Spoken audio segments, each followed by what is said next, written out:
All right.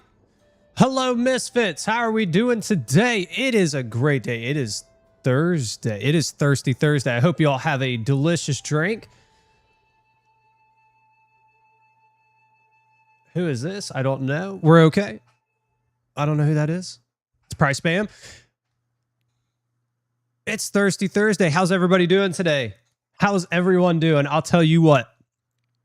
Today's a great day. Today is a great day. We get the Path of Exile 2 reveal today. Oh, baby. I cannot wait. I cannot wait. It goes live at 2. So, oh, hold on. I need to make sure I am not monitoring everything. There we go. There we go. And actually, I need to make a change to... I wonder if I can close this and it'll still...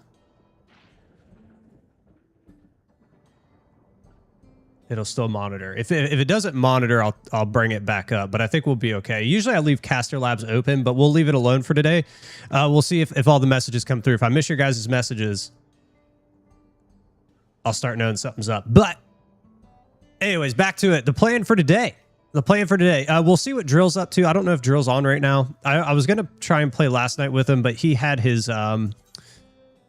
He's not on. He had his raid last night, so it wasn't going to work out. We just didn't have enough time to, like, work on crafters. So if he shows up early today, we'll start working on crafters. But for the time being, what we're going to do, I've started doing the bicolor gemstones. I really like that idea. I've already ran a few, so we're going to run those up. That's what we're going to do until we see if Drill gets on. If Drill gets on, we will power level our crafters. We are 3 now. We are at 3, I believe. Armor, Alchemist, and I think my Culinarian are all 100. So we've got 3 of the 8 done. We'll work on those. That's kind of the plan. We'll do bicolor gemstones. We'll wait for Drill. We'll see if he gets on. If we get tired of running the bicolors, we'll do something else. Maybe we'll go back to the Occult Crescent and we'll farm that up because we still do need our demis. But we're going to have a normal stream on Final Fantasy 14, right? So we're going to do all day till 2 o'clock. At 2 o'clock, the Path of Exile 2 reveal is finally happening. Return of the Ancients. We're going to see what's going to happen. So then we're going to switch over to that. So probably about 15 minutes prior, so about 1:45 or so, we're going to switch over to their live feed on Twitch. And we're going to watch that together. I'm excited. I'm excited to see what we're going to get. I'm not excited, however, the fact that it's releasing on the 29th. And literally that Sunday, I'm going to Mexico. It is what it is. What are you going to do, right? Just so you guys know, when I am in Mexico, I think I'm there for 5 days. I think I'm there like Sunday and I come back Thursday. We'll see how I feel that Friday. I'm just going to assume I'm probably going to stream on that day. So I will probably stream that Friday for you guys. I'll just have to see how tired I am. I don't know what time the flights are, what time we're getting in or we're going out or whatever it is that we're doing. So I'll figure all that out. But Friday when I'm in Mexico, so that entire week I won't be able to play Path of Exile 2, the release. Go figure. What are you going to do? But we'll stream it. We'll probably stream on Friday. That way we can start grinding out the league content and stuff like that. And also, just so you guys know, when Path of Exile 2 does release the new league, it will be an everyday event except Fridays. We will do Friday, Final Fantasy Fridays still. And I will still kind of grind it up a little bit off stream. So like off stream, I'll come in, I'll do my weeklies and stuff like that. Or if you guys want to game on at night and stuff like that, we can do that. But that's kind of the plan. Once the Path of Exile 2 league releases, Monday through Thursday is going to be Path of Exile 2. Friday will be Final Fantasy Fridays, probably for the first like 3 to 4 weeks of the league. After about 3 to 4 weeks of the league, we kind of get burned out. We've done everything that we wanted to do, and we'll kind of start backpedaling it. Maybe it'll be like a once or twice a week kind of deal. So we'll do like Monday, Wednesday, and Tuesday, Thursday, Fridays are our Final Fantasy. I haven't really worked out the schedule yet, but we'll get it all figured out. What's up, Oracle? I did not. What happened? What are people doing? We were just talking about Path of Exile 2 and the schedule going forward and stuff like that. That's all we've really done. The plan. Oh, it would crash the game.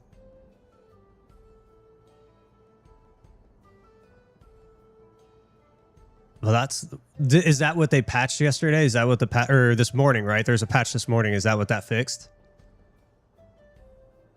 I was wondering why there was a patch. I was like, why are they doing a patch right now? Like they just, yeah, they were doing like maintenance. I think they said maintenance, but you know, that's basically code word for patches and stuff, but maybe. Okay. I kind of thought it was strange. I was like, they just released 7.5. Usually when we get maintenance, it's a little later on. So I was wondering if something happened or if they were patching something. But yeah, no. So basically what the plan is, stream all day Final Fantasy 14 at 1:45. We'll switch over to the Path of Exile 2 reveal and we'll watch that. We'll watch that together live. And then I'll probably get a video out as soon as it's over. I'm going to try to get a video out as soon as it's over. Just because it's going to be 3 o'clock by the time that's done. My son gets off the bus right after that. And then I got to cook dinner. Oh man, being an adult sucks. I'll tell you what, being an adult sucks. So much crap.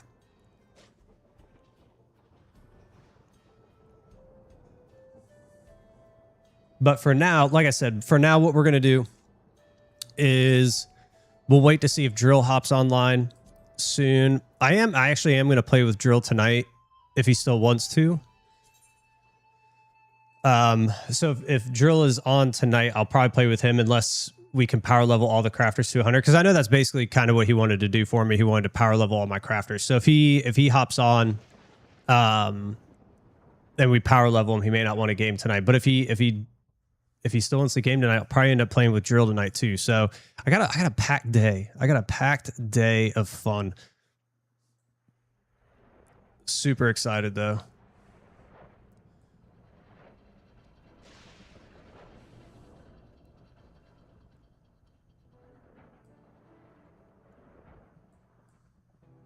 I can't wait to see what we get in Path of Exile 2. Everybody's kind of losing their minds right now. And for a good reason, you know. Supposedly there's a bunch of changes coming. I just missed that. I knew it was 75%, but I thought we might be able to get it. This kind of happens every league reveal, right? Path of Exile 2, they about a week or two out, actually probably about a month out, because that's kind of when they do like a quick little teaser or whatever, a couple weeks out. People start speculating. I mean, people speculate far out, but then we kind of get an idea of what we're looking at, and people just start losing it. People just start losing it.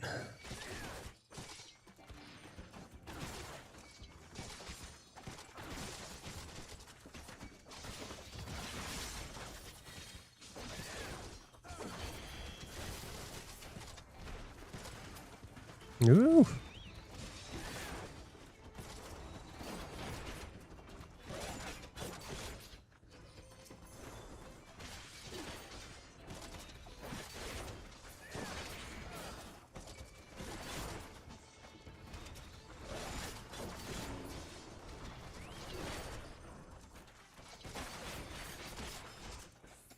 Oh, that's how we killed him.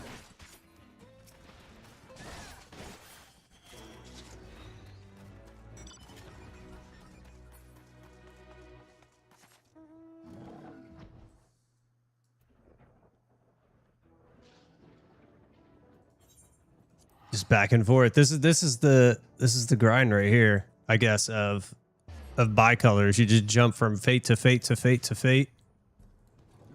Oops.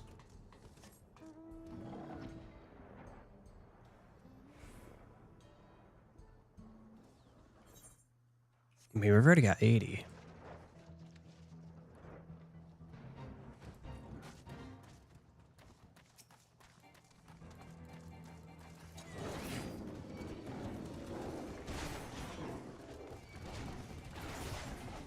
It definitely helps too that we got somebody here with us, kind of.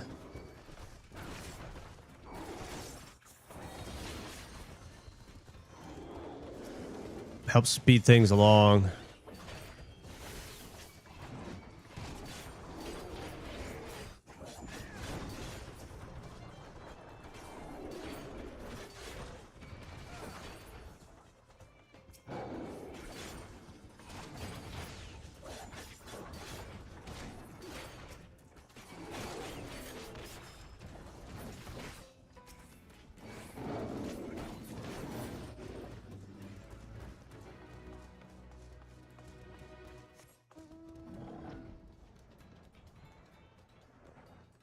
I mean, literally, it's just it's just me and him bouncing back and forth here. Back and forth, back and forth. I could see how these would be like very, very lucrative if you were running in a group. As we run these alone and stuff, it can kind of take a while. Like it takes about 4 to 5 minutes to get these done. But like here, I mean, we're doing it together and we're finishing in like a minute. You know, if you ran these with a party, you'd basically you'd get hundreds and hundreds of bicolors super, super fast.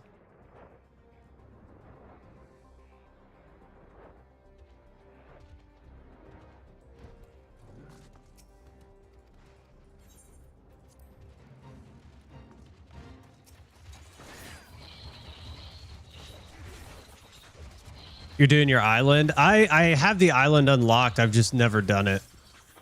I've actually never like worked on it.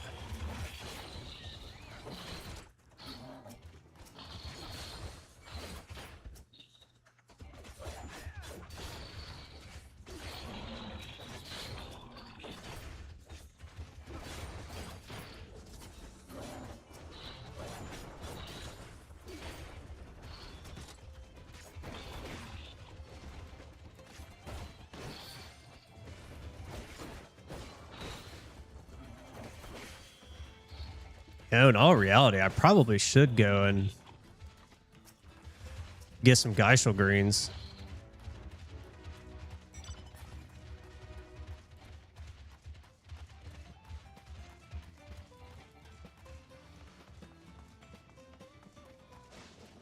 Oh, come on, dude. Just chase me. Thank you.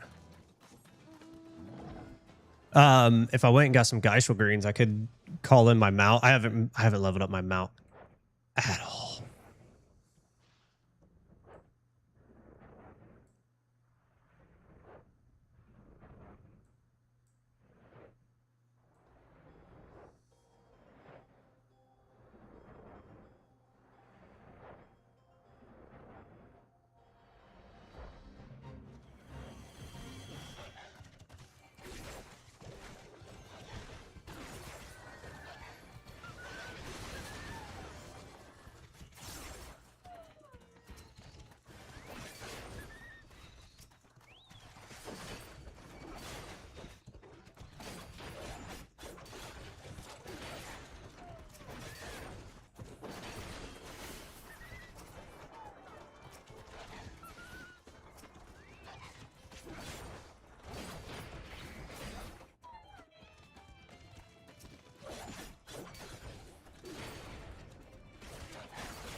Where's the next one? Actually, here's what we'll do. We'll go. I can't remember who you buy the gSkill greens from. Well, let's go do that.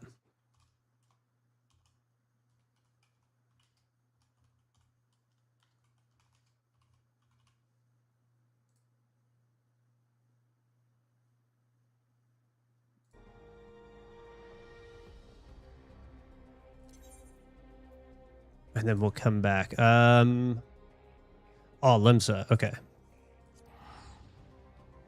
It's like Limsa, Bango, Zango.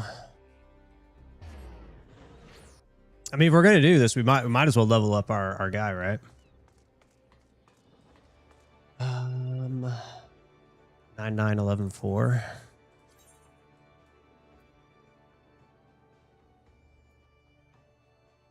So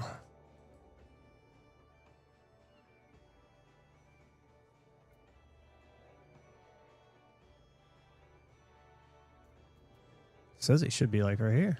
Oh, right there. Sitting here looking for him. He's right next to me.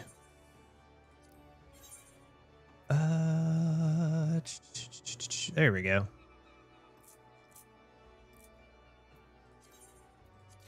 Just do like 10 for now. That should be fine. That was the wrong button. Where were we at? We were at Heritage Found. Let's go back. Let's call our Chocobo in. Let's have him do it.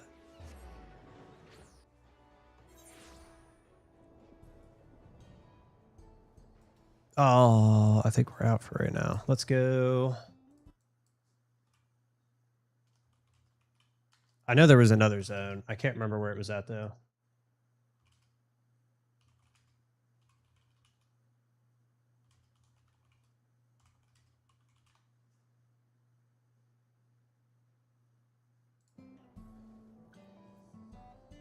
Oh, there we go. One just popped up. Never mind.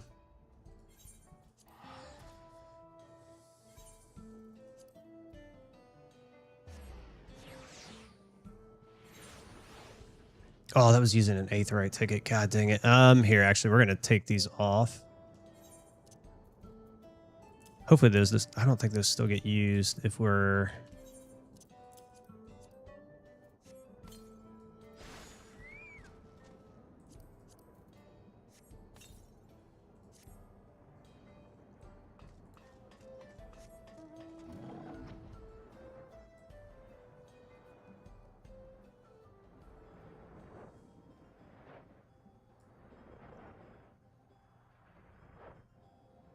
What's up, Brianna? See, it's you just have to get here. You have to come back. You have to come back.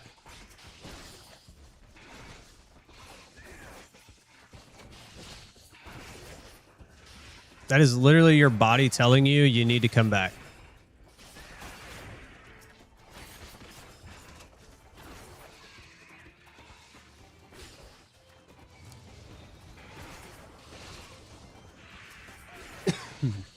Man, that's got something in my throat. That happens. It does happen.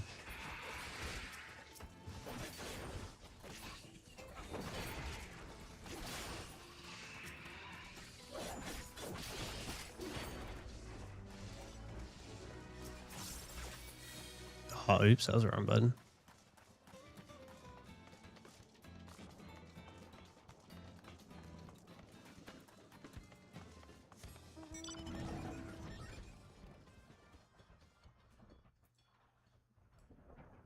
Oh man, we need the fates to replenish themselves.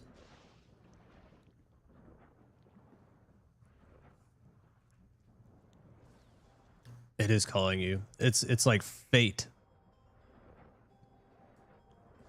It's telling you have to come back.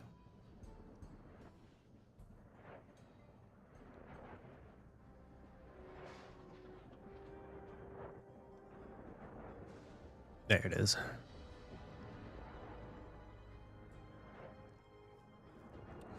It was like me. It was calling me back. So I had to come back. And I love it.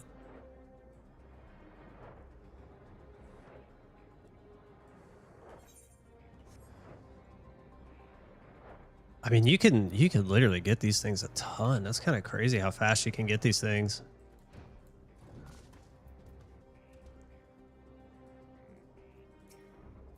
I can't remember how to change their stance.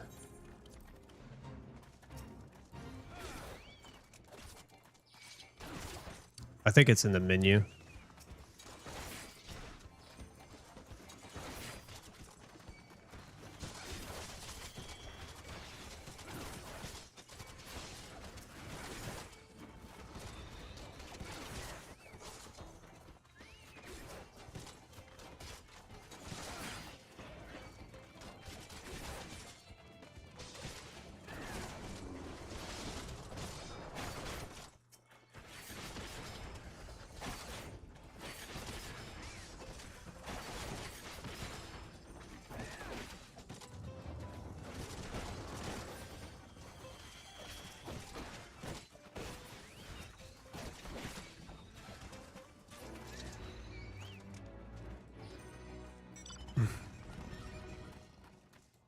See, I don't get how he's able to like do that.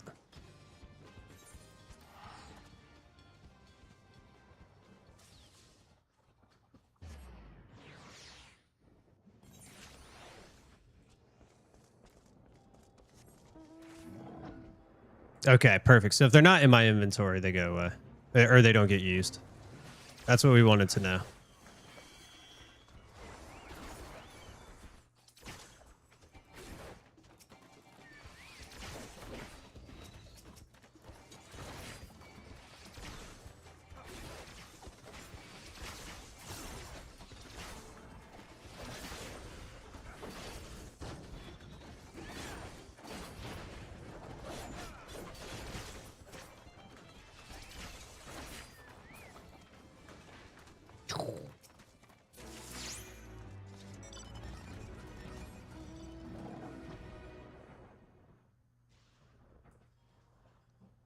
Just literally run back and forth, back and forth.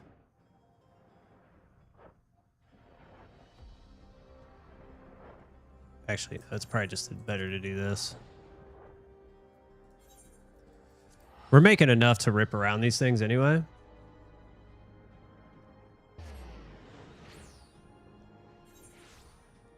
Right? Like, it doesn't matter. We make enough to rip around the zone.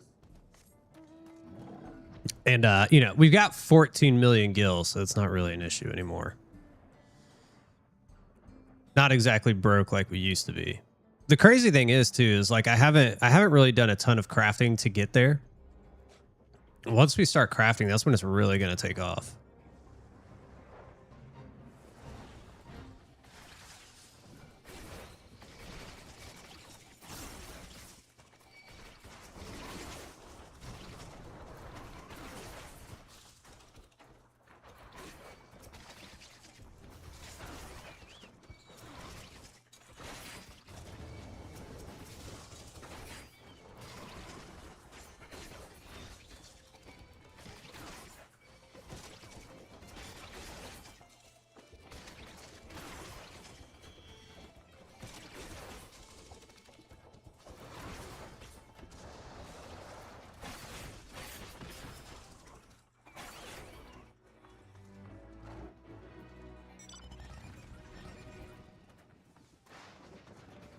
Get away from me.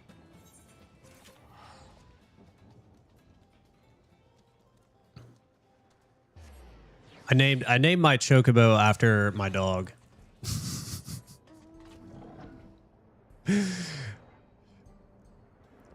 So we've talked about my wife, right? She's a massive Final Fantasy. She's a massive Harry Potter fan. And Grindelwald, right, from the Fantastic Beasts and stuff. And from, I think, from the original. I don't know a lot about Harry Potter, but I think he was mentioned in the books too. So when we got our dog, there's actually a boy. So there were two pits when we were looking to get our dog. And one was a boy and one was a girl. And the boy was already adopted, so we went and got the girl. And we were trying to think, because I was like, they both had one blue eye like Grindelwald does in the shows and the books and stuff. And I was like, okay. I was like, we'll name it Grindelwald.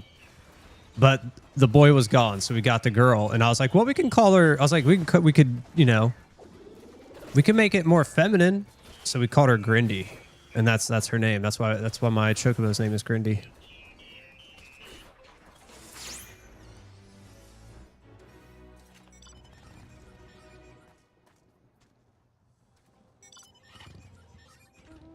I'm just going to kind of hang out and wait.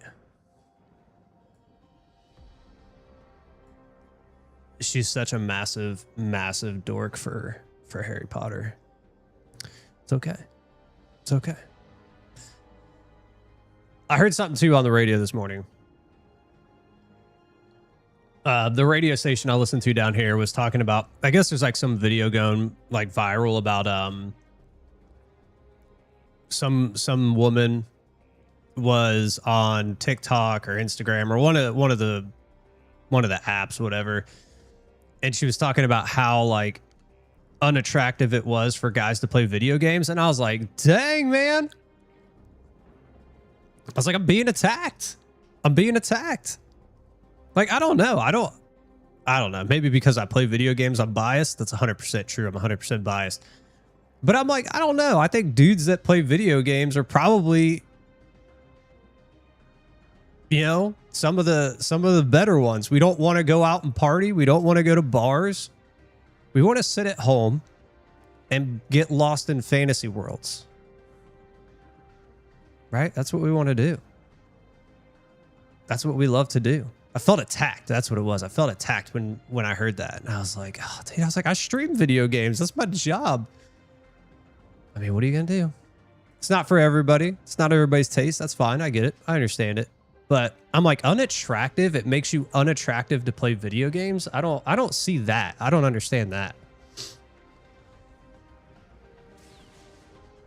And like, you know, my wife, obviously, she doesn't mind it at all. She even tells me sometimes, she's like, oh, you can go play. Because she likes to read her books and she likes to watch her shows and stuff. And she's like, hey, you can go play if you want. I'm going to do this or I'm going to do that. She's like, why don't you go play? And I'm like, you don't have to tell me twice. Like, I guess my wife doesn't find me unattractive because I play video games. I don't know. Good Lord, can we get a fate to pop up? Or are we going to have to go... I mean, we could go here. Oh, there we go.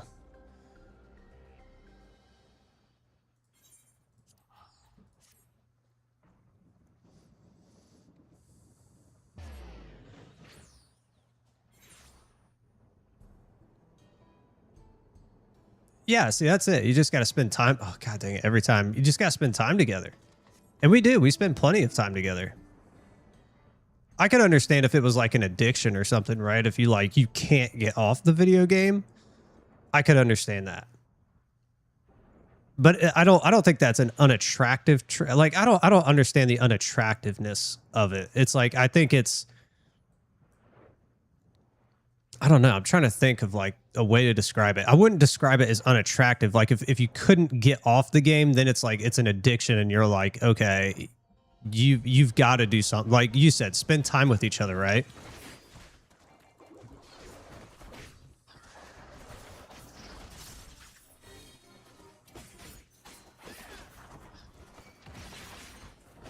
Like I could understand that.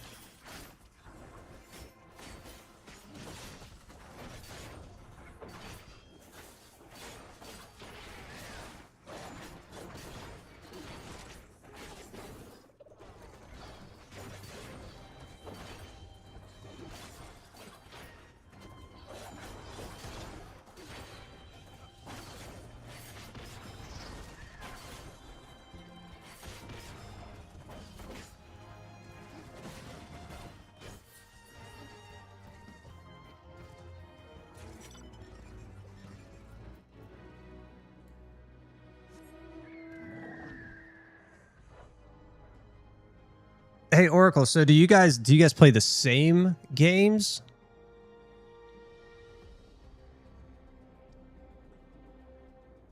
Or are you like in completely different worlds? Like my wife, she does not play video games very much. Like she does sometimes. She played the Harry Potter game when it came out and she really liked it and she's really excited for the new one. She wants to play that one. But we don't play like the same types of games. I remember when she started, God dang it, every time, I swear to you. I do remember when she was playing it though, because she used to play video games like on the PlayStation and the Nintendo 64 and stuff. So she's not used to like modern controls and stuff. She would constantly call me up there and be like, I need you to help me with this. I'm like, okay, I got you. He likes Warframe. Okay. Oh man, do you guys have like a setup? Do you guys like have a little game room where you guys go there together?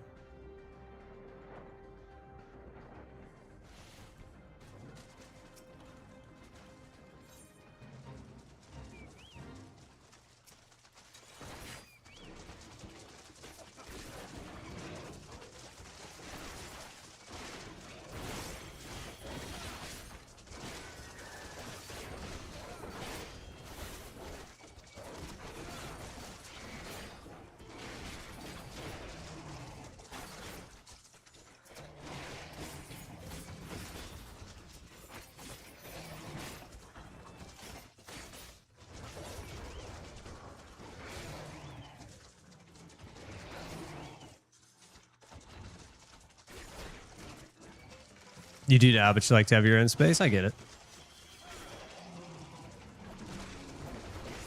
This is like MySpace. This is my zone. Not MySpace like old school, you know, Facebook. not that. But like this is MySpace. The office is like where I'm at.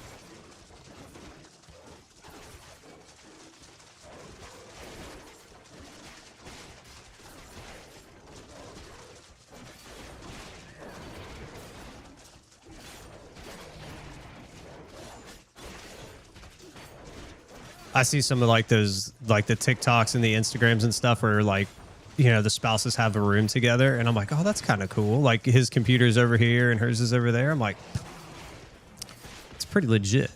It's pretty legit.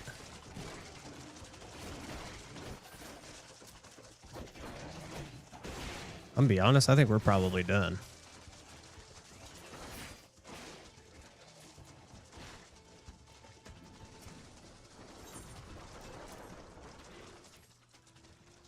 Yeah, we're done.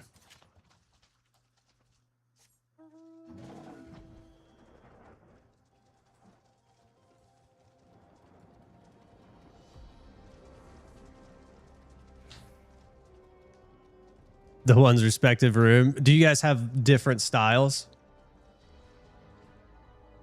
Like, is each one of your rooms a different like theme or something? Mine is nerd, 100%. If you can't tell by the Pokemon and the books behind me. Now the book, like I said, the books are my wife. All this stuff, that's my wife. That's her fantasy books and stuff. But yeah, like Pokemon. We got music right over here. I got my guitars all hanging up on the wall over there. My amps over there. Yeah, and you like to craft as well? Oh, okay. What are your guys' themes? And what do you like to craft? Our friend, you can get demis in Fates? What?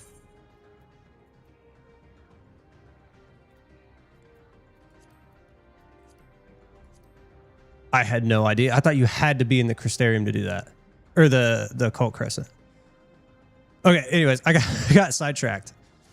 Like a squirrel. Like, what do you like to craft? Because one of our friends is a big crafter. She like makes shirts and posters and stuff like that. She actually sells them on Etsy. She does it as like kind of like a side thing. She loves to do it though. Like her daughter plays volleyball and she made like these really intricate like headbands for him or hair I don't even know. Hair bands, I guess. I don't know what they are. Hair clips. That's what it is.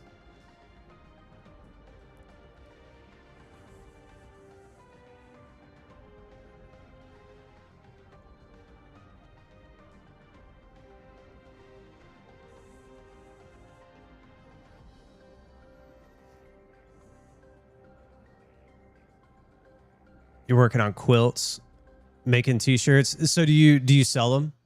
Do you like do that on the side, or is that like what you do? Is that what you do for your job? I know she would, if she could craft, she would do it. But she loves what she does. She's a nurse. So my wife and her met in nursing school. It's actually probably this one. And she loves being a nurse. But I would think if she could be a full-time, like, you know, make her own stuff and designs and stuff, she would probably do it.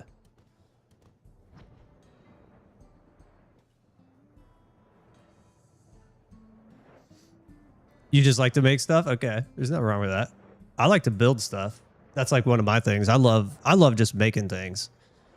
Like, I'm not like an expert carpenter by any stretch of the imagination, but I do love to like build stuff. So like I built my wife's shelves for her Legos. I built her shelves for those.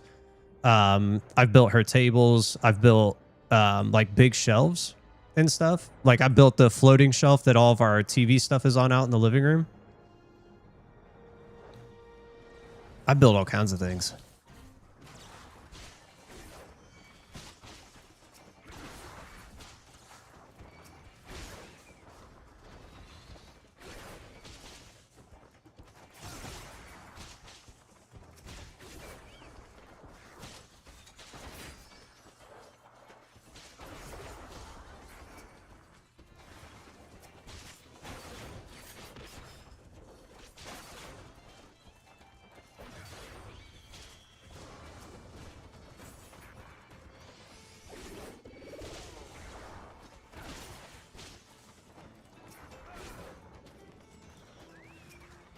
Let's say, come on, dude.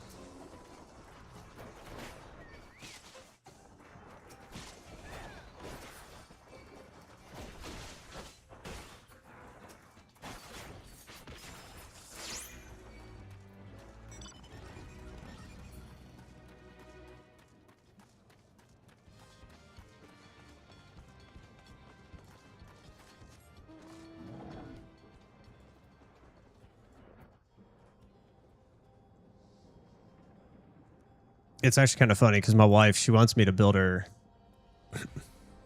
She wants me to build her like a library, I guess. She wants me to build her a big like bookshelf. And I was like, okay. I was like, well, number one, we kind of already have one, right? But number two, I do this every freaking time. Number two, she wants it to be like massive. And right now in our home, like all of our rooms are taken up. So we have like our guest room and then our 2 boys' rooms upstairs. And then we have a storage room upstairs too. And I'm like, we just like, I don't know where we would put it. I don't know where we would put it. We have our loft, right? We have our loft too. But that, again, that's where like the TVs and stuff are at for the kids. Like that's where their little gaming area is at with the PlayStation and stuff. So I'm like, I don't know. I think we're just going to have to wait for one of these kids to get older and get out. You know what I'm saying? Get out. Here we go. Let's get them all together.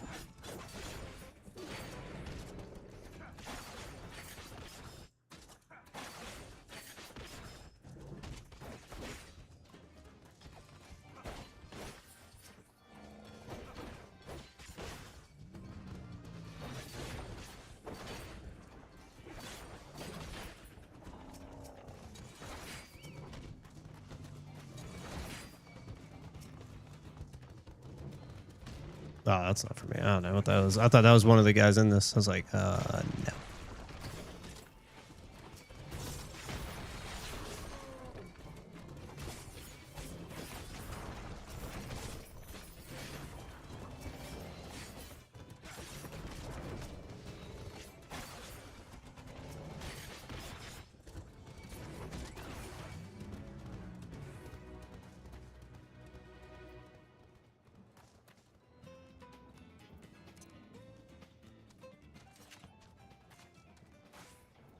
Oh, what am I doing?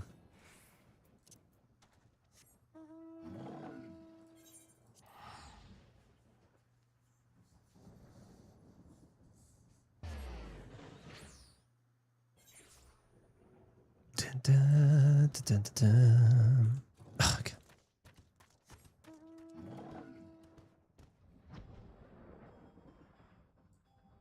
I'm surprised I haven't seen Thomas yet. And I don't have any messages on Discord because I thought for sure he would be here this morning yelling at me, telling me it's the day. It's the day. Oh, dude, get off this thing.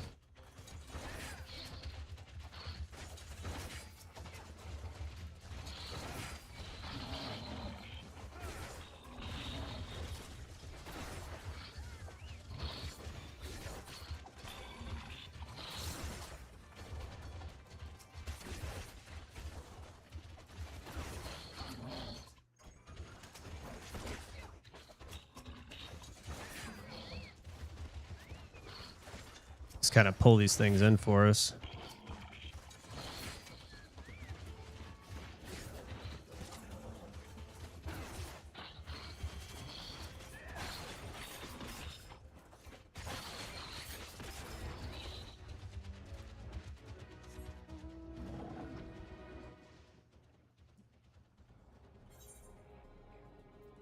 I don't even know how many of these, like, do we max out at 1500 and then go see what we can get? I have no idea.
Oh, so close. Need like 2 more.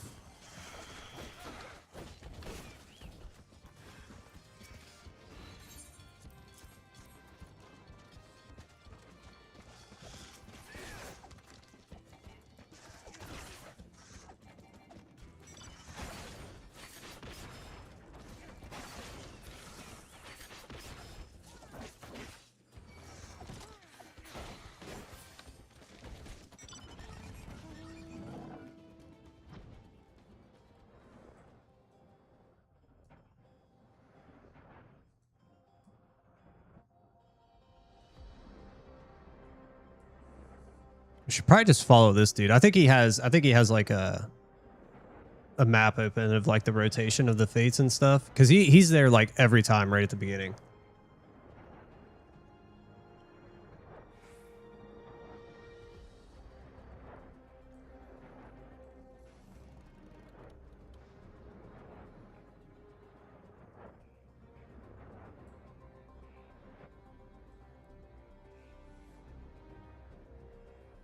Or not, he's just gonna rip away. It's fine.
I wonder if we have to be landed to do that.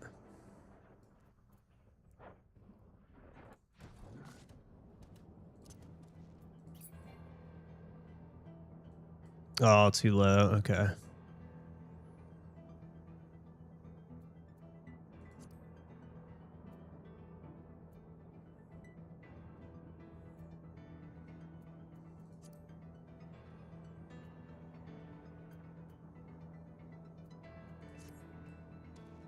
I'm gonna be honest, I've never actually done anything with a chocobo, so I don't really know. I want to put it in healer stance for me, so that way it can heal me. I don't have to really worry about it. But apparently it's too low of level. When does that unlock?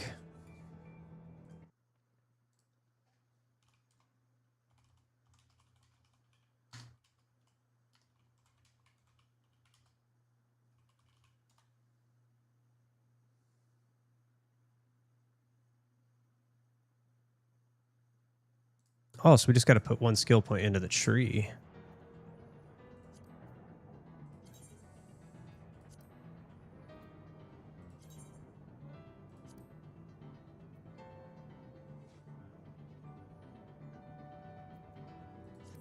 Oh, that's not what I meant to do. So now...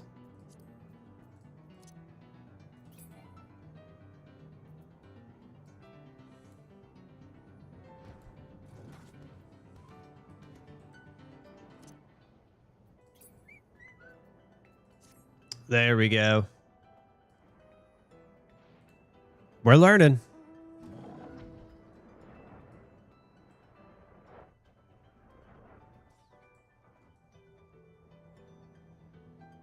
Here, we're going to go...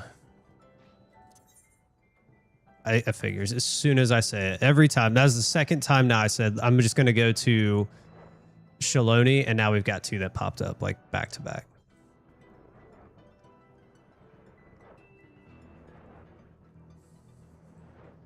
We're just too fast. That's the problem.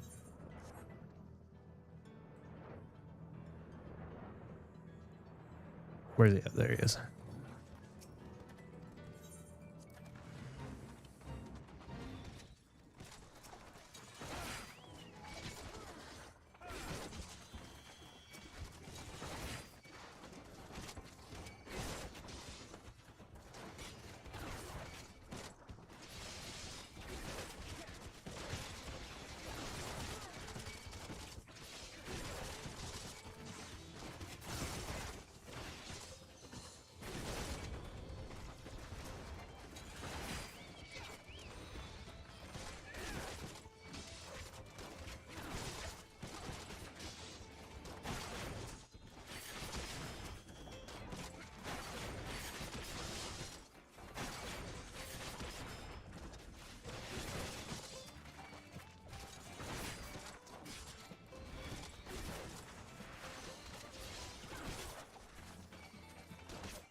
Oh, how did that not hit him? Get out of here.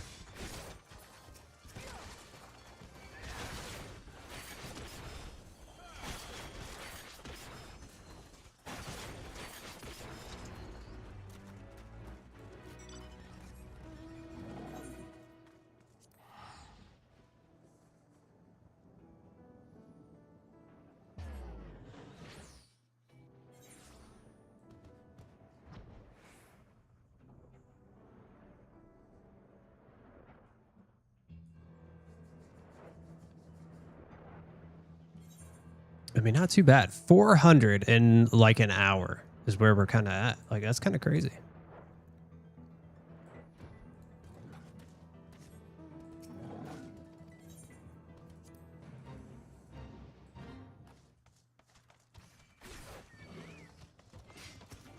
All right, now they're popping up quick because now we got more popping up faster. Hopefully that dude doesn't go and do that one. He probably is.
Okay, yeah, now they're popping up like super, super fast.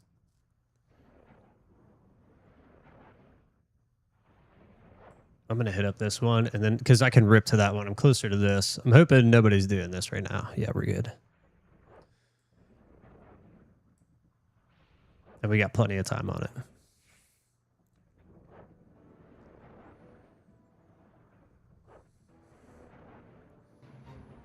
What's up, Tuhu? How you doing?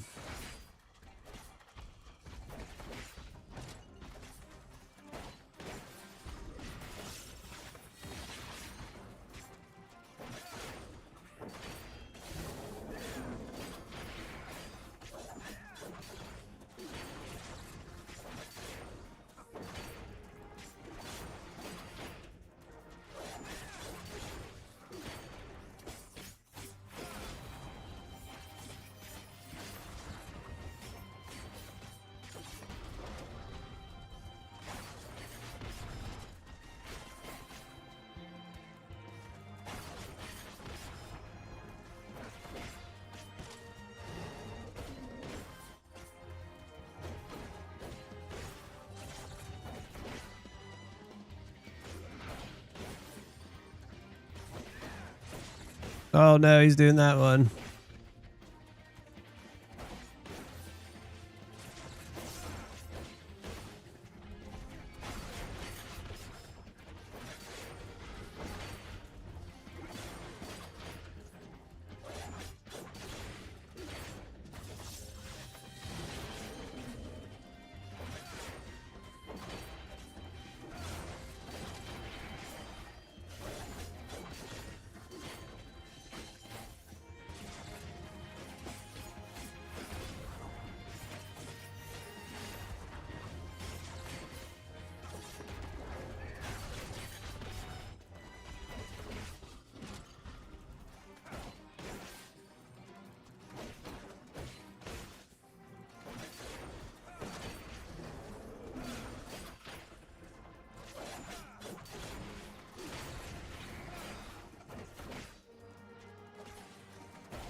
Crap, we missed out on another one.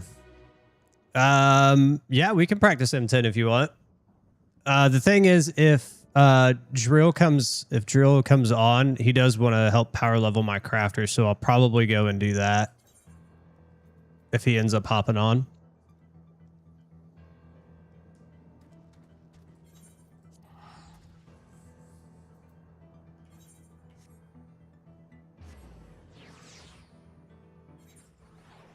That way we can get those guys done.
Dude, I can't believe we get freaking demis doing these. I had no idea. That is the same color, though. That's the only thing. I wonder if you can only get certain colors. In an hour? Okay, yeah, just let me know. We're gonna farm these until he hops on or we hop into M10. It doesn't matter.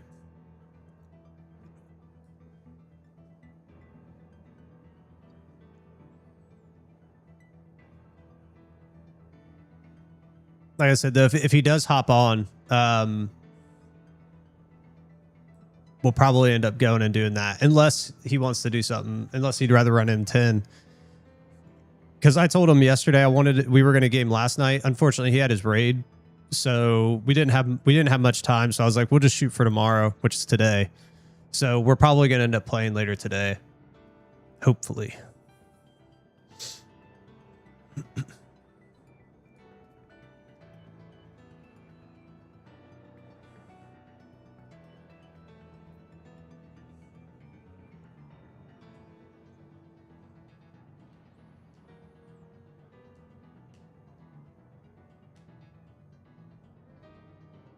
I just realized that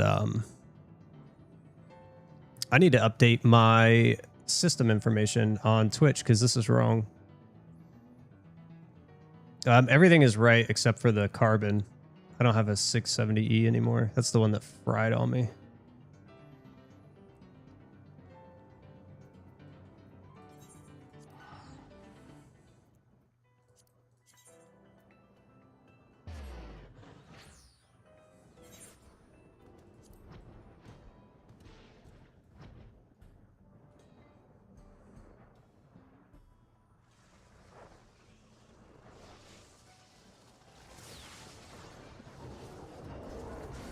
This dude is quick, man.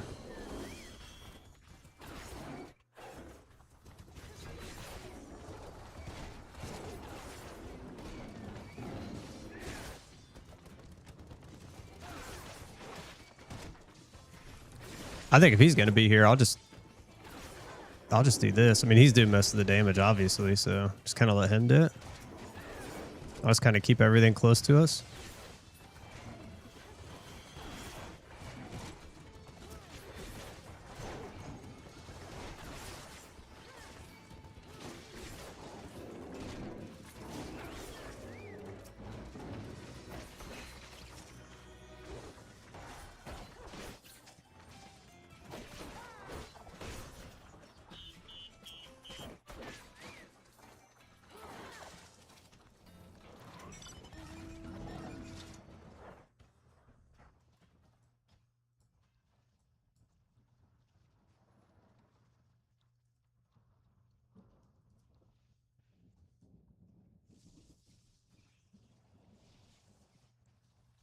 I wonder if Weeble and them are going to jump on today. Let me see. Weeble's already on. He's playing Diablo. I don't see Hooner. Ruger is probably at work, if I had to guess.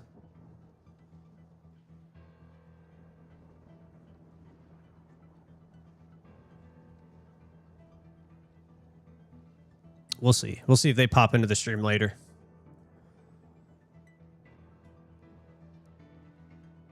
And Thomas. I don't see Thomas either, but Thomas is he's probably getting off work here shortly too.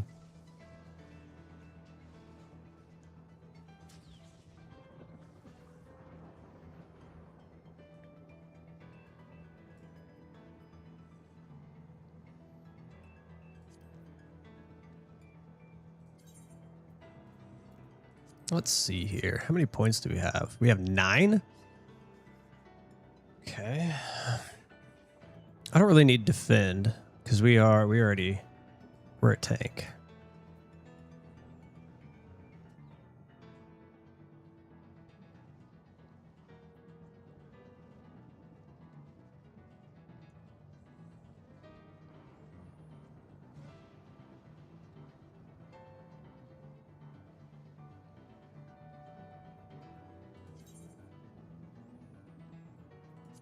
Oh, okay. So 2, 3, 4. I get it. So that's how many points we have to spend. So we have 9. So that'd be 5. So we could get all the way up to here.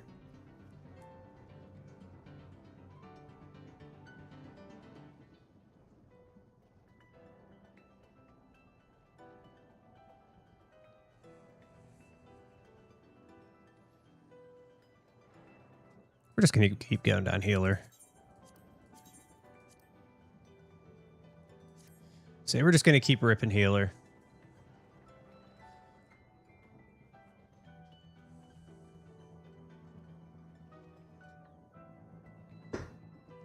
what the highest is here. Accuracy.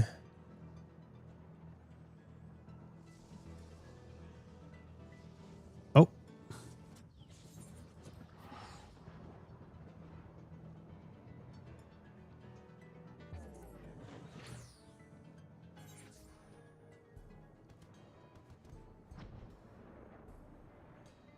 I think that's pretty much what we'll do. We'll keep going up the healer route and then the attacker route. I don't care so much about the defender because even though we're going to make a DPS and we're going to make a healer eventually, I don't see myself playing those very much.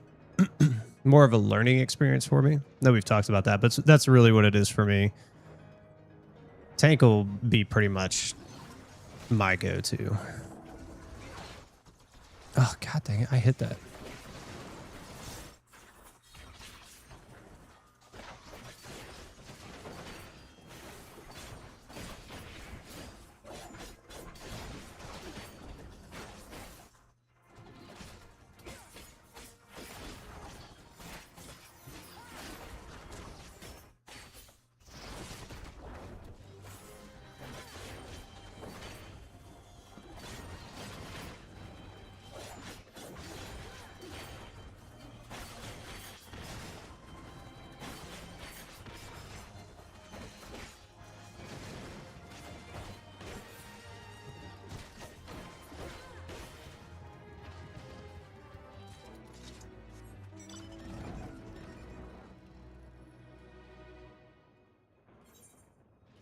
We're almost at 500. I need to actually go to the bicolor guys and see what you can actually buy. Because I know Drill was saying yesterday something about like there's a mount that's like 800 to 1,000 bicolors, but he said it sells for like 80 to 100 million. I'm like, which one is that? That, and I can't imagine it's a guarantee. Like I don't know how the bicolors work because I'm thinking if there's a mount that sells for 80 to 100 million just by bicolors, like we've literally been doing this for just over an hour. We already have almost 500. There's no way somebody's gonna spend 80 to 100 million gil when if you could literally spend 2 hours and get it yourself. I don't know. Convenience sells. I do know that in this game. Convenience sells. Trust me. I buy stuff because of convenience. There's sometimes that I won't even travel to a world that has a much cheaper price because it's just inconvenient. Having to go to another zone, like, it's just a pain in the butt.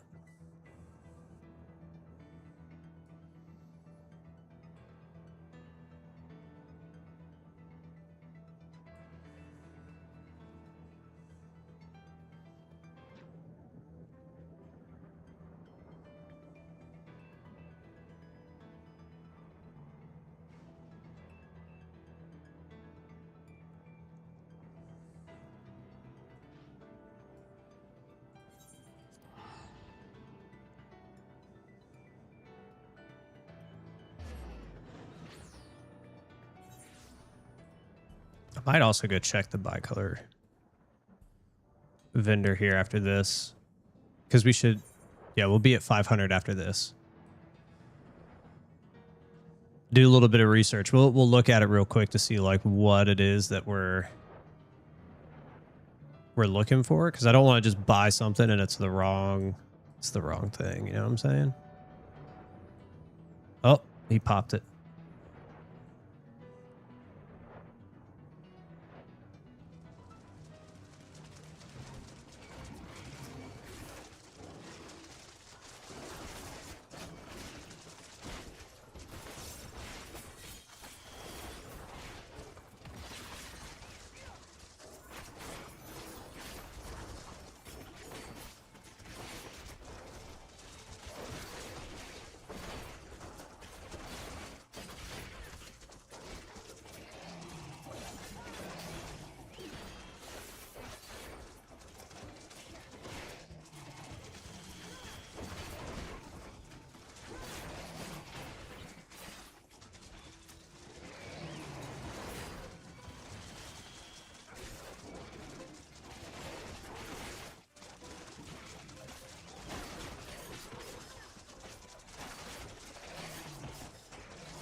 Here, let's go look at that real quick. Hold on.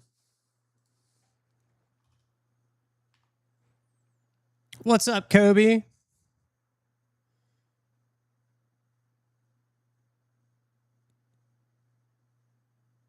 Music note for the Fate Max? No, basically we're just trying to get bicolors.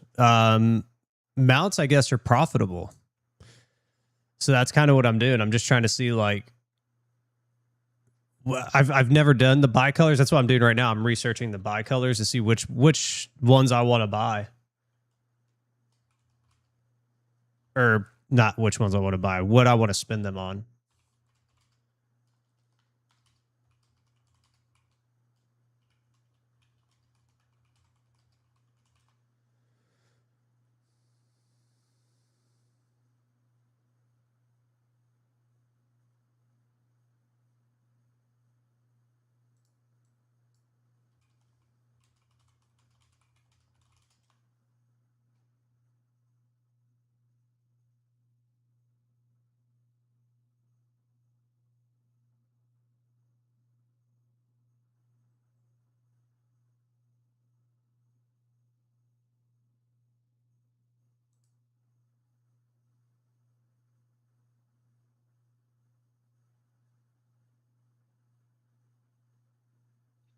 Oh, okay. So it's saying that max out our shared fate ranks. Okay, hold on here. We'll run these and then we'll go look at the vendor in solution 9.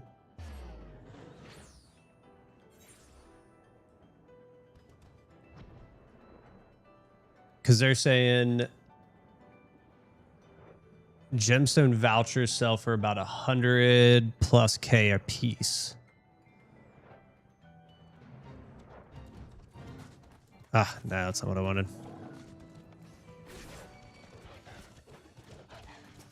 But that's not the mounts. I assume that's something different.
I wonder how we do that. How do we max out?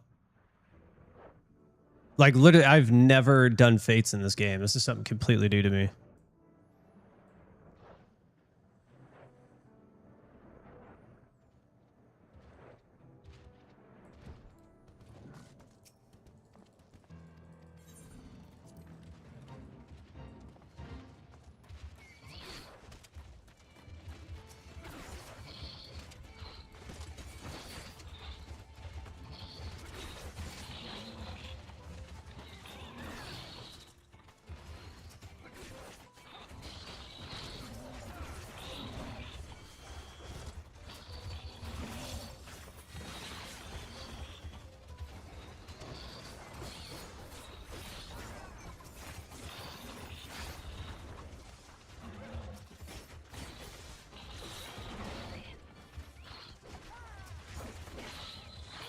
Oops.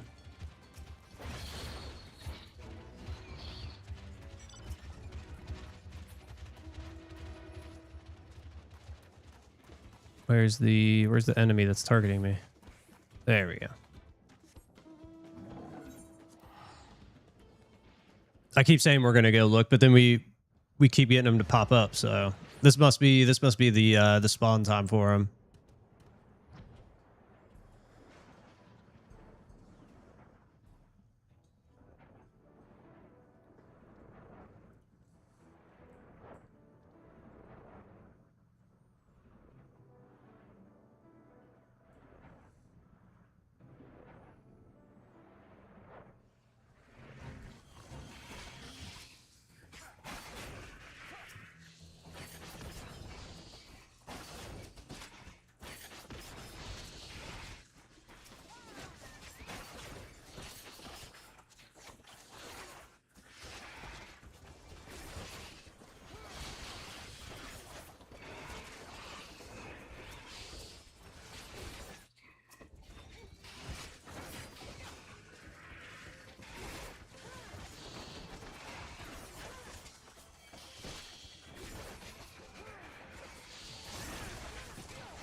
All right, no more. So let's go.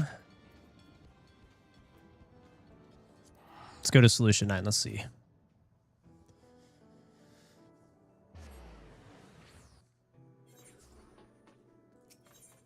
I know he's over here. I just can't remember where at. I want to say he's in here somewhere. Collectible scripts. Gemstone. There we go.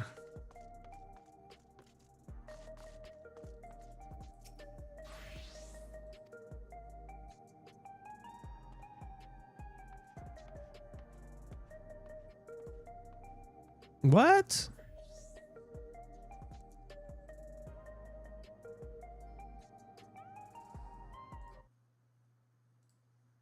What you made us?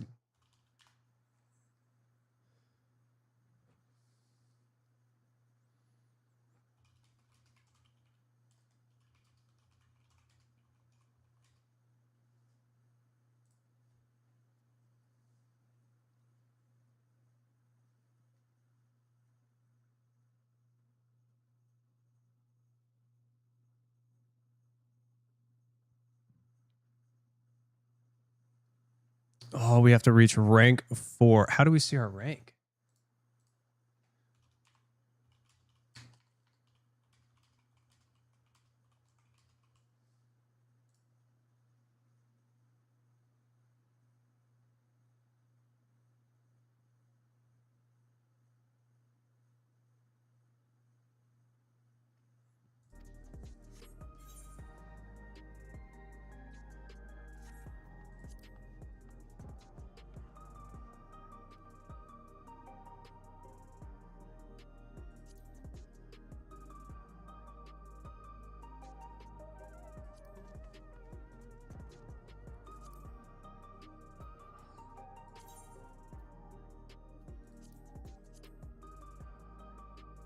Okay, so we're rank 3. We got to do one more. We got to get one more rank here, right?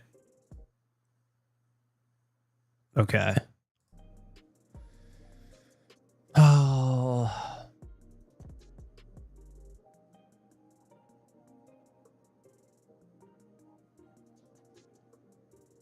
Well, I guess we're gonna be doing this for a while. I had no idea you had to unlock the gemstone like that. Usually the gemstone traders you just go to and you're done. Like in the past. So let's go back to Heritage Fountain, I guess. This says 66 fates is what we have to do in each zone.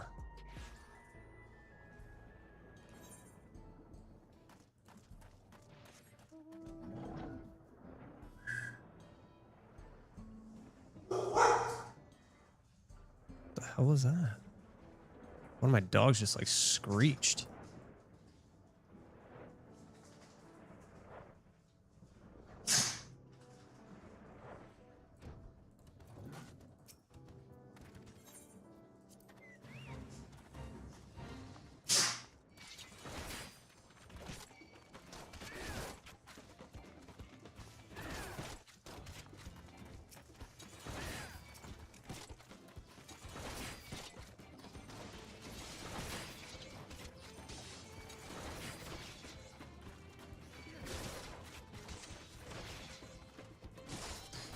All right, fine. I guess we'll do this way. Just hoping they were all going to come a little bit closer, but a couple of these guys just kind of want to hang out.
Kind of sucks that we have to do that.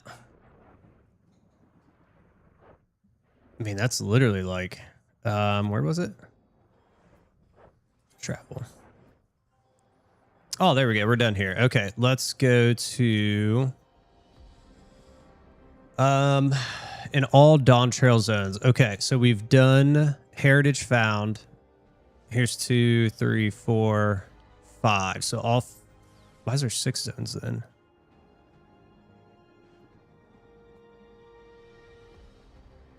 Why was there 6 zones in?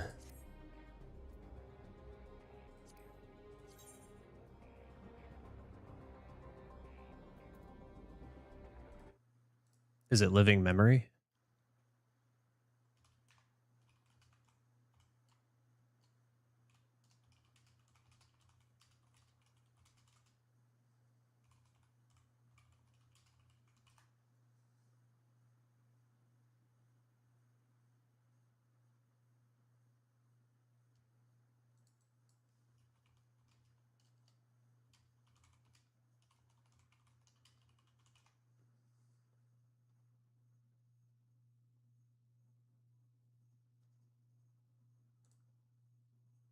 Oh, okay. Living memory is the other one. That's kind of what I thought.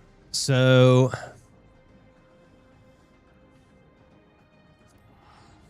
guess we're off.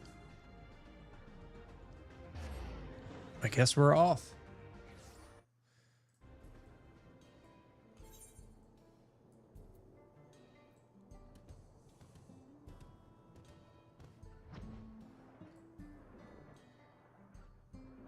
$66 to go.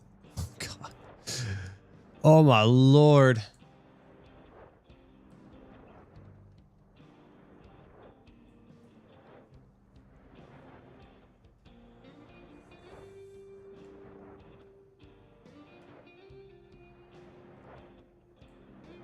Maybe this is what we do tomorrow too. We just kind of farm these out.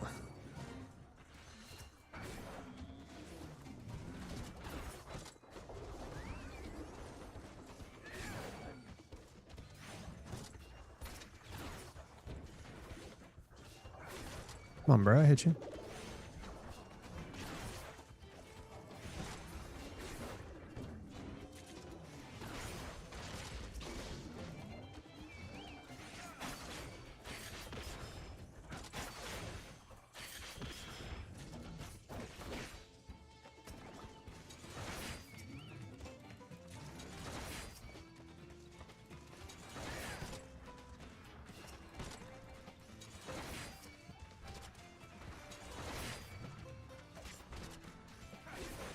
Oh, these guys suck. They don't even come in close.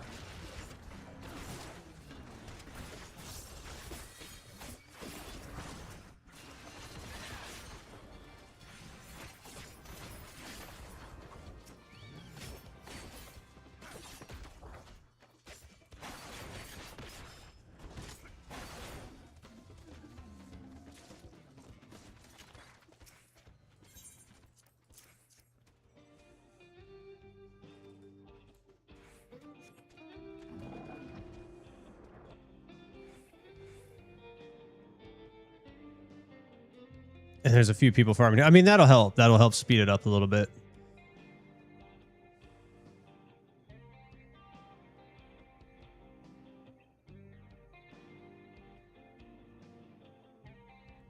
Like, I wonder when that started happening. Because I remember all the bicolor stuff. Like, you just went to the vendor and it was unlocked. Maybe it was like a Endwalker thing, a Shadowbringers thing. I have no idea.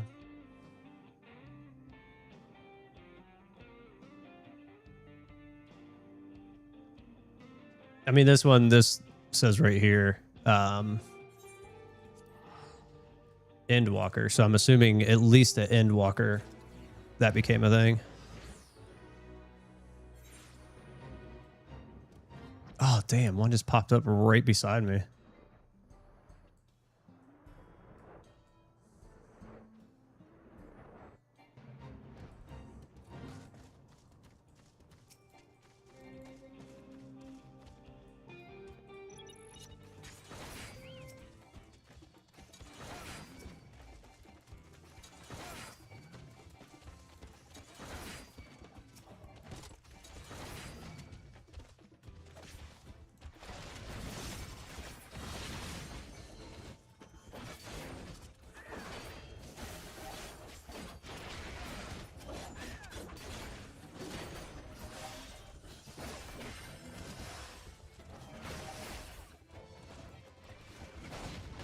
This sucks. We had a level sync.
Oh, what? Oh, god dang it, mother.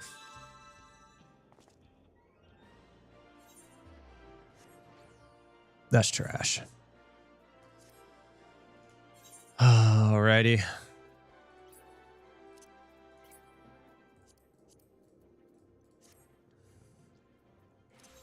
Let's go back, I guess. Where was that? I think that was Shalani.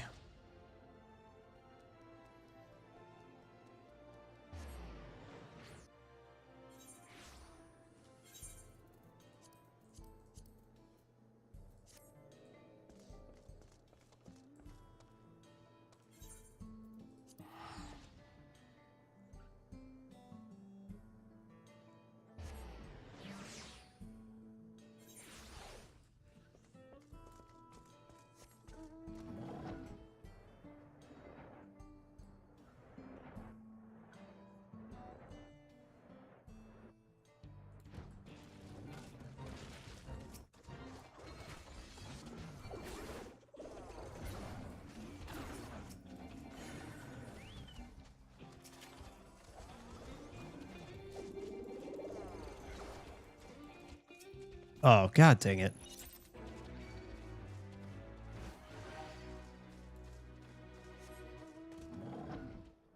I was like, why am I not attacking? Level sync, dummy.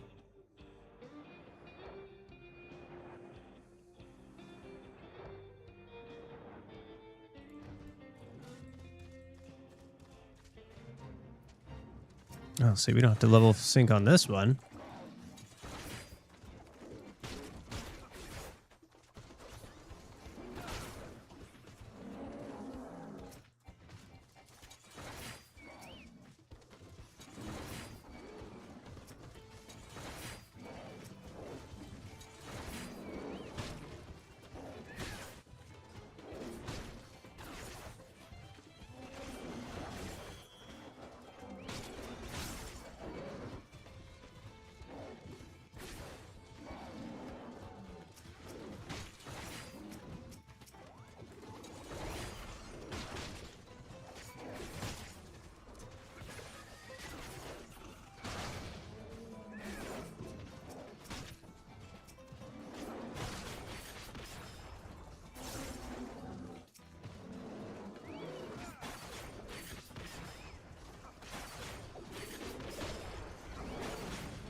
Okay, that's insane. I'm still mind blown that we can get these here. I thought when it said Fates, it meant Occult Crescent only. Like we're about to be there.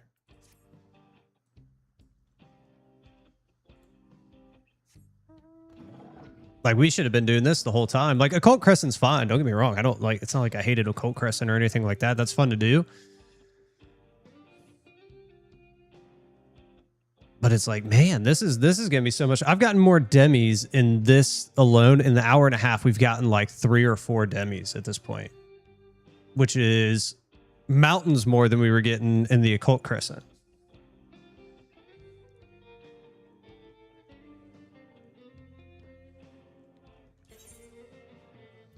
Like we're literally now what 2, 3, 4. We're 5 away.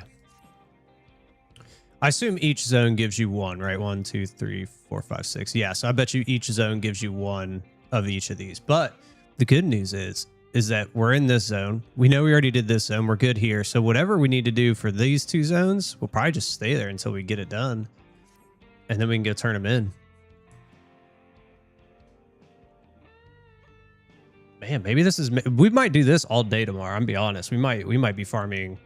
we might be farming Fates all day tomorrow. The only thing that kind of sucks, we're definitely going to fill up. Like we'll definitely be capped. So we'll have to find somewhere to go spend them.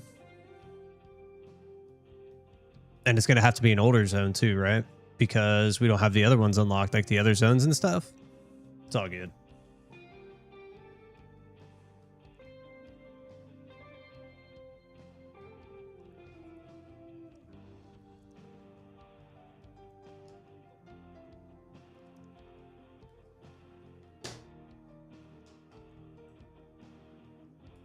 I assume we're probably...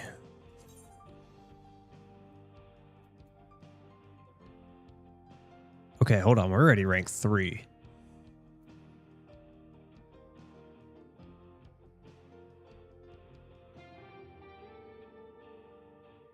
That happened fast.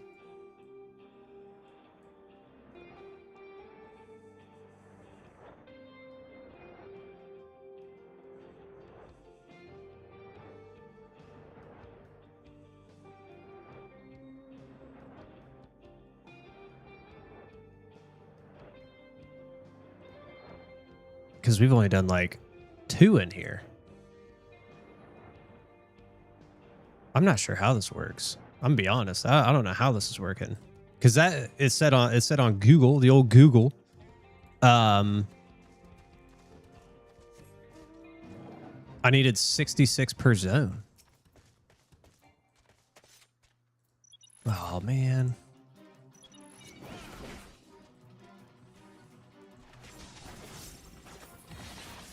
Yeah, see, we don't even have it.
Okay, see, we're level 4 here already. Okay, this isn't going to take nearly as long. I thought for a second, I was like, if we need 66 in each zone, that's crazy. I mean, we've only done like, what, 3 or 4 in here, and we're already level 4, so that's good.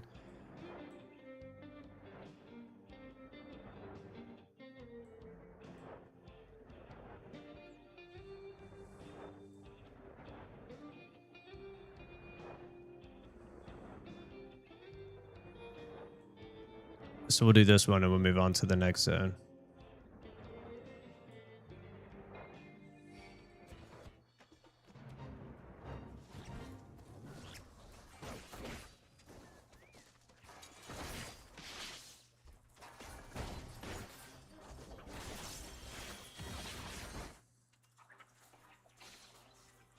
You dick.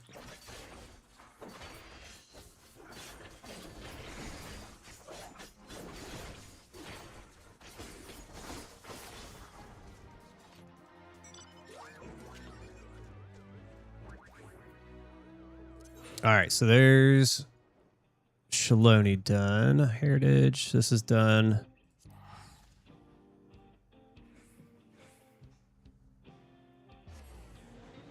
We may be saved if we don't have to do a million of these.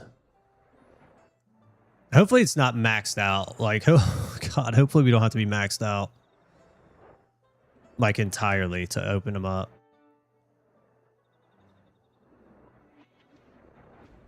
The old Google just said level 4. So hopefully that's true.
Okay, so it has to be completed. That sucks.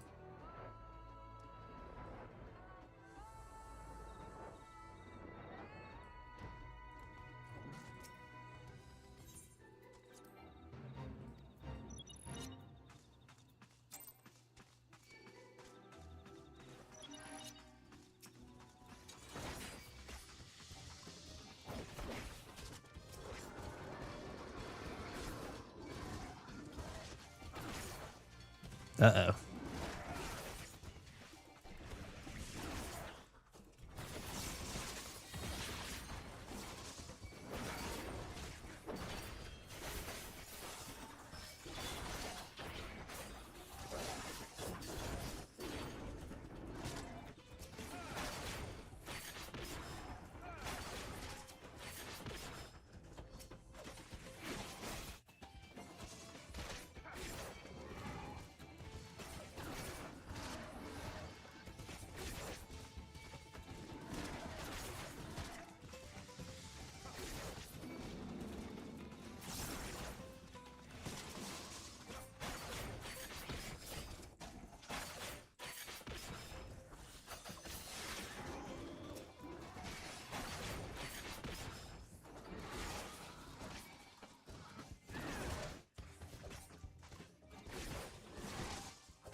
Hey now.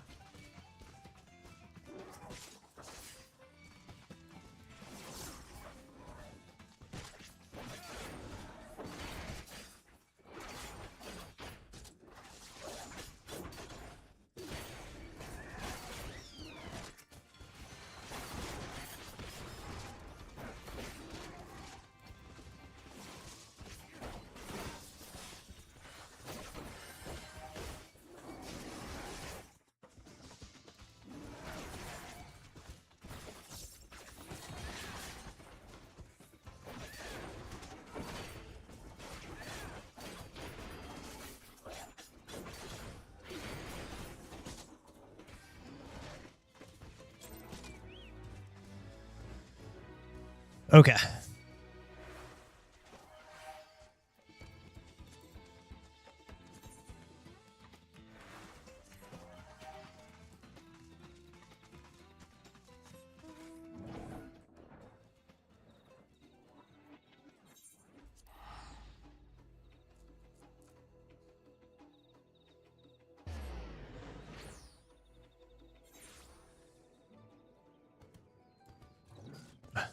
Every time.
Just gotta keep them all focused on me pretty much.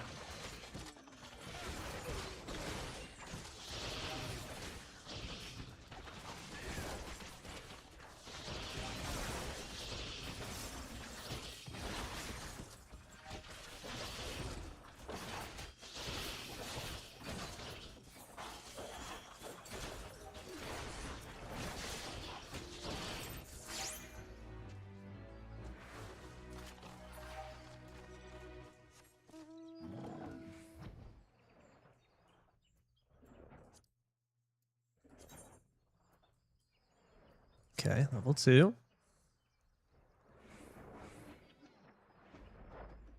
Oh, damn it. That one just popped up.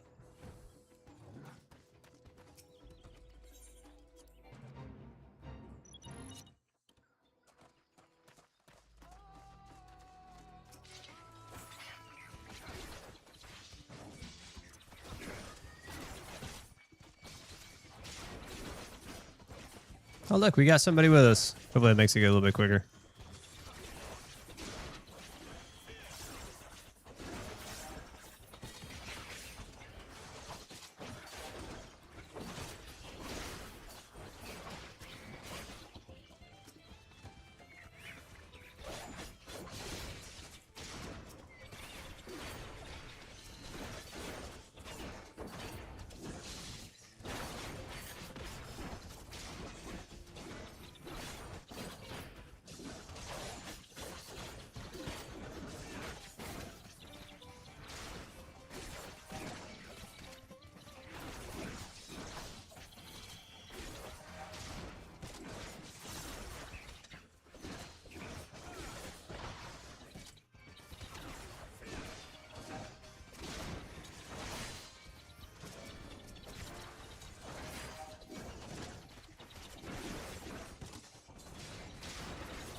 Let's pop this off. Even though we didn't pop No Mercy, it's okay.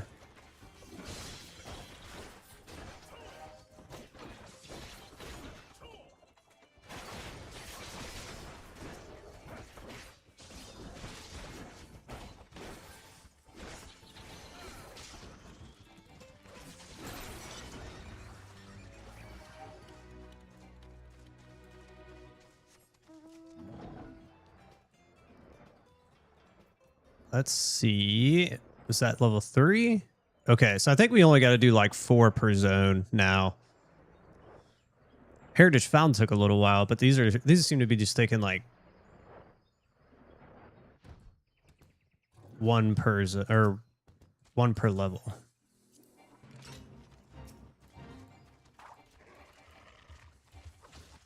Oh.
What up, Ruger? Yes, sir. We're going to be watching it live, man.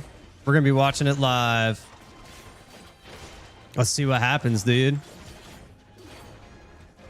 How have you been, man? Are you ready for the reveal?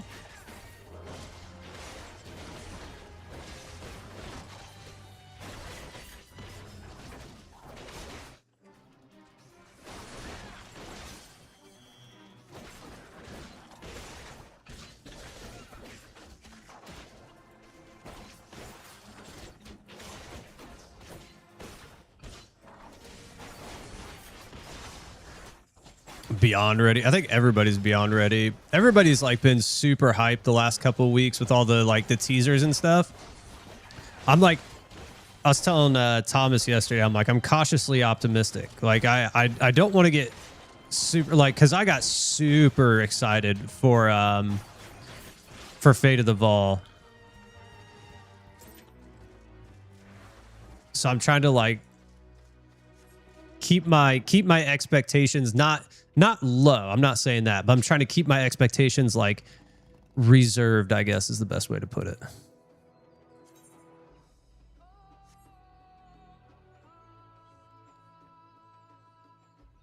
I don't know. None of them say they play it, so I don't think they'll play it.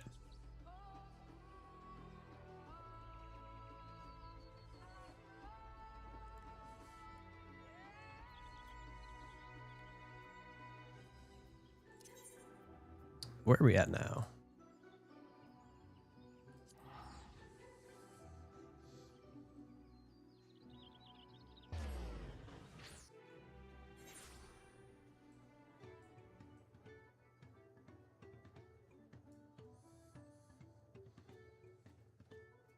What's the drink? Oh, dude, it's just apple juice. It's just some apple juice.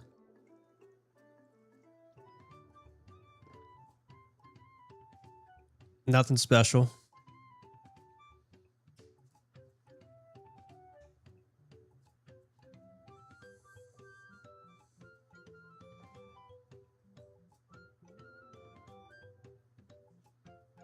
I actually, you know what? Now that I think about it, you could probably see it from the bottom, right? It probably looks like beer. It is not. I'm actually not going to drink anymore. I need to stop. I did it for a couple years. Like I only started drinking a couple years ago, but I just need to stop. Looked like an ultra? Yeah. No.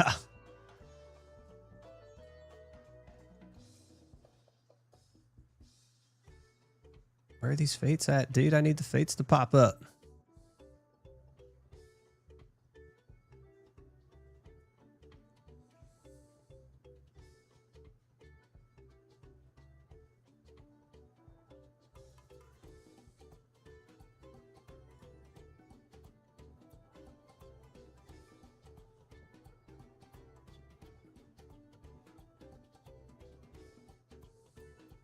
People been running them and stuff, and they're all burned out.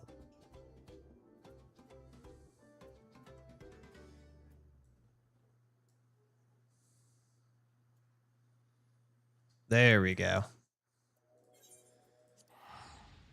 Oh shoot, hold on. Oh, we didn't even have them in. Oops.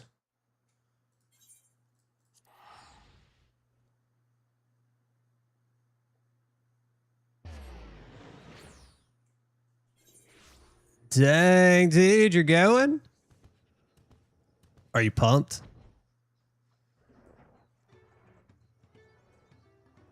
I don't even know the teams there anymore, man. Like, I remember, like, what's its name? Oh, they're green.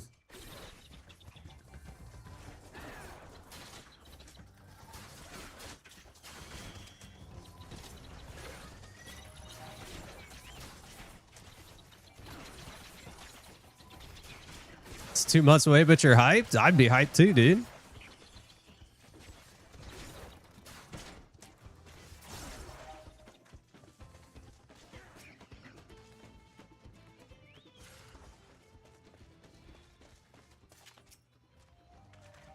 Optic, that's it. God dang it. I was like, I don't even know if they were still a thing.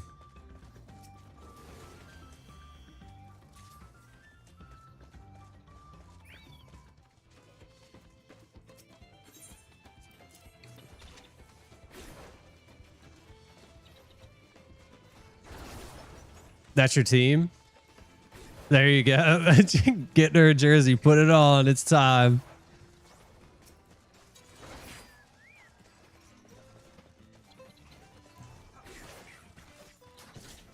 That's like the only team that, and like, is FaZe still a team? I remember hearing about a bunch of stuff about FaZe. Like they weren't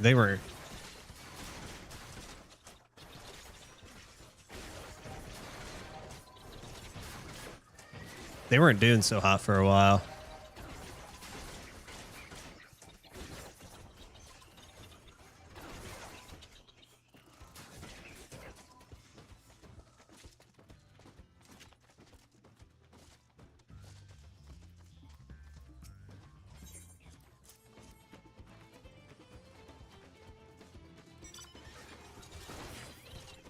Hundred Thieves, Gentlemen. Yeah, see, I don't know a lot of those. I do know the hundred Thieves is what's his face's team, the guy that used to be in Optic. I do know that.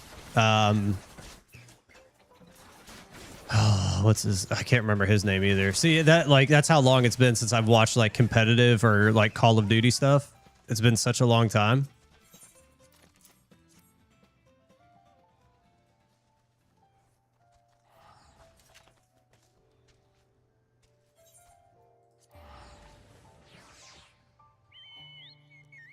Nade Shot, there it is. I remember Nade Shot coming out, dude. Like,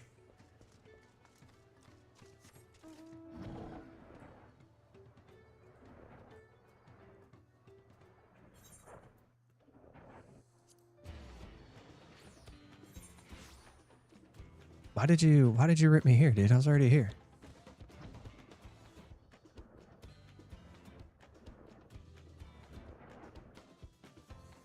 Oh, dude, I bet they're fun.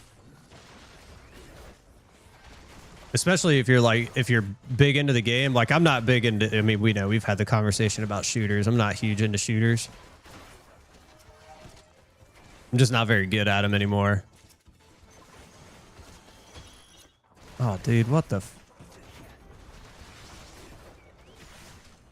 I hate the level sync stuff. I wish it would just automatically sync for me.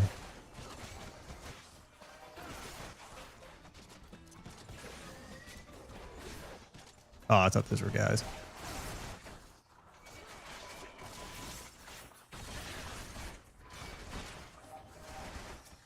Dude, that's like all fans. All fans are crazy, man.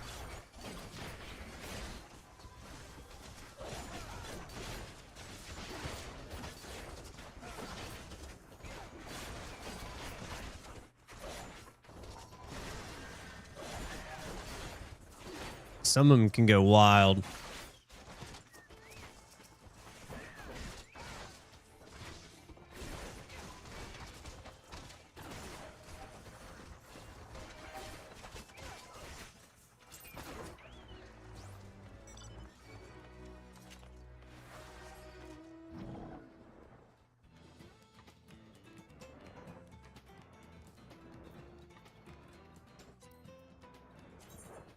Let's see where we at here.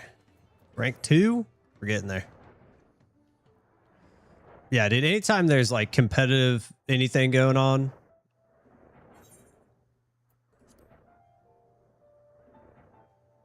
people go crazy.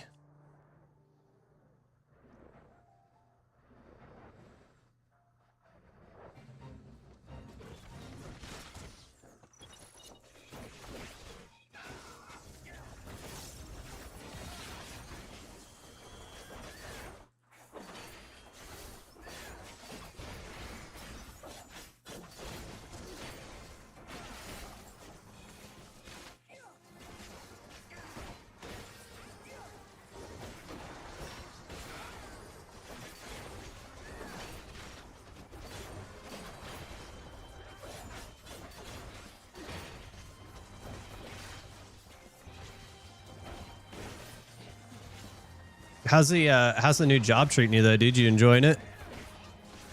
Driving the truck now?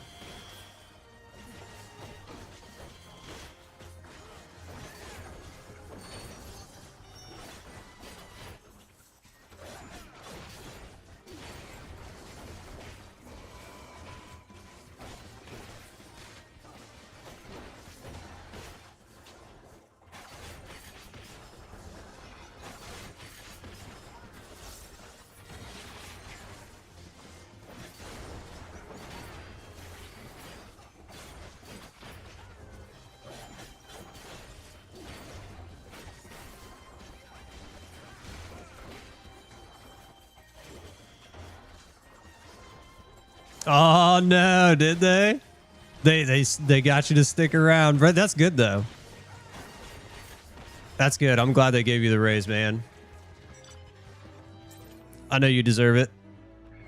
1000%, dude.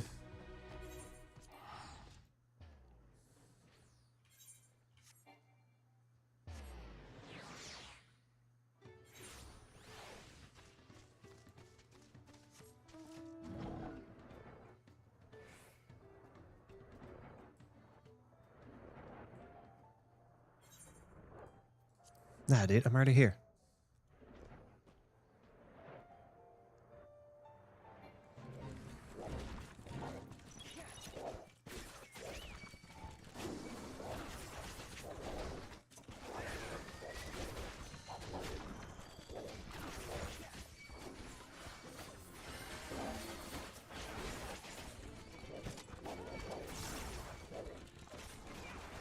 Yeah, that is good, man. When a company values you, that's good.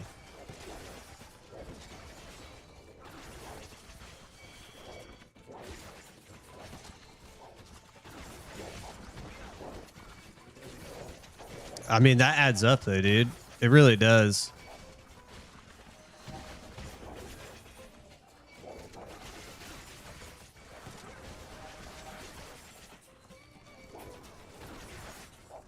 Dang, dude, that's substantial. That's huge. That's a lot. Like a $6 from when you started, because you just I mean, you haven't been there terribly long.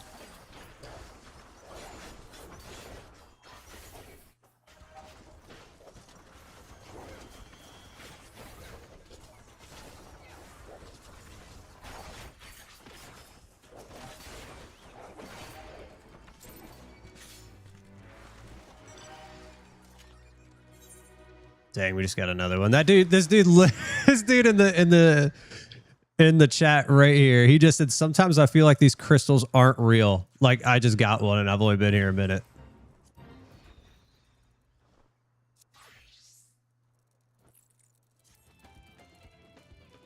Let's see. I think we're done here. Yeah, we're done here. We're good.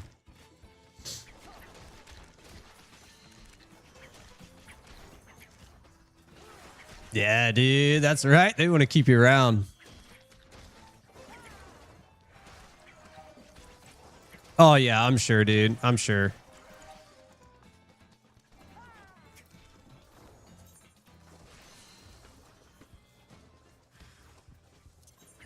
Where are we at now?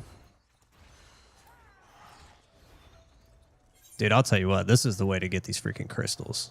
This is the way to get them.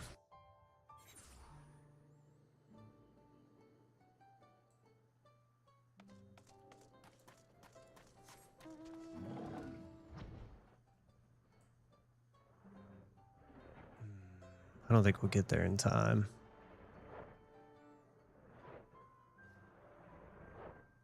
We'll try.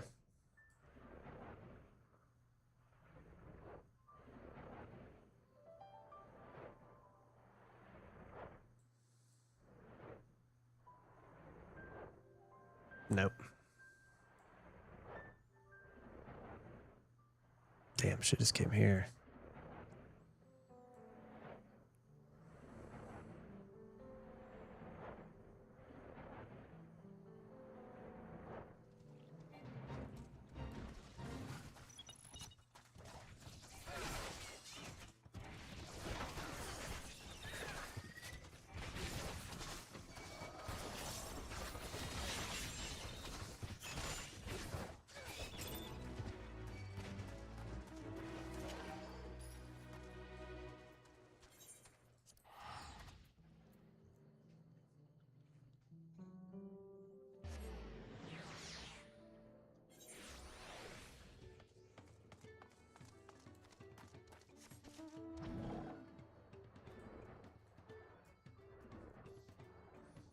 Anytime they're handing out raises and stuff, it's usually a process, man. It's like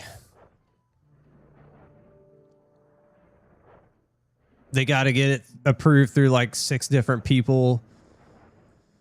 And they're like, oh, well, blah, blah, blah, blah, blah. Time of service, all the jazz, all the red tape, man.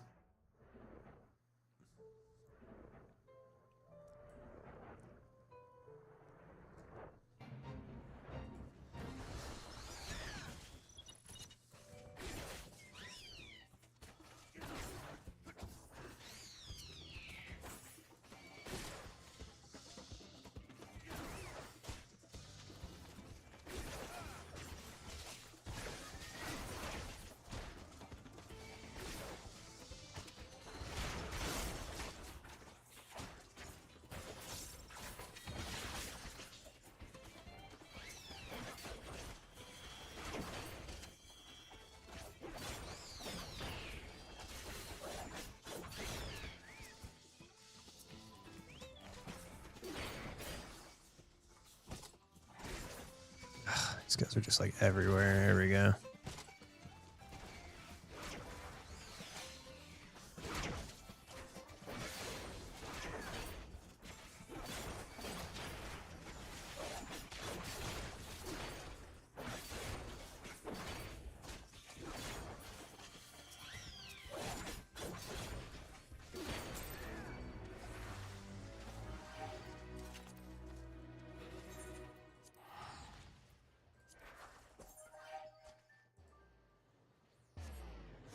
Level 2.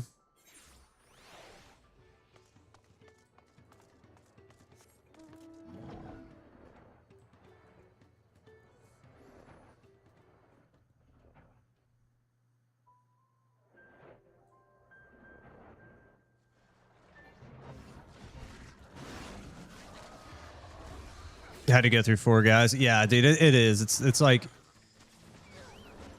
I mean, unless it's a small company and it's like, you know, like when I used to, the old place I used to work, like it basically just went to one person. Well, I'll say in the beginning it went to like one person, then it grew and it had to kind of get approved and stuff. But for the most part, it's a multi-person process and takes forever. But it got approved. That's all that matters. It's so much easier in the landscaping. Probably, dude. Landscaping is hard. I don't think a lot of people will understand how hard it is.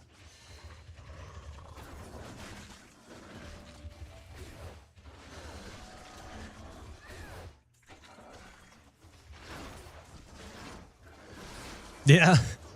Well, there you go. That's how they justified it. They're like, he works his ass off and runs circles around the other guys. Like, oh, was I not? Oh, I hate level sync, dude. I wish it would just automatically level sync me. Like, I wish there was a way to turn on like automatic level sync. Turn it on, turn it off. Like, god dang it. We just wasted all of that. So stupid.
Gosh dang it. See, we'd be done probably by now. Yeah, we'd be done. It happens. Thomas! I was wondering when you were going to show up, man. I thought you'd be here first thing. Like, dude, you ready for the reveal? You in stream 9 my time. Reveal doesn't start till 10, and the trailer and showcase ends at 11. We stream another extra 2 hours for today. No, so it starts. The reveal starts at 2 o'clock my time. So I'll watch the reveal. I won't watch the showcase. I'll watch them do the reveal for the hour. So from 2 to 3, we will stream it live. I don't typically watch like after the reveal.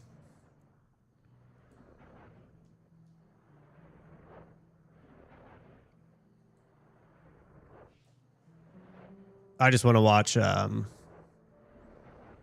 just want to watch them talk about what's coming.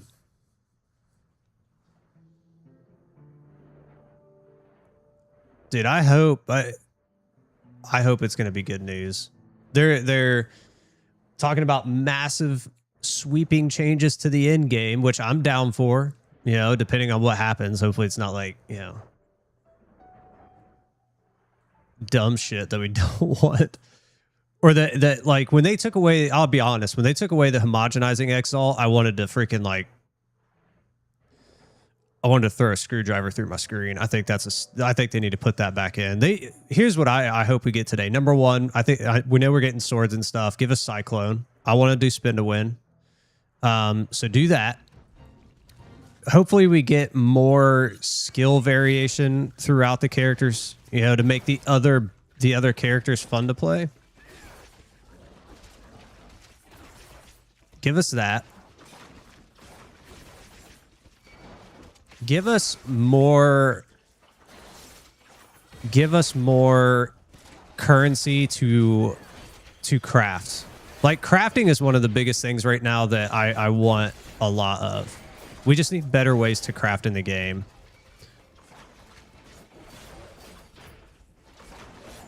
Fix maps a little bit. Fix like the towers and stuff. Don't like the way that the map works, how big it is. I think they could do away with that. Honestly, I don't think it needs to be this massive map that just constantly keeps growing and growing and growing. Like, I think there's a way to just have a map. You have to explore it, obviously, but once you unlock it, it's basically done, and then it's kind of like farmable zones. I think I don't know how to describe how I'd want or what I want. It's like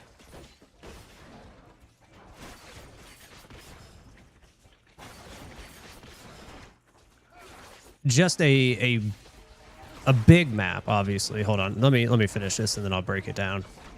That way I can kind of express my brain what I'm thinking.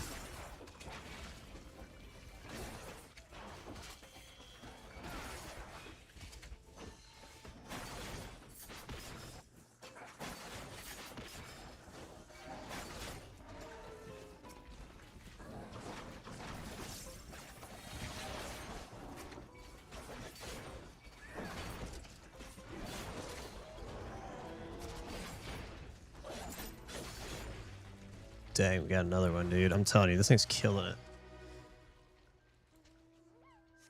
Here, let me do this. This way I can like talk about it.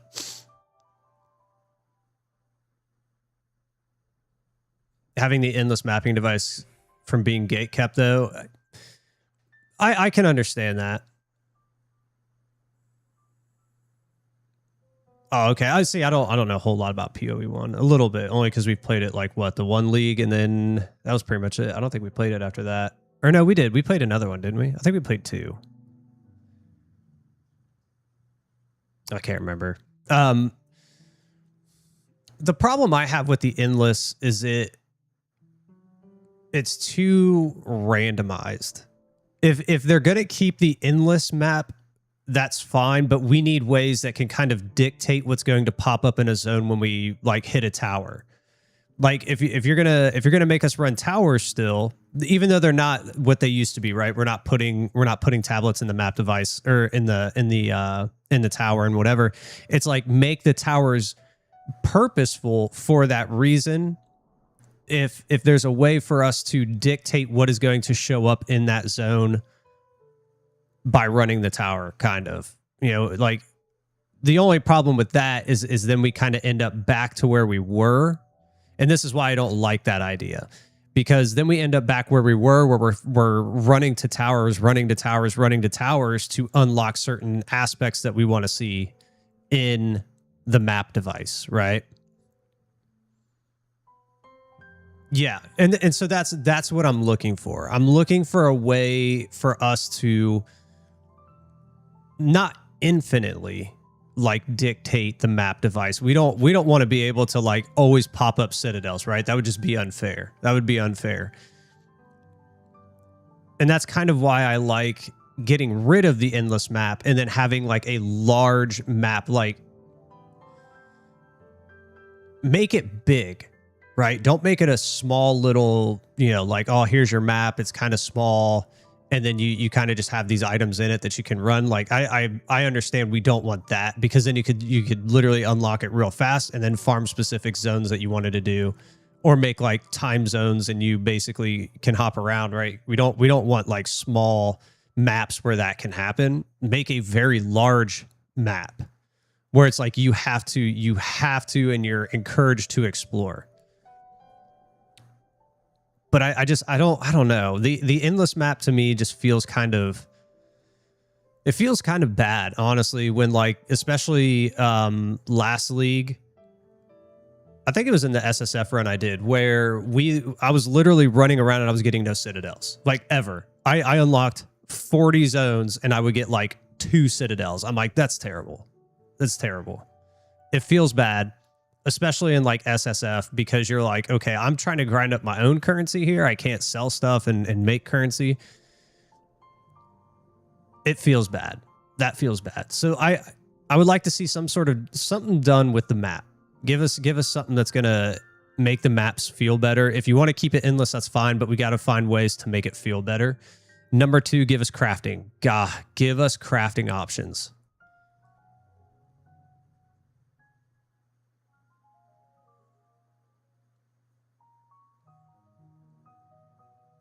Adding a little bit more of them. Yeah, I mean, that could be another option too, right? If you want towers in the game, that's fine. And if the way for us to manipulate the maps that are going to pop up when we complete the tower, then add more and allow us to manipulate them, so that way we can get better maps in our endless maps, right? But then again, like I said, it kind of goes back, and I don't think I really want that, because then it forces us to just go tower to tower to tower to tower because we're trying to manipulate maps. Like I didn't like that. I don't know. I don't know how I want it to turn out. I know maps needs help. It does need help.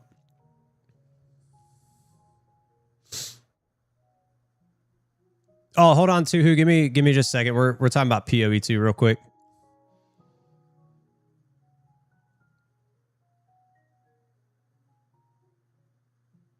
Yeah, I mean, yeah, that could be one thing. Access all maps. A crafting bench that can at least, yeah. So yeah. I don't know how we don't have more. This is where I go back to kind of like Diablo, right? Diablo had such a good foundation and had so many good elements in Diablo 3. When Diablo 4 released, it felt like they went backwards. And it was very frustrating. It was like, you have all these mechanics that you already kind of worked on and were really, really good. And you could have brought them into Diablo 4 and made different, so that way it's not exactly the same as Diablo 3, right? Because we don't want the same exact game every time. Take those elements and refine them and make them better or different, and we have to do different things with them. PoE is the same way. Like, you had all these elements in PoE 1. How do we not have options in PoE 2 yet? Like, we don't need that extent, right? The game's not fully released. I don't expect it to be like, bam, here it is, ready to go, right? But it's like, how do we not have more options? And when we got options that felt good, you took them away from us. Like, that sucks.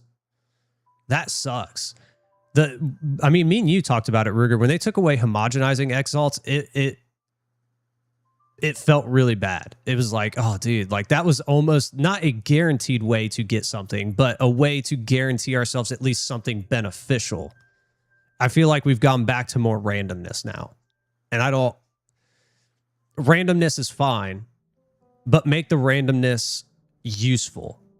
The homogenizing gave us that. It was still random, but we could guarantee at least ourselves something useful. And it's gone. So, like, yeah, I don't know.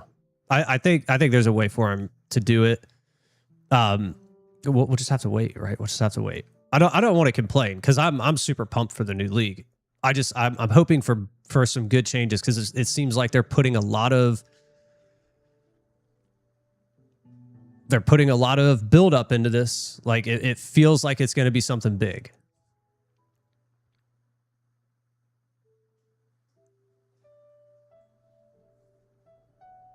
It did, but it felt good because it felt good because at least we could guarantee it, you know, like at least something useful. I swear to God, dude, I keep slamming reduced attribute requirements and light radius, and it makes me want to bash my head. Like last league in SSF, when I kept getting reduced attribute requirements and light radius, I just wanted to like beat my head against the wall. I'm like, I'm burning currency that I need that is not easy to get this garbage on here.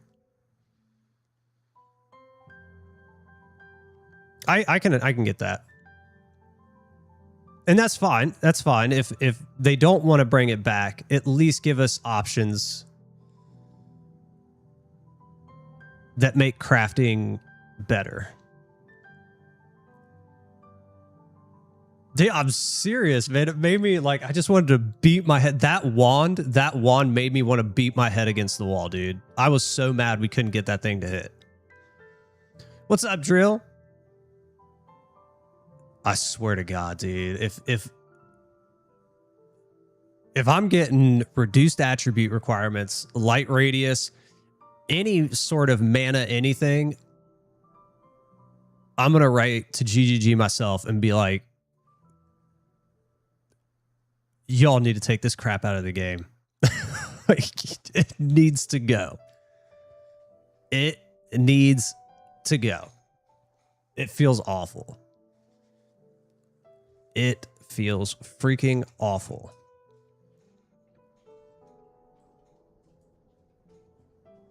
So I guess, yeah, that's we're still talking about that, right? So give us something to do with the maps. Maps just needs a fix. Not like crazy. It's not like, I mean,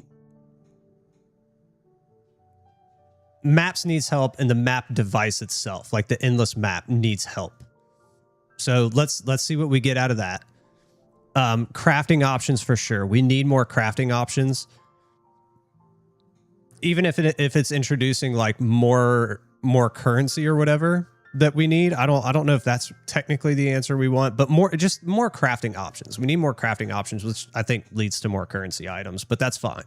That's not that big of a deal. Player balancing or character balancing is really what I'm looking for. I feel like every league, I mean, last league we ran like 8 different characters, right? But it always seems like the main 2 are always the same ones that we're running every league, or variations of those builds, right? It's kind of been that way since the beginning. Like we need a balance of the characters, and it may not necessarily be the characters, but it's the skills. Like the skills have to be balanced to make other characters feel better and more viable, I guess. So those are like the 3 main things I would say I'm looking for. And a lot of people got on me because they're like, "Oh, you didn't play enough characters." I'm like, dude, I played like 8 characters last league. Don't tell me I didn't play enough, right? And we played different characters. It wasn't just like we stuck with the witch, right? We played like 5 different classes, right? We played 5 different classes. Not every class can do every build like people say it can. It just can't. It's some parts are inaccessible to you in the skill tree and stuff like that. Like you can't have one character and do all these things. You just can't, which it shouldn't. That's not what it should be. We should be encouraged to explore the other classes and other builds. And right now, PoE2 kind of feels like a 2-character pony, 2-3 class pony. Sanctified just got a +6. God dang, dude. God dang. That thing's nasty then. Yeah, if you want to, Drill. I was waiting for Tuhu. I think he said he wanted to practice M10, but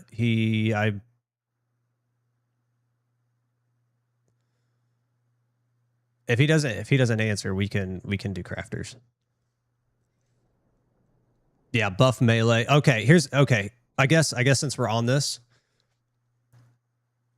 for the love of God,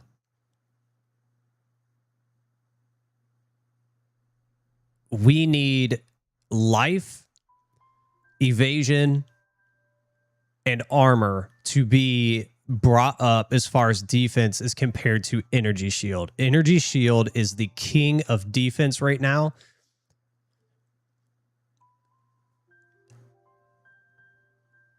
They have to do something where life, evasion, like life builds, evasion builds, and armor builds are coming up to that level because they just aren't. Energy shield builds are the best thing in Path of Exile by 500 miles. It's not even close. Me too, dude. I would love to build a warrior, but I'm not going to because it feels terrible. Life on tree, yes. That's what I'm saying. Like they've got to do something. They've got to do something because energy shield is just way too good.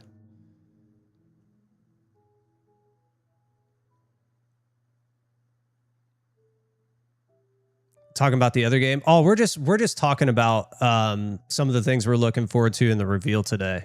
So the reveal's at 2. Which is in 2.5 hours for me.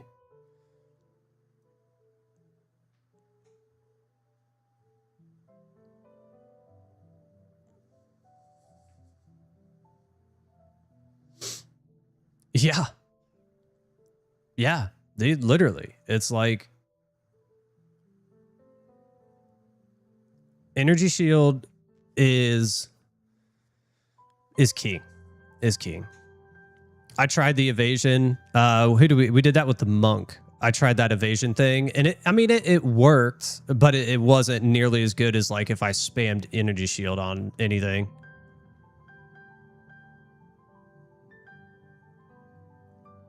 Hey Drill, are you still here? If you're still here, Drill, because we can play tonight if you want to. I can hop on and we can do the crafters at night if you're available.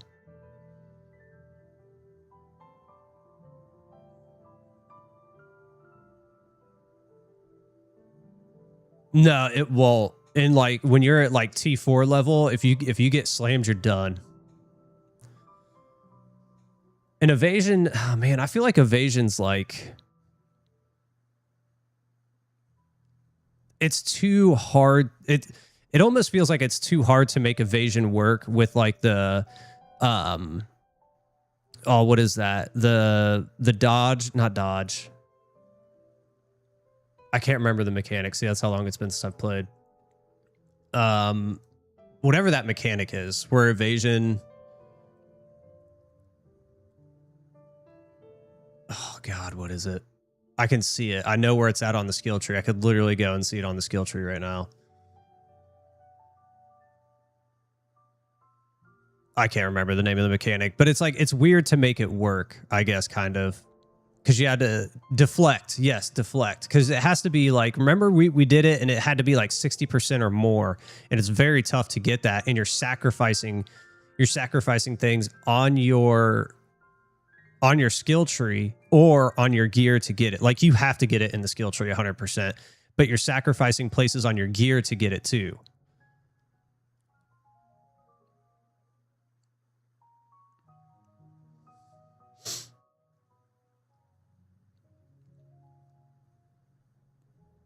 If he doesn't show up. No. Hey, Tuhu, if you want to run M10, we can run M10 drill tonight. We can hop on and we can do crafters. Like I got a few hours tonight that I can hop on and we can work them out.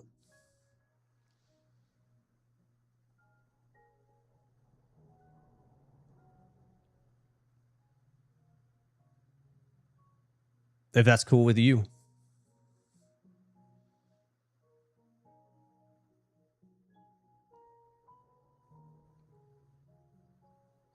Yeah, and that's the problem. It takes away from reses on on pieces of gear. And that hurts.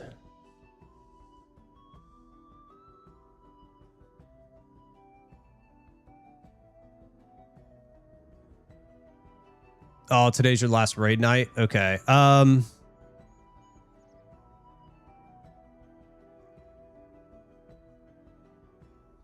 Hey, Tuhu.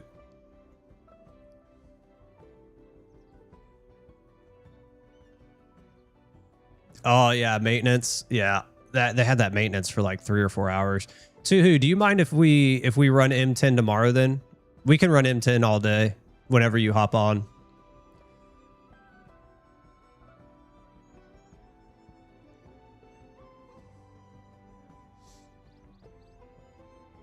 Yeah, dude, that's what I'm saying, dude. That Choir of the Storm that you had was disgusting. When you hit the +1 skills, it was spell skills, right? Or all spell skills or something like that.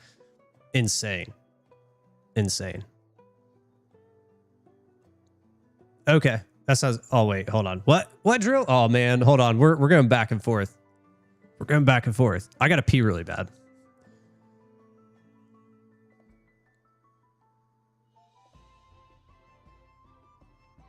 Oh, you gotta re-clear it to get into 10? Is that how it works on the reset?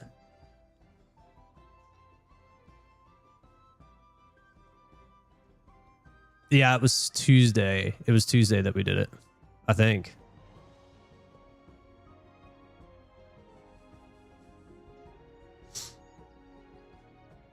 Here, actually, I can tell you right now.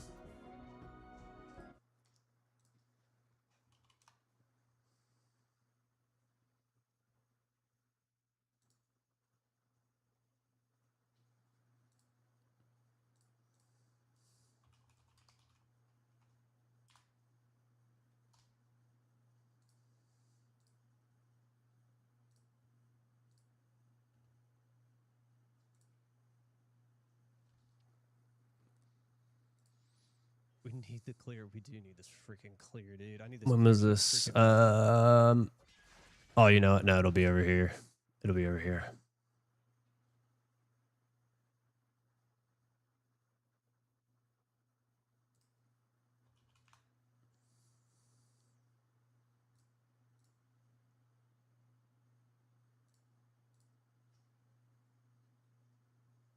May 5th. What was May 5th?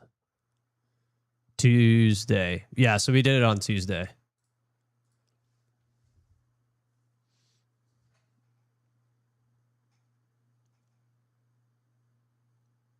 Three raid groups. It's all good, man. Get confused. Here's what we'll do though. We can go do crafters right now, drill. That way we don't have to worry about tonight in your raid. So we'll do that. And then Tuhu, tomorrow, whenever you hop on, just let me know. We'll run M10 the rest of the day. That's what we'll do.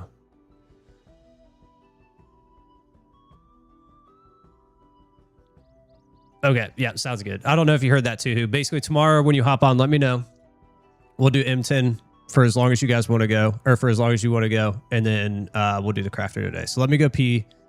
I'm going to hop over. Actually, I'll wait. Or I'll go to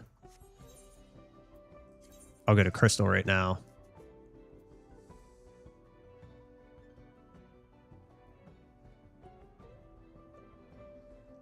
Because we got a little over 2 hours, drill, until the PoE2 reveal. A little over 2 hours.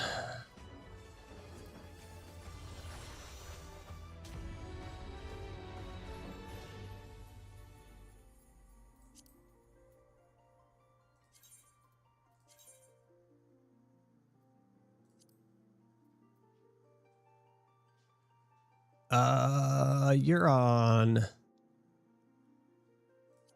I think you're on this one, all right? If not, we can always travel over. Yeah, yeah, okay, I was right.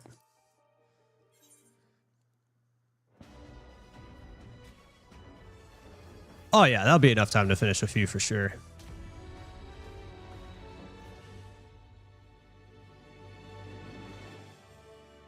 Do.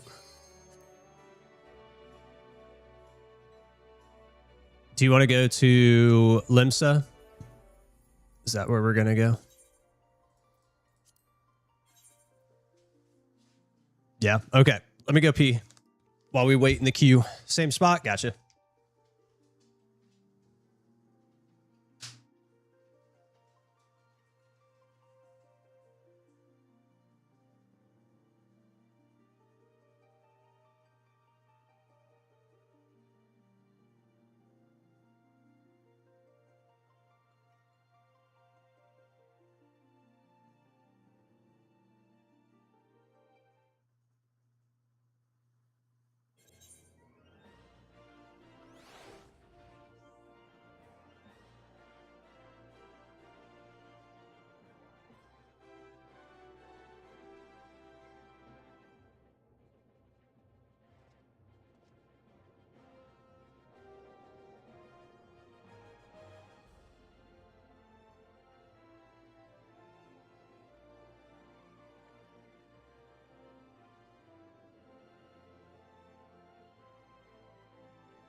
Oh my. Whew. Like 87 pounds lighter.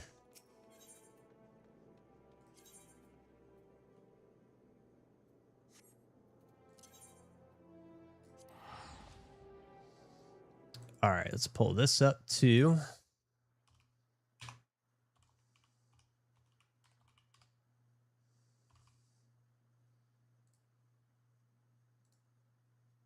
This way we have our solver.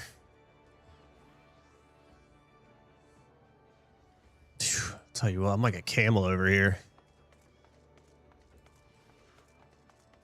Just hold it all in.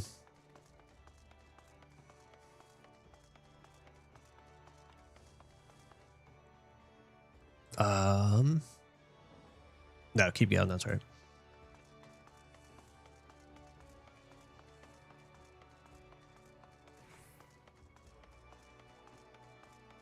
Oh, no worries.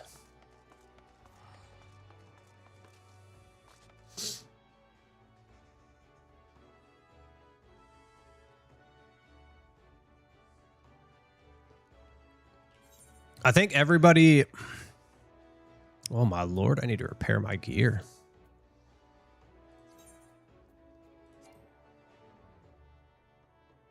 Oh, the leather worker.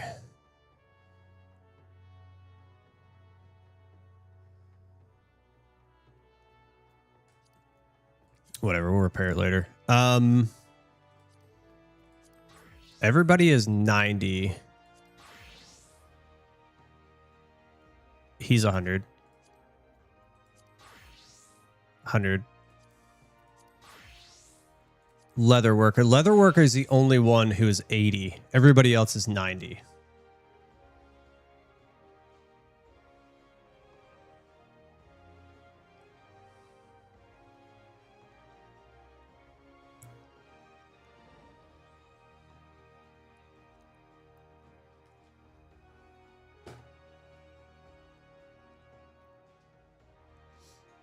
So whoever we want to do does not matter to me.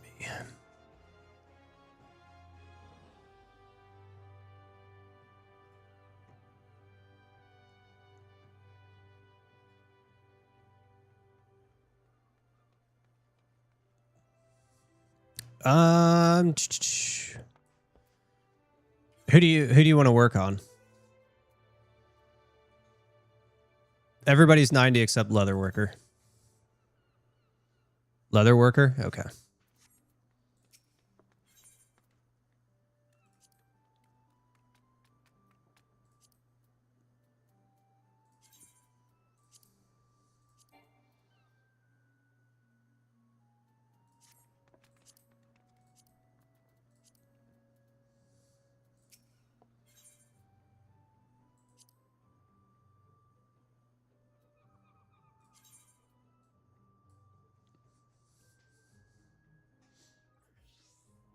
Those are the items. I can send you, I can link it if you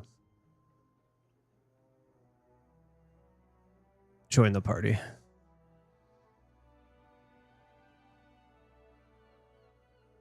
Okay.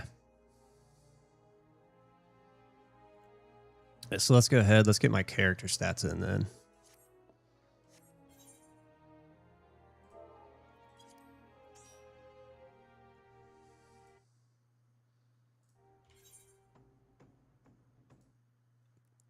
Do.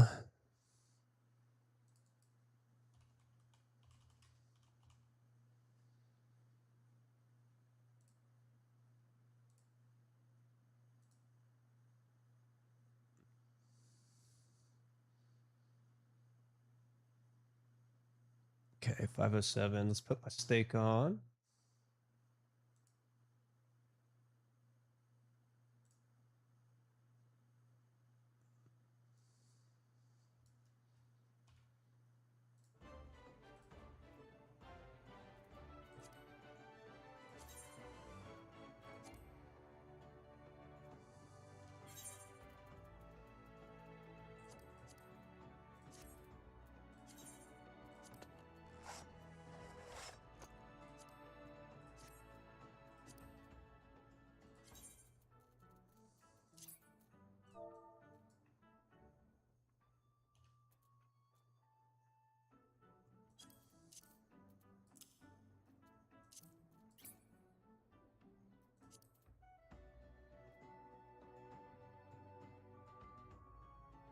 Okay, should be good. Got the macro loaded already. You're still loading in? Are you, like, did you do the download yet? Like, when I loaded in this morning, I had to download whatever their patch was. Oracle was talking about it earlier, that apparently there was like some sort of, it's all the way at the top. Here, hold on, let me scroll. Let me scroll.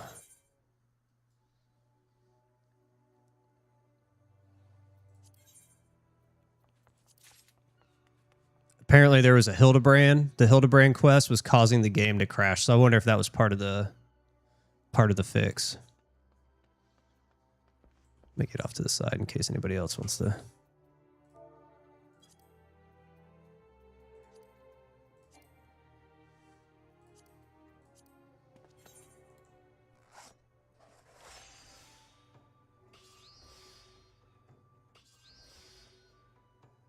Oh, you can turn it on.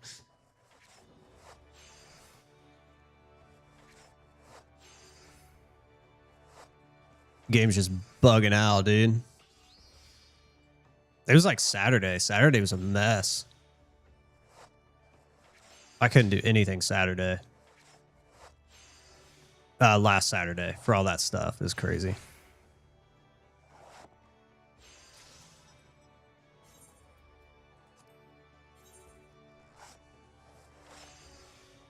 We couldn't log in. We couldn't transfer. Like, I want to say the queue when I logged in, and I typically log in like, I log in super early because I'm usually up like super early. So it was like, I want to say like 4 o'clock in the morning or something on Saturday. And the most I've ever seen like in the queue on my server is like 20. I want to say it was like 70 or 80 or something like that. It was nuts.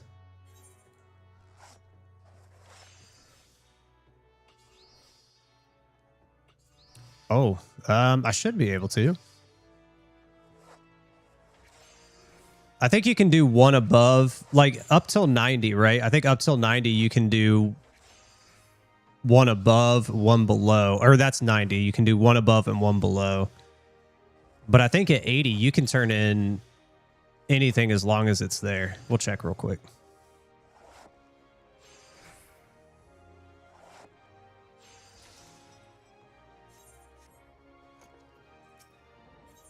Yeah, we're good.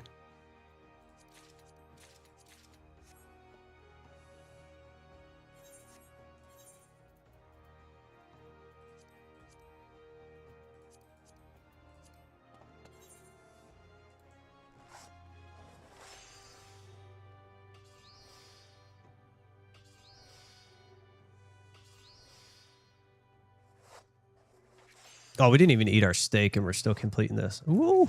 Got lucky.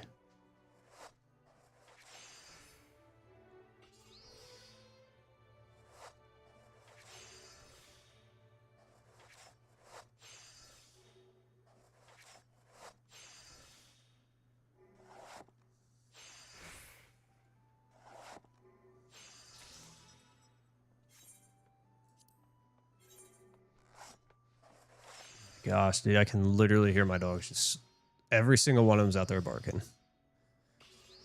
Yeah, it really sucks. I didn't cut my grass last weekend because it was super soaked. We got a ton of rain, like 2 days. It just literally rained from the moment the day started to the moment the day ended for like 2 days. So everything was soaked. So I didn't want to go out there and mow and get just drenched. So I didn't mow last week. So I'm going to have to mow this week. We've also gotten rain and it's been like overcast and, you know, like humid and stuff. So the grass is just growing like crazy. It's going to take me 2 hours to mow my tiny little yard.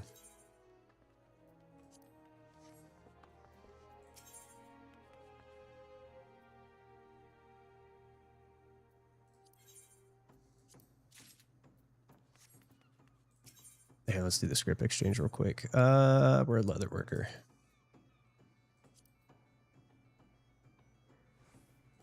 Oh, we already got that one.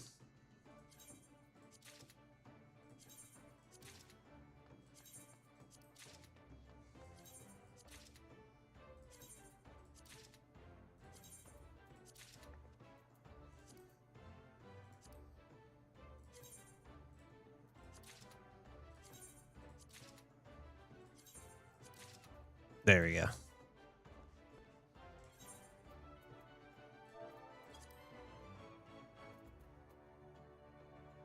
Let's go ahead. Let's eat the steak before we go any further.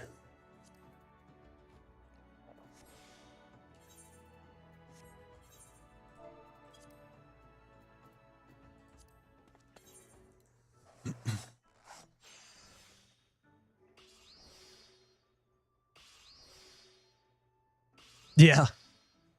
Definitely don't want to waste them, that's for sure.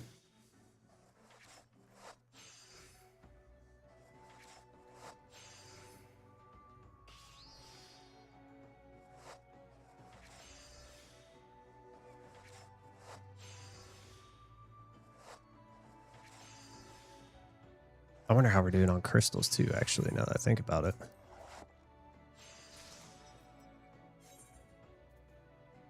Only ice? Oh, okay, we're not even using ice for these, so that's fine.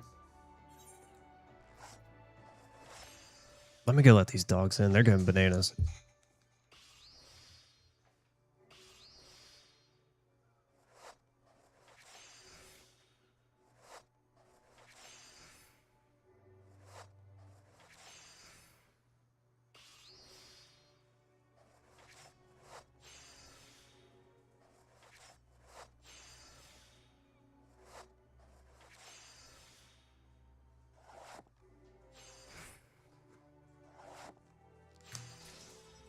Perfect timing. What's up, Thomas? Oh Lord, Thomas, if you're gonna come in here with dark jokes,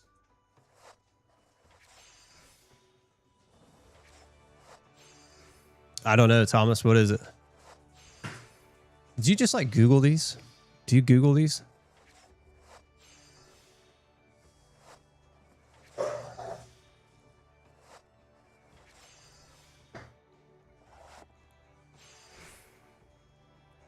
A panda? I mean, pandas are cute. Pandas are mean though, dude. That's the crazy thing. They're cute, but they're mean.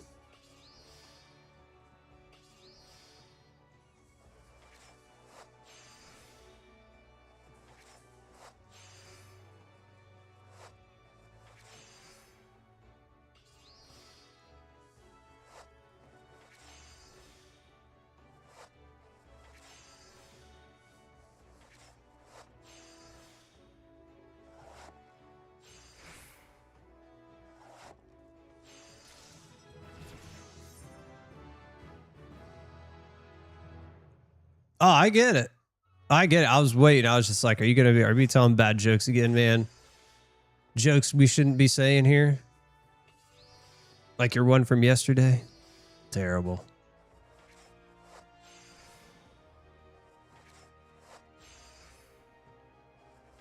Yeah, no. None of those.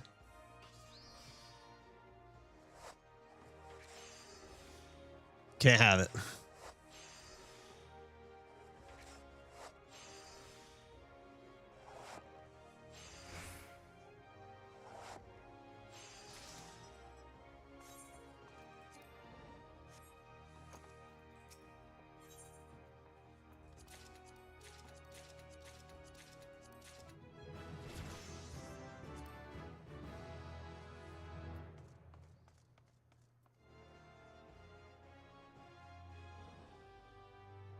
That's weird. How do we... Oh, it's by 3. Wait a minute. No. If that was true, how do we not get the 83 yet? Or the 84?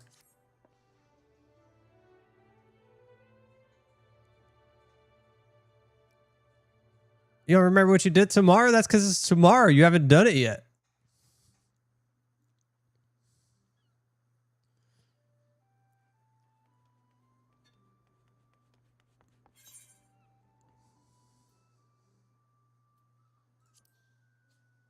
Oh.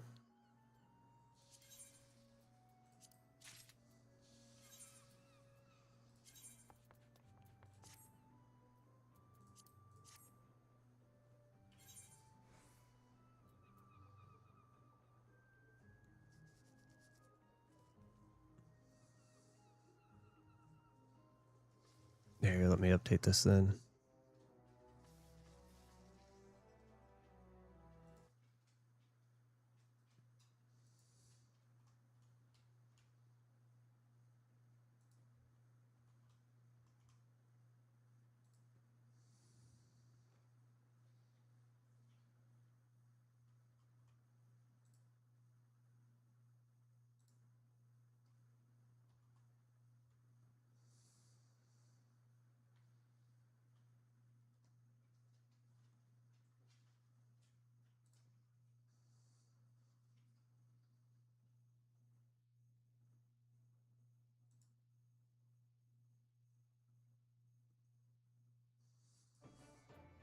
The next one.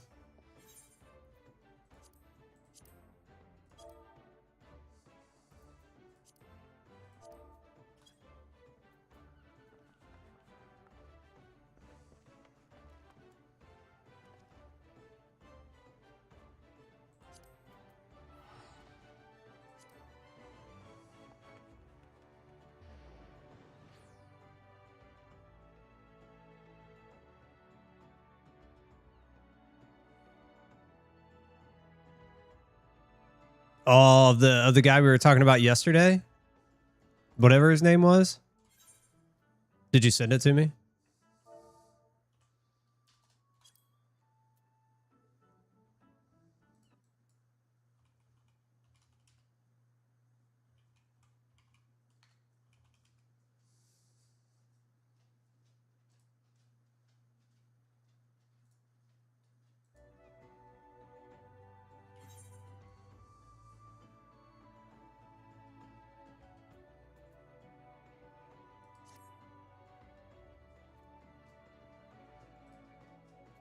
Okay.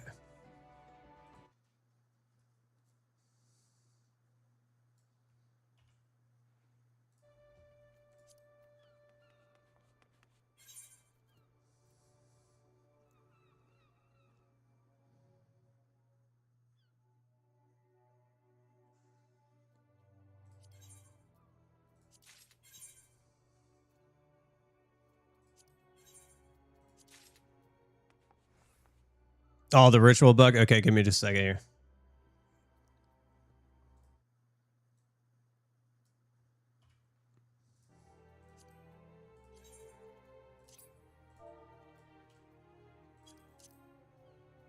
I gotta remember it's this one, so I don't have to remember to drag it.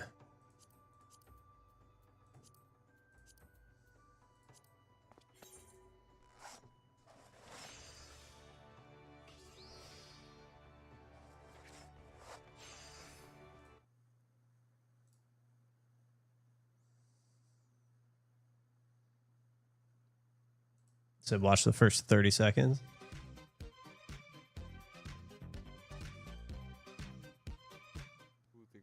И типа, если не будут бафать, какая будет мета? Ну, я не знаю. Вот сейчас бафнули. Мне кажется, копье заебись, там можно нормально... Меня реально забанили, Антон, в прямом эфире. 100%. It's the mentality of like forcing combos. Like, bro, you should be able to play the game like fucking doing whatever ability you think looks the coolest and feels like this. Oh, a lightning spear? That sounds fucking cool. You have to just pick that and play it. He didn't do anything. Oh, I thought he was gonna I thought he was gonna freak out. I thought he was gonna freak out, dude. Yeah, your account has been locked. You are done, sir.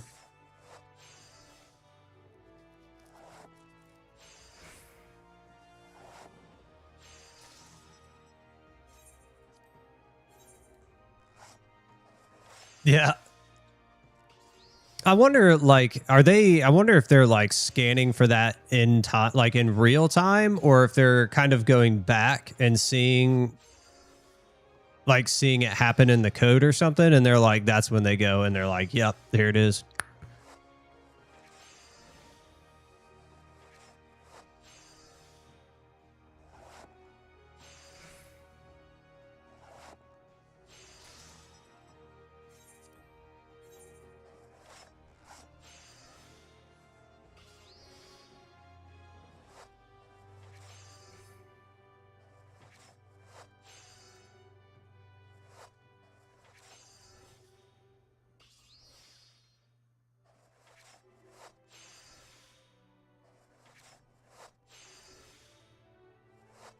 Go, little crafter, go.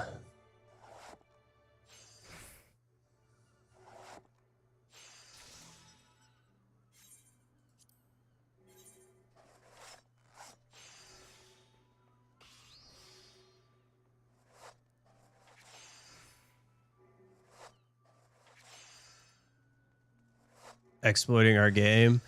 Well, here's the thing. Isn't it in the terms of service though? Like you're not allowed to do exploits. Like if you come across one, it's one thing, but if you use it if you use it and abuse it, that's different than stumbling upon it. Right? Like GGG is not going to ban you if you come across an exploit and you're like, oh my Lord, and you don't use it. But it's like, if you're constantly using it, that's when they're like, no.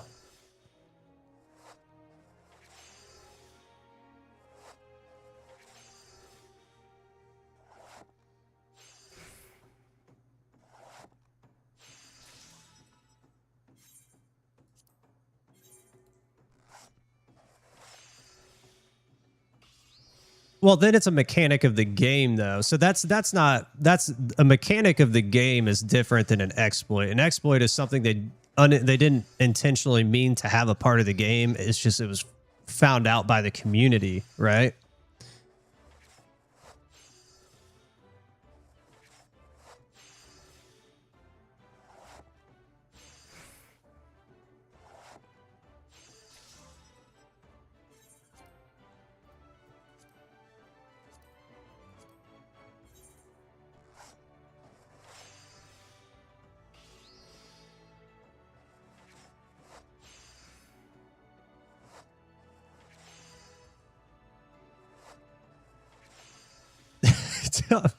That's because you've used terrible names. You need to be straight, sir. You need to be on the straight and narrow. If you mess up, you're done.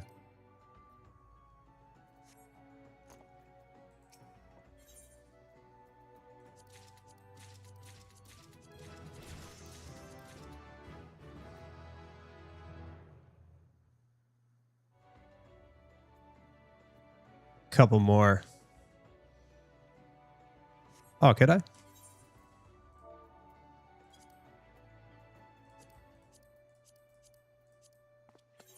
Whoops.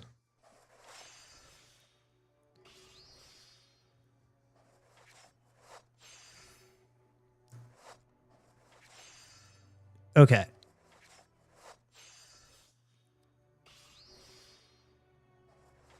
But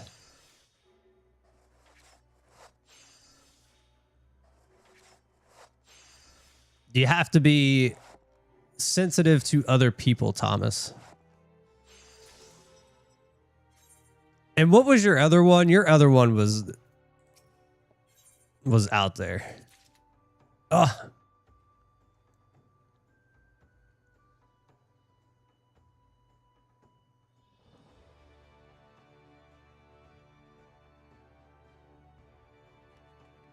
Popped up twice. I don't know. It just decided to. No. So Drill, he had his character name in Path of Exile 2. One of them was that, and the other one I want to say was like, it was a bit more graphic, if I'm not mistaken. I can't remember the name.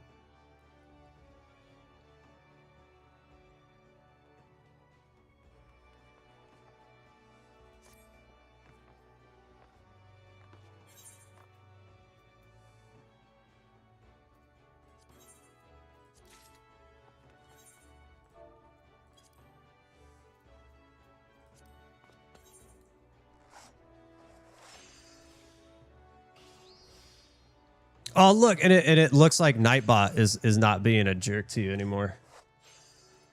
I went in and made some more adjustments, so. Yeah, see, yeah. You, Thomas, I swear, dude, you're something else. If you get banned, it's because you did it.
Yeah, dude. See, you're gonna get yourself banned.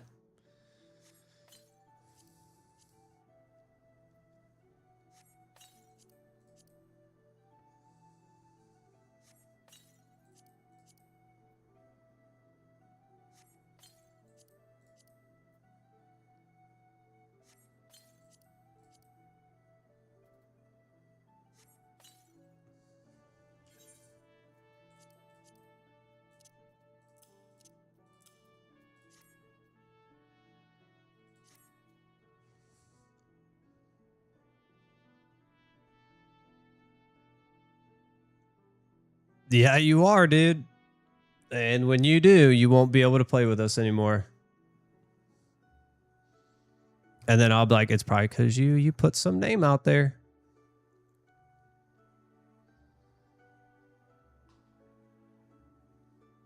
Or because you're exploiting.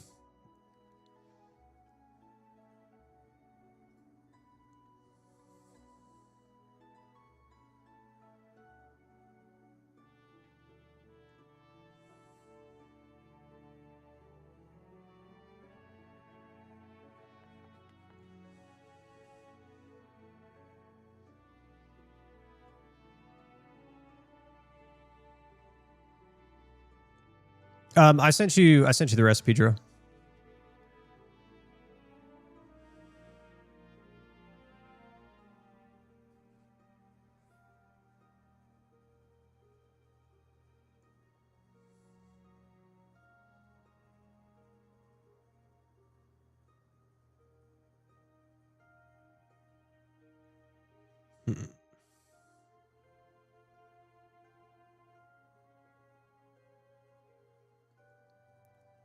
Dude, I'm telling you, you guys should try it out, dude. Like, they have a great free trial, dude. They have a great free trial. You should give it a shot.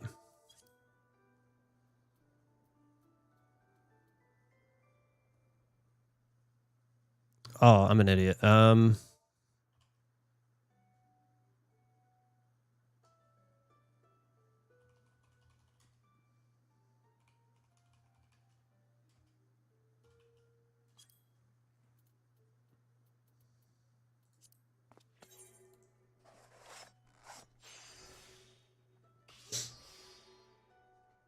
You should give it a try, man, and then you'll be hooked. And then we can play together. I mean, we can always play together, yeah, on PoE too, but until I get bored of Trade League, which is about a week into it. Week, 2 weeks. Although this league will be a little bit different because I'll be gone the daggone first week of it. So my plan on when it comes out is I will stream it Friday. We will stream late Friday. Then Saturday I will definitely stream too. Like I'll probably stream most of the day on Saturday because then Sunday I leave, so I won't be able to play from like Sunday till Thursday because I think we get back Thursday or something like that.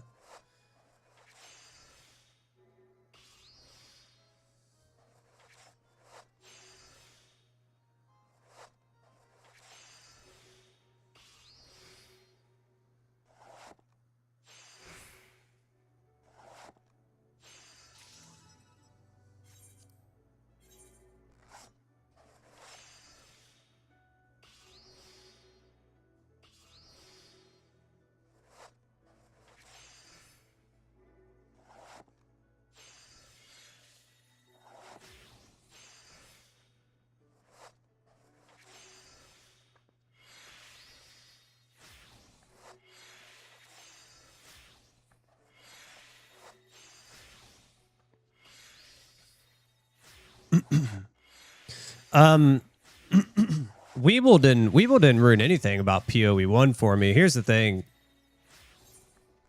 Because I never played PoE1, and actually I enjoyed Heist. I thought Heist was fun.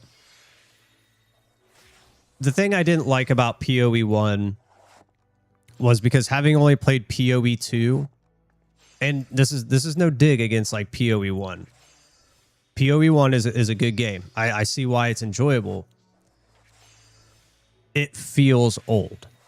the movement, the keybinds, everything about it feels really, really old to me. And I'm so used to PoE1, it's hard to play PoE1 after having played PoE2 only, if that makes any sense. Like it kind of, so here's a good, we just actually talked about Resident Evil Remake the other day. If you ever only played Resident Evil Remake and then you went and tried to play Resident Evil 1, you would hate it because Resident Evil 1 movement feels like garbage. It's the same concept. Like, I like how PoE2 feels so much better than PoE1.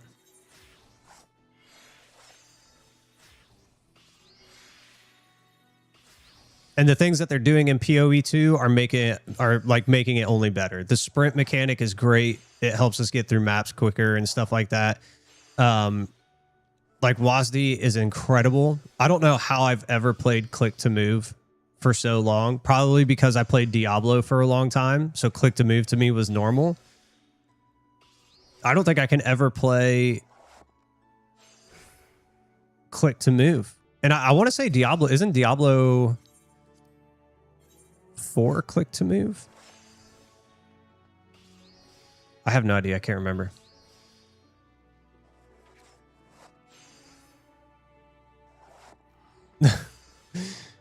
Resident Evil. So Resident Evil is a great game.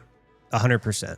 The original one was really good, but that's coming from having played it, and that was just how the games worked back then, like the movement and stuff. So you were used to it then. The thing is that like it was bad. Even then, if like the movement felt bad. When they did the remake, the movement got a million times better and it made the game better.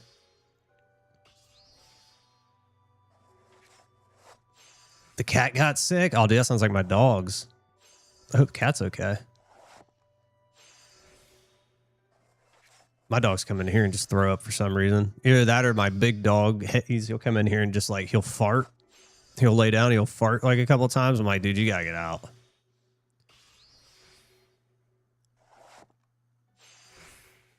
If you haven't played Resident Evil, I would say... Oh, what happened? We didn't get... It must have popped pour or something. I didn't see it.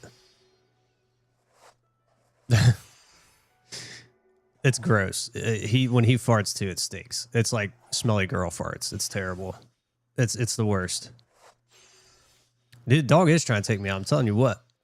And he's got allergies, so it's allergy season. So it's even worse during that time. But I'm saying you should try Resident Evil. But if you're going to play Resident Evil, play Resident Evil the remake.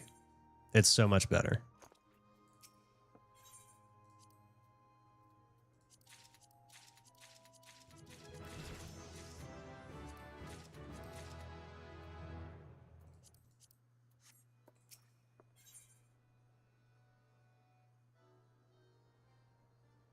Okay. So we needed one more.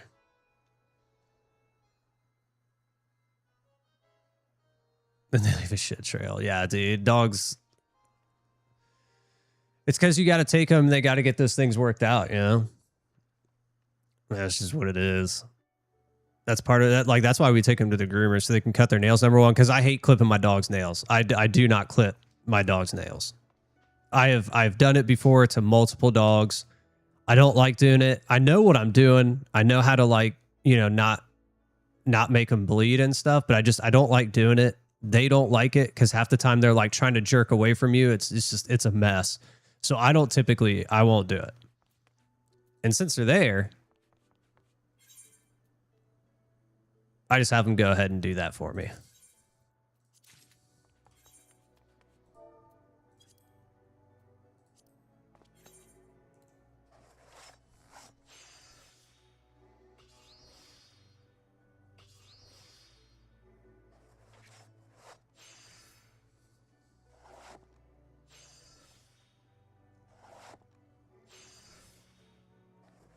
Dogs are a ton of work though, dude.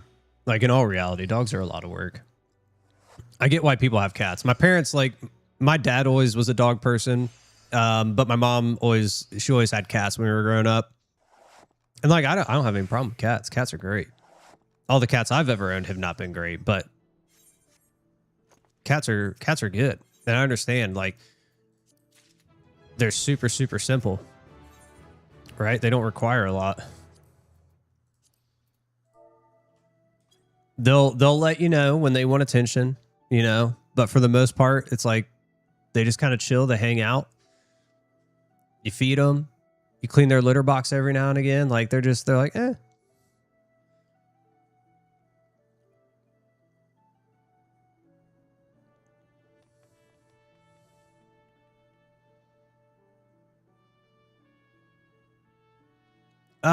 Not really. So here's the thing about like those dog chew toys. Do they work? Somewhat. Do they work excellent? No, they don't. And there are just certain dogs like our dachshund. We had a little dachshund. His name is Sydney, and I love that dog to death. Rest in peace, Sydney. But some dogs are just prone to like bad mouth diseases. Like they'll get, you know, build up real fast and stuff like that. So that's a type of dog where you got to keep up on their teeth, because if you don't, then you have to have surgery to remove teeth.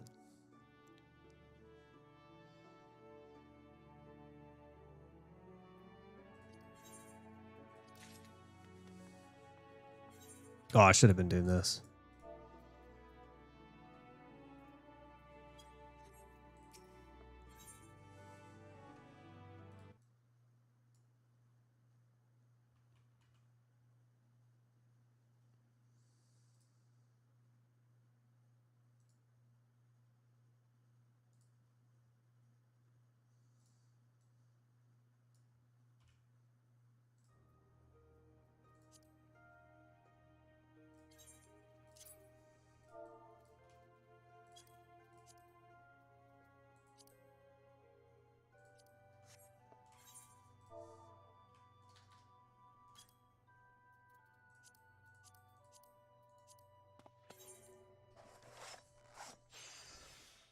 He's back.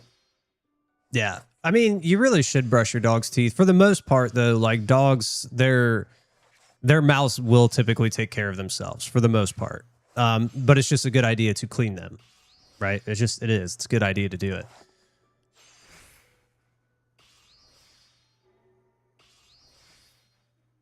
Sometimes, though, there's just nothing you can do about it.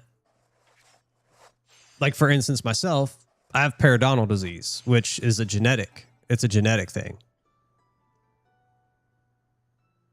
There's an additional step in there.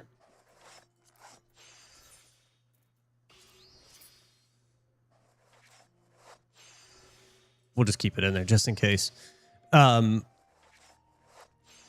like, so basically what periodontal disease does is it's like this bacteria that grows on my gums, and it eats away at my gum tissue and my bone and my teeth and stuff.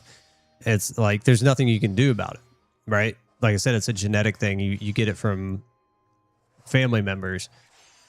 So unfortunately, at a certain point, you just got to go and have these deep cleanings and stuff like that. Like if you take care of your teeth regularly and you go to the dentist and you get your cleanings, and occasionally you got to do deep cleanings and stuff like that, it's usually not a problem. However, I didn't go to the dentist for like a long time. A long time. So it got really bad.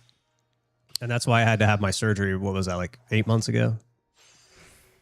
Or not even 8 months ago, like 4 or 5 months ago? Flex it every 2. Dude, I wish. Did that really not pop?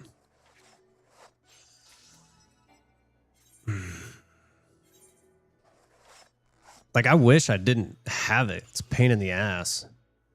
It makes going to the dentist even worse. Like I didn't like going to the dentist in the first place. It makes going to the dentist even worse to have these deep cleanings and these surgeries. You're weird. You like the dentist? I've never, even as a kid.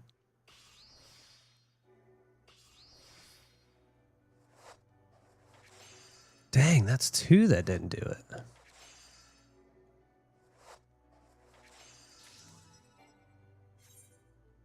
hold on here.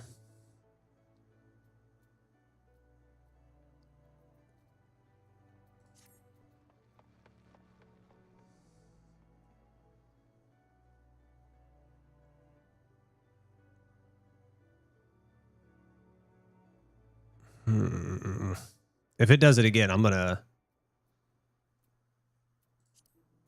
It won't matter now. That's high quality. But yeah, even as a kid, I didn't like the dentist. And as I got older, it got worse and worse. And then as my teeth got worse and worse, going to the dentist is just like something I don't like doing. I don't like doing it. I can't have regular cleanings. Like every single time I go to the dentist, it has to be a deep clean, and it sucks. Why though? It feels good. Okay, see, it doesn't feel good for me. It doesn't, because like I just said it. Like I can't have a regular cleaning. I have to have what's called deep cleanings, which is like this ultrasonic pick tool that basically vibrates at a intense speed and shoots water, and they have to literally go under my gum line every single time, and it hurts. Not only because of, they're going underneath your gum tissue to get this stuff out, but also because like I have severe tooth sensitivity in a lot of my teeth because of periodontal disease, so it hurts. That sucks.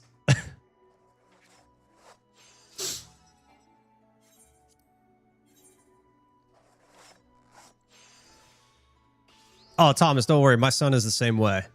My son he has allergies. We don't know what they are. But like, cause it's just like normal. It's not like severe allergies or anything like that. But he has allergies in the fall and in the spring. He gets really bad allergies for like 2 weeks, and then it's gone. But for those 2 weeks, he's miserable. You'll have teeth sensitivity. Yeah, see, if you had tooth sensitivity, you would like literally, I think I have like 2 on this side, 1 up here. I think 3 on this side, and then 2 over here. Like I have tooth sensitivity everywhere, and it's an unfortunate, problem that is it's very common with people with periodontal disease to have tooth sensitivity. Yeah, dude, that's how you got to grind out PoE 2. That's when we met, dude. When you had your nose done.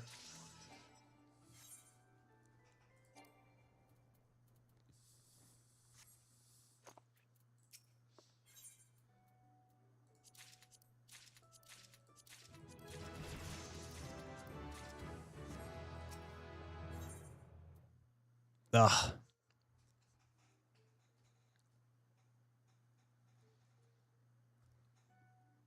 Oh, I got one more.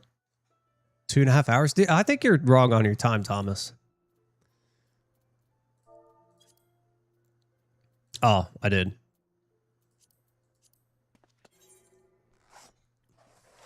Did it again.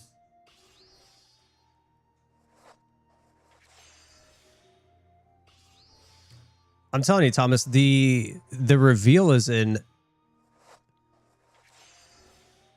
an hour and a half. It starts at 2. You met Ruger because of a nose job. It's when he had his nose job and he was off because he had his deviated septum done, and that's when that's like when I first started streaming. Right around when I first started streaming. And he was at home. Almost.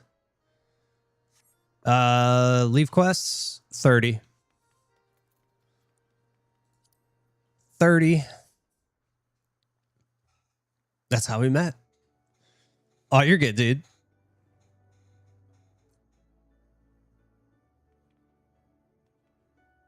Oh, your deviated septum surgery. I have a deviated septum, and I've been thinking about getting it done. I've had it for a long time, though. Let's do those. Okay, yeah, we can do those too.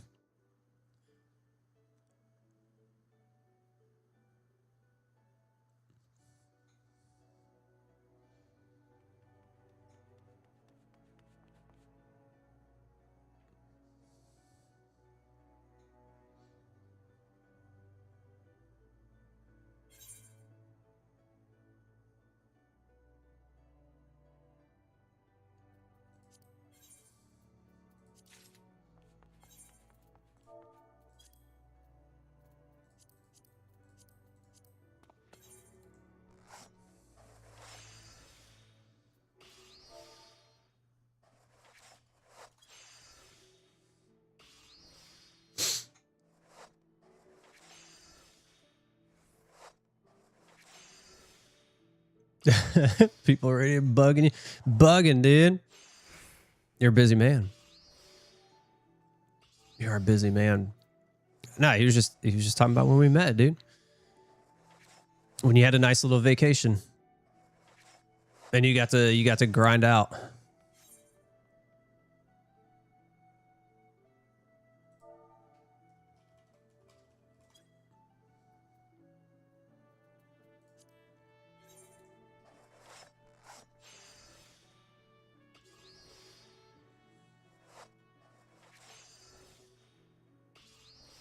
Yeah, dude. For a year. For a year. We're officially a year into streaming, man. Officially in. 40 days in. Yeah, dude. Just grinding. Just grinding.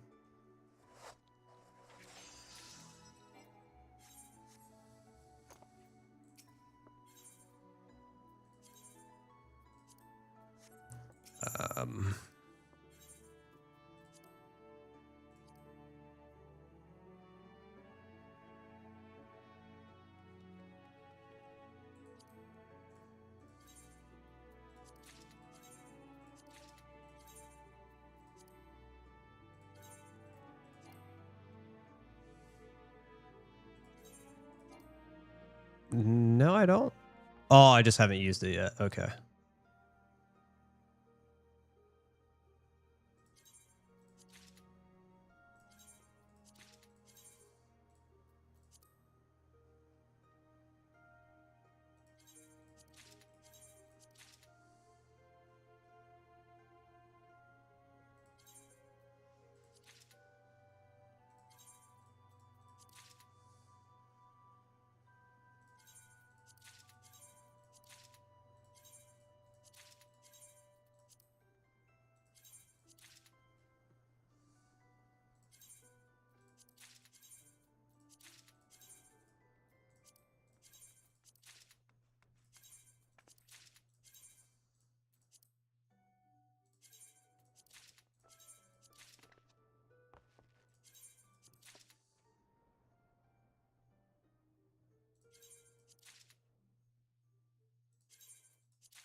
Gonna have every book under the sun. Just chilling in my inventory.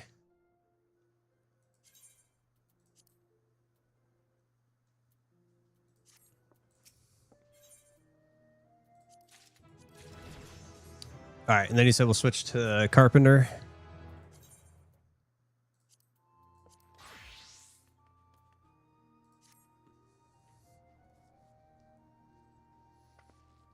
Wish you knew it was happening in this game. Basically, Drill is helping me power level all of my crafters to 90. That's what's happening. And the books we're buying are the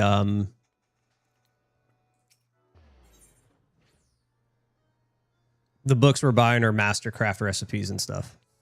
Check Discord. All right, give me a second.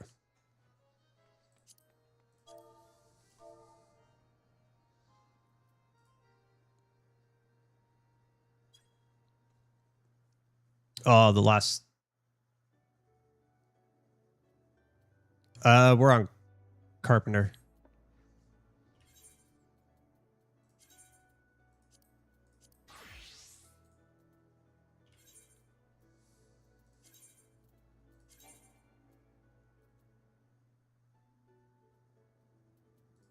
Oh, we're only 88. I thought we were 90.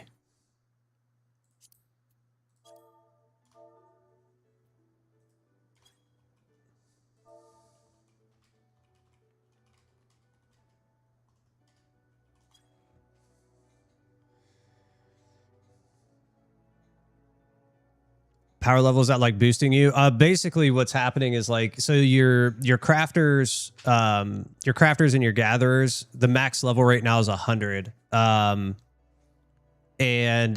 you basically want to be at max level so that way you can make the best crafts currently in the game. And there are ways to do it. There are ways like, you know, to level your crafters.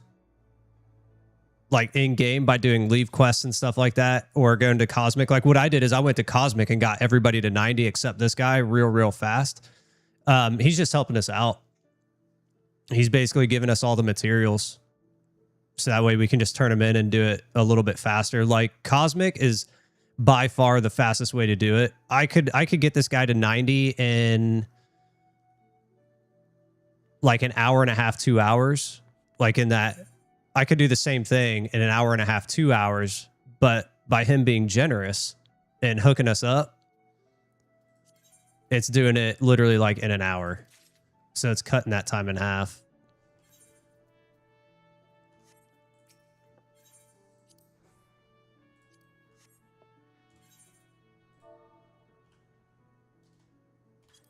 I know, dude. That's sad. What a homie, man. I've told him multiple times too. I'm like, you don't have to do this, dude. Like, you don't have to help me do this, but he wants to. Like the I will say, hold on.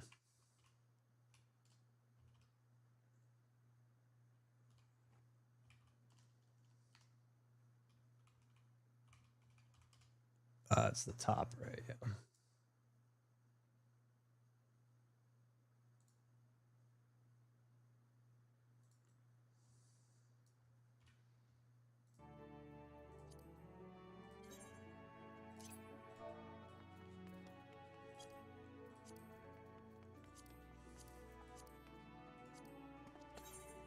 Anyways, the Final Fantasy 14, like the Final Fantasy 14 community is like one of the nicest communities ever. What?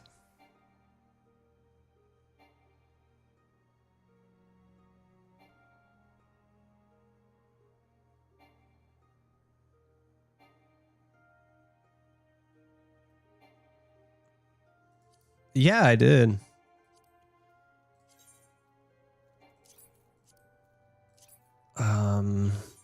What happened there? This did come off, but that...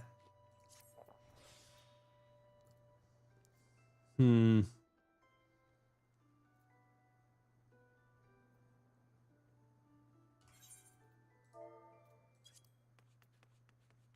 top, right?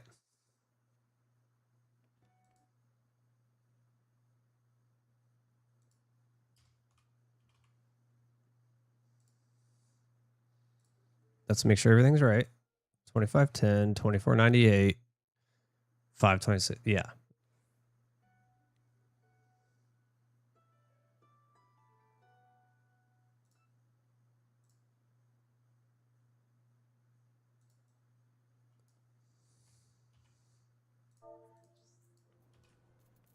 Okay, let's try this again. This time we'll drag it. Maybe...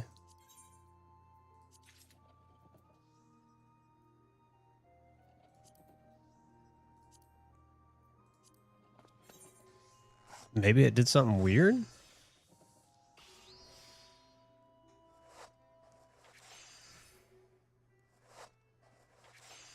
Yeah, kind of.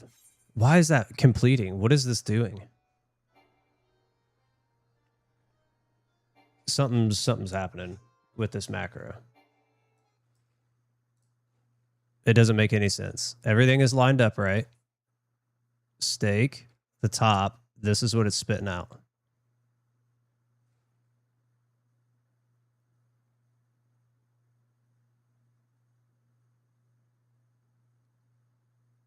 Why is it putting groundwork out there first?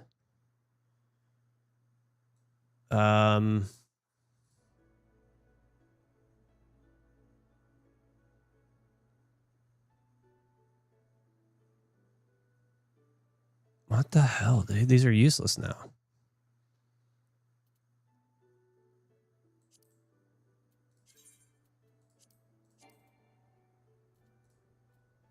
Hold on here.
All right, let's try this.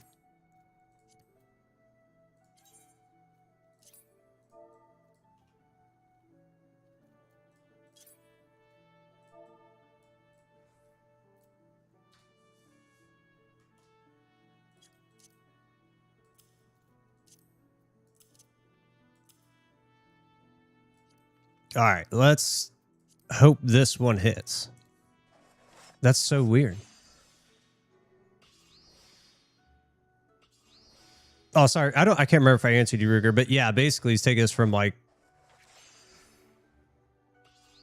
where were we? We were 80 on everything, or 90 on everything except for this.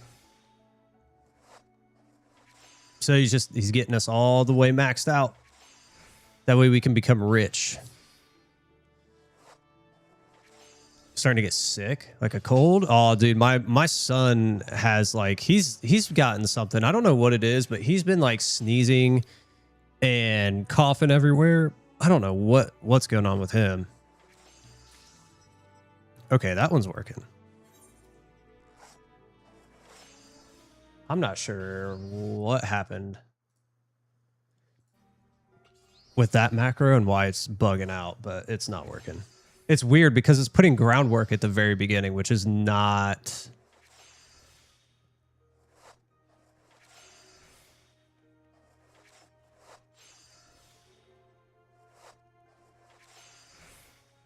I'm almost wondering here, you know what? I'm almost wondering if we do this. I think it might have just bugged.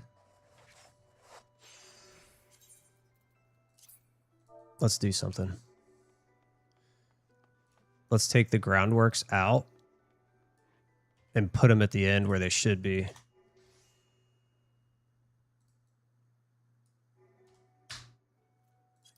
I wonder if that will do it.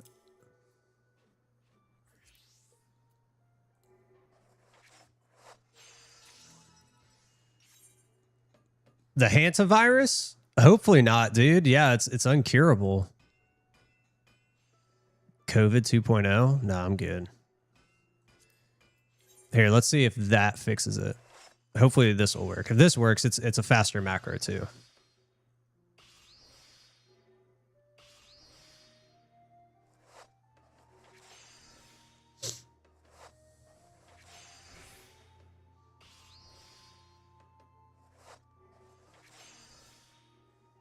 There's a new COVID. Pfft. Oh, dude, at this point, I've lived through so much. I'm like, whatever.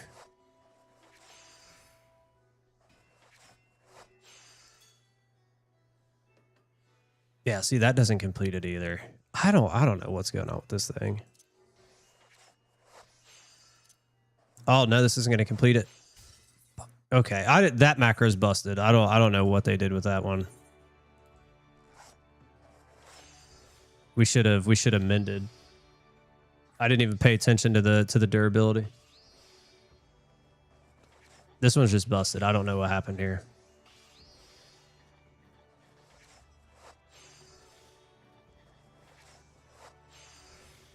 There's been a lot of videos about it.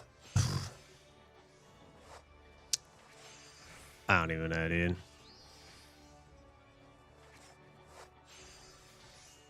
I don't even know.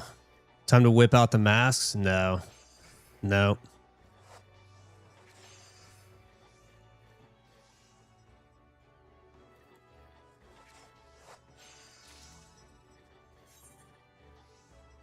One of the few towns that didn't shut down and nobody got the vaccination.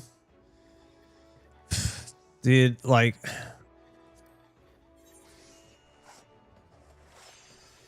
I was so over COVID.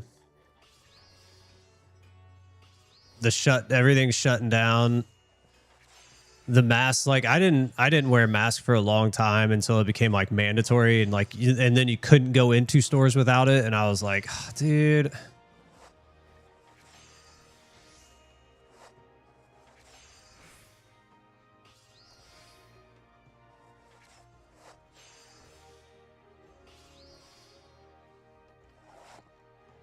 You were tired? Oh, is that what you were tired of? Is that what I said? I was tired of COVID. I was tired of COVID. Oh, so you're saying what you were tired of? You were tired of milk, eggs, toiletries? Yeah, I don't do. Okay, hold on. Why? I can understand the cleaning products, right? I understand you want the cleaning stuff. I understand that. Why did you buy 6 years worth of toilet paper?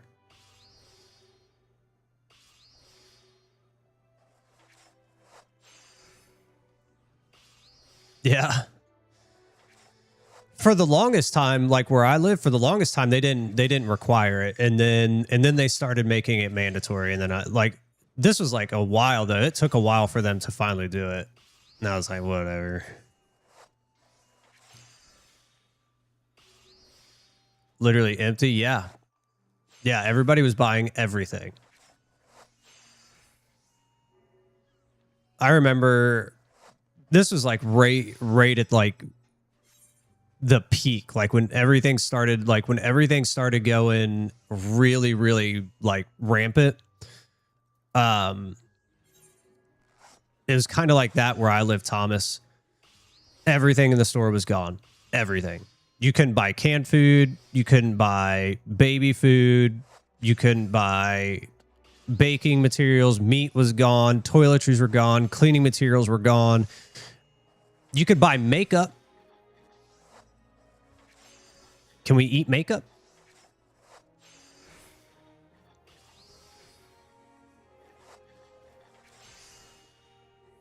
Yeah, it was everywhere. Nothing was anywhere.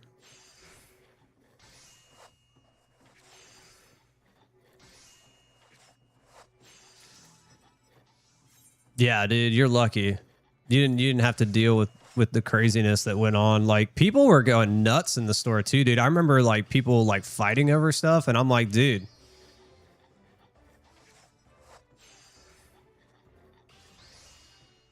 Like, it was about to be like the end times almost. It's almost what it was. It almost felt like it was the end times. Everybody's like out like going at each other for like a freaking roll of toilet paper, dude. And I'm like, why do you all like, I still don't understand. Why did you need 6,000 rolls of toilet paper? Did you think because you got COVID, you were going to shit nonstop or something? Like, did you just think COVID was a literal, like an infinite fountain of shit? I don't get it.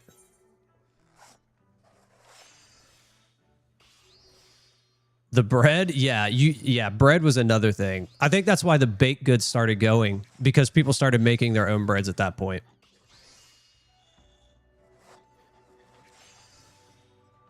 Oh yeah, dude, if the power grid goes out, it's over. It's over.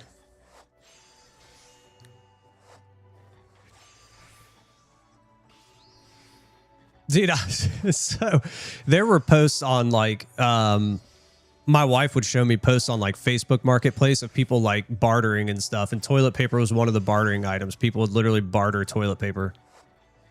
I do remember that.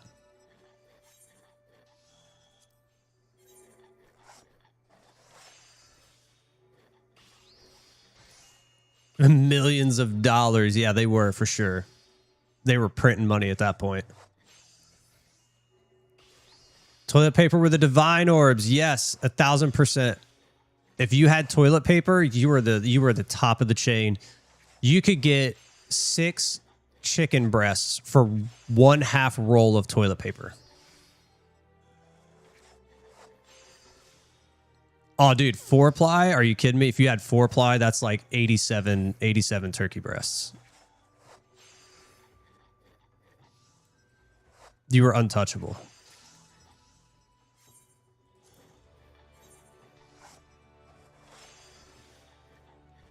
What a crazy time, man. What a freaking crazy time.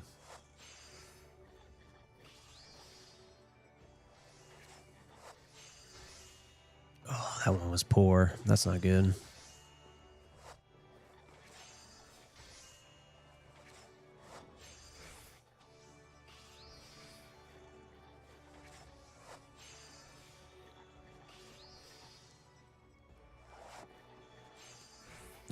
Still got it though.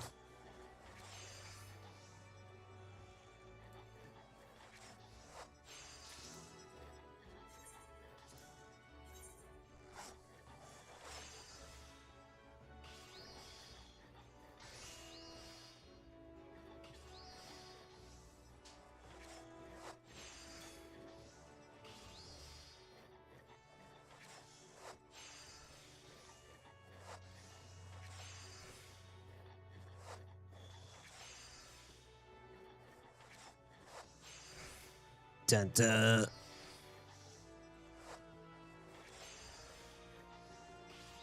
Actually, you know what? Now that I think about it, Ruger, like, so it was what, 2 years ago or whatever that hurricane rolled through Texas, and it took out our power for a couple of days. Actually, like we lost power. Well, not a couple of days. We lost it for like, I think like 1 day. I think we lost it for like 1 day. Which wasn't bad. I have, so on the side of my house, I have a generator hookup, not like a whole home generator or whatever, but I have a generator that I used to use for camping, and it's more than powerful enough to like run the necessities like refrigerators, lights, TVs, internet, stuff like that. Like, so I can power my house, but like, so for us, it was like, okay, it sucked, but you know, we were fine. It sucked to be without power for 24 hours, but we were fine. But people like in Houston lost power for like several days, like 5, 6, 7 days, and they were going insane. Like it was insane. Some of the stuff these people were like saying to these electric companies and these workers and stuff. I'm like, dude.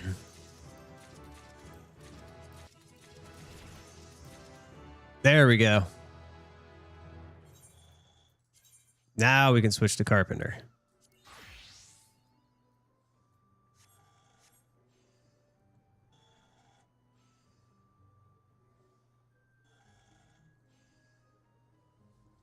Oh my God, dude. The distance thing. Yeah, that was annoying too. 6 feet away.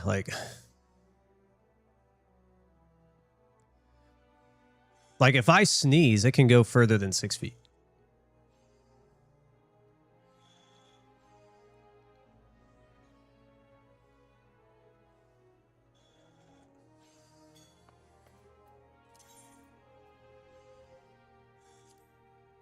Oops.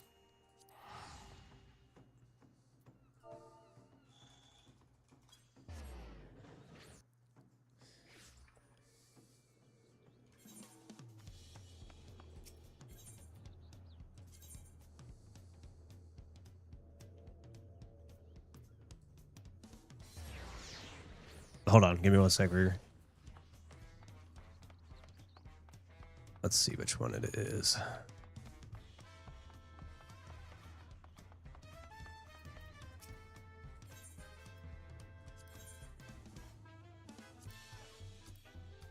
They're both the same.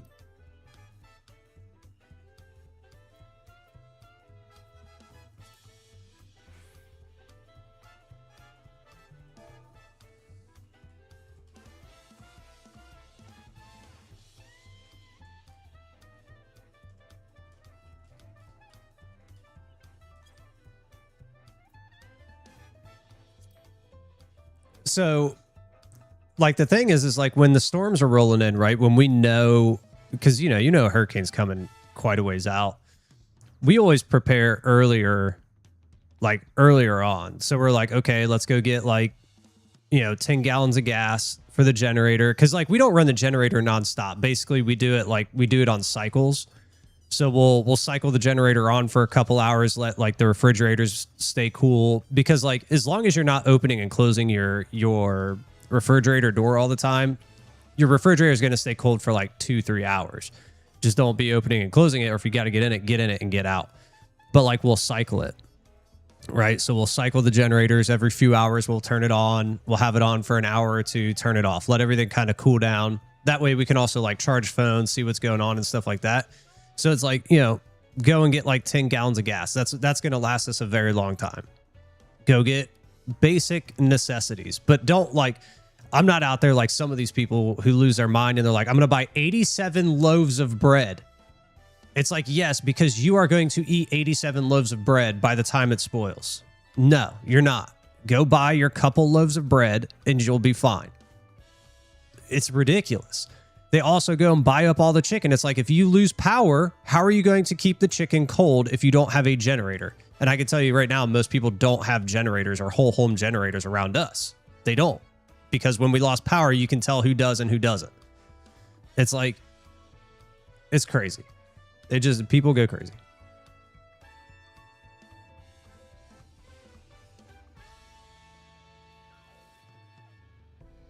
Completely normal world while people were locked in their houses scared to death.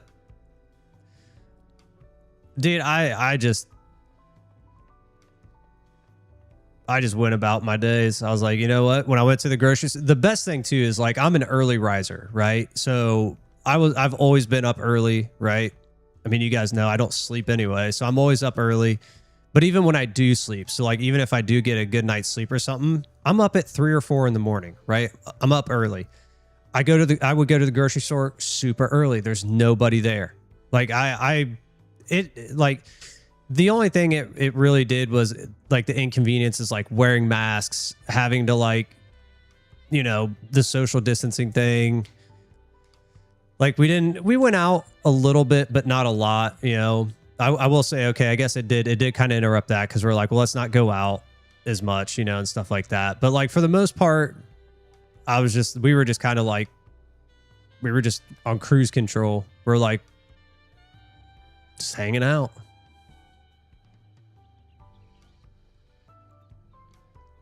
Oh yeah, dude.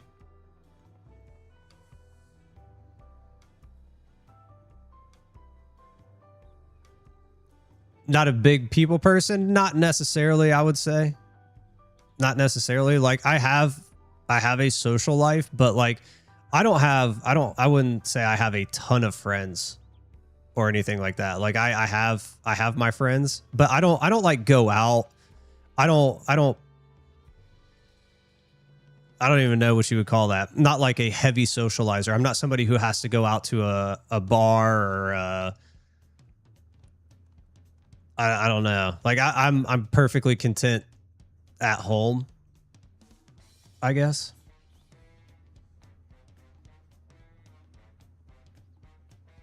The wheat and sugar packs? Yeah, because they're baking bread.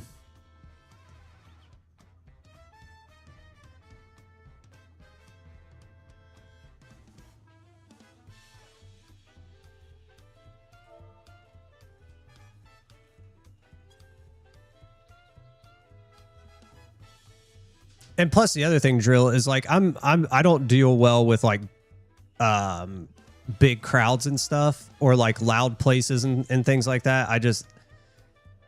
I can't do those things very well. So I don't put myself in those situations.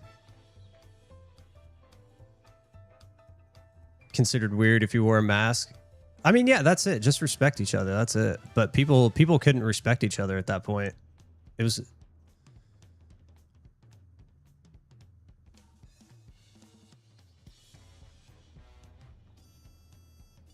Yeah, just bake it yourself, Thomas. Like the baked goods, the baking stuff was always gone because people bought up all the breads and stuff like that. That's why people bought up all the baking stuff, because they just started making their own bread.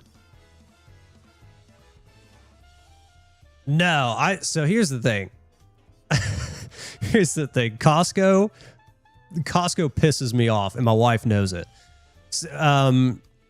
We used to go to Sam's, but we don't go to Sam's anymore. We just go to Costco, and that's it. We used to have Costco and Sam's because we just wanted to see which one was better, and we just like Costco better, so we just go to Costco. It's like I compare the people at Costco to the people at Disney. They stop in the middle of the aisle. They don't know what the hell they're doing or what they're looking for. It's like, if you don't know what you're looking for or where you need to go,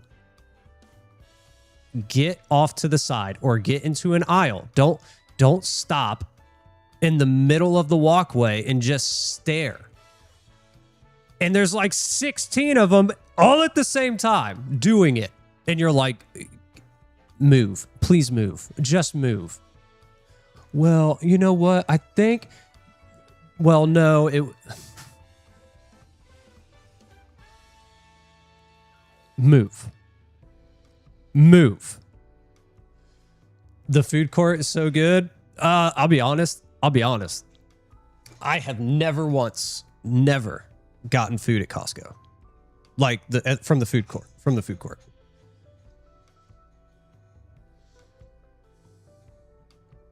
Come to Utah.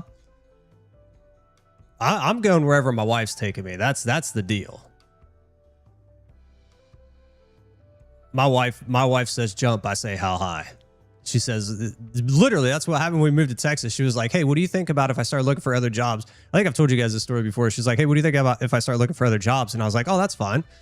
And she was like, well, what do you think about out of state? And I was like, okay. And then boom, 2 months later, here we were. And the free samples drive people nuts too at Costco. That's another part of the problem because they put them like right there at the edge of the aisle, so it causes congestion. I mean, they know what they're doing. They're trying to keep people in the store longer. I get it. I know what they're doing. Some good people, yeah. I do like good people. Nice people make it much better.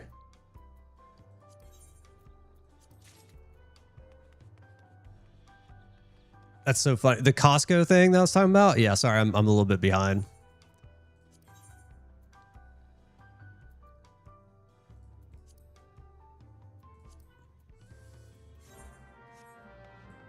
Oh, my Lord.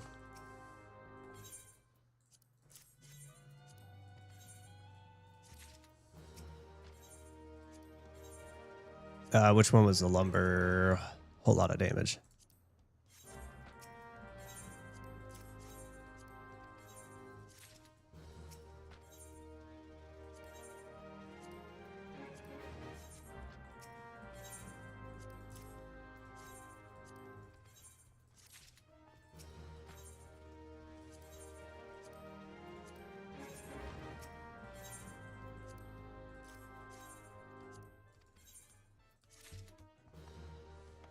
$90.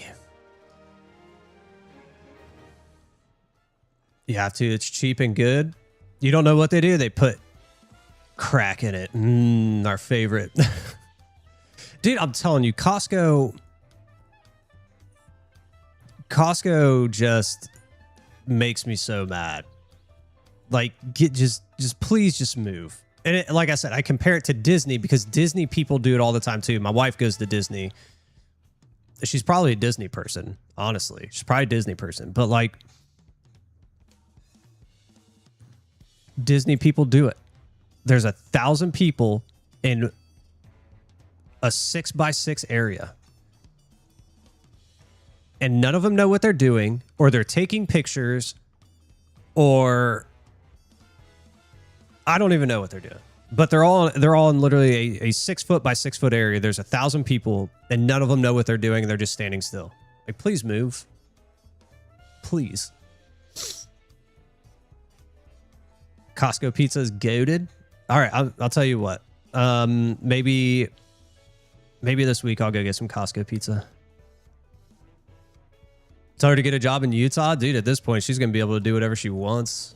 Goes wherever she wants. If it's free, it's for me. I get it. Hey man, look, I'm not hating on the free samples at all. Absolutely. We like our kids get the free samples.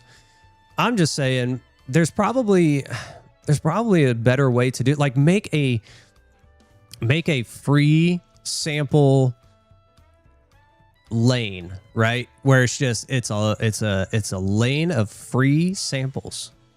That way it's all in one spot. If you want them, they're right there. You know?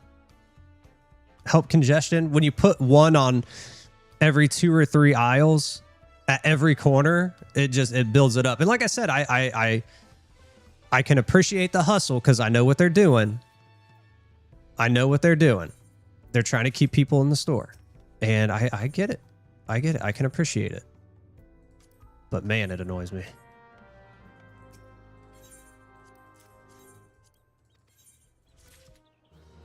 There we go, 91. She is a Disney adult at this point, dude. She's very much a Disney adult. She loves it. She wants to flirt with Jack Sparrow. Only if it's what's his face.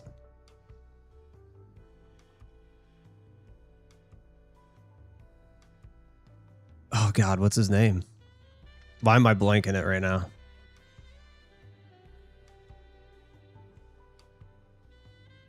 Johnny Depp. Only if it's Johnny Depp. Then she would flirt with Jack Sparrow, and that's fine. I can't compete with that. Look at me. I can't compete with Johnny Depp. The hot dog and chicken bake. What is that?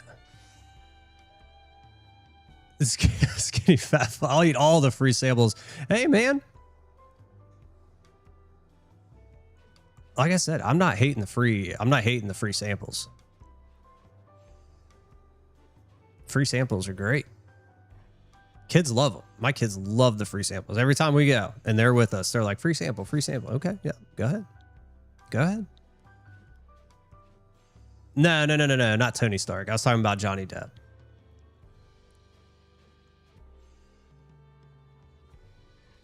On Caleb Hammer's podcast, who's that? Why should we go on it?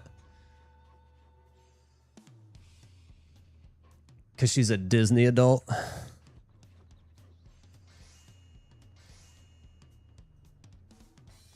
Oh, okay. I'm with you on that. I'm not a vegan or a vegetarian. Like, I'm not a huge veggie person in general. I just don't like veggies. I'll eat them. You know, like sometimes I'll eat like some broccolini or something. Like that's usually pretty good. Cauliflower is all right. Carrots are all right. I did have a salad the other day. It was all right, but it's like every now and again I'll eat some vegetables because I have to. Right, I'm old as shit, so gotta at least do a couple things right. But vegetables are not my thing. But the other ones, all the other yummies, yeah.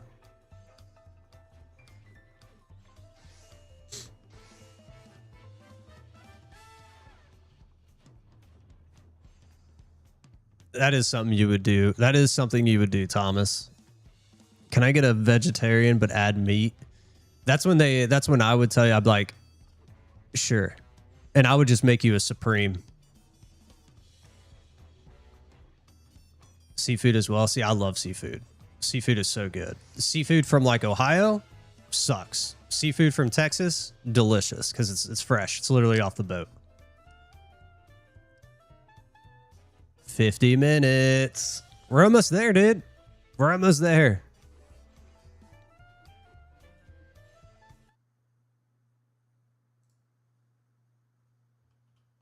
Yeah, see, Thomas, it starts in 50 minutes. I'm telling you, I'm going to pull it up right now.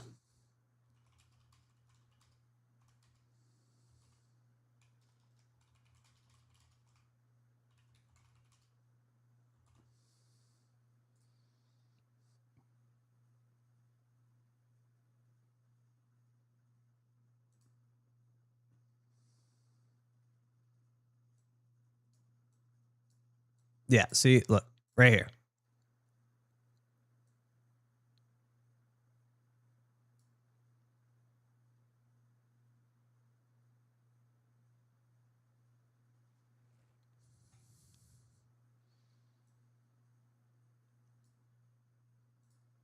And Pacific Daylight Time.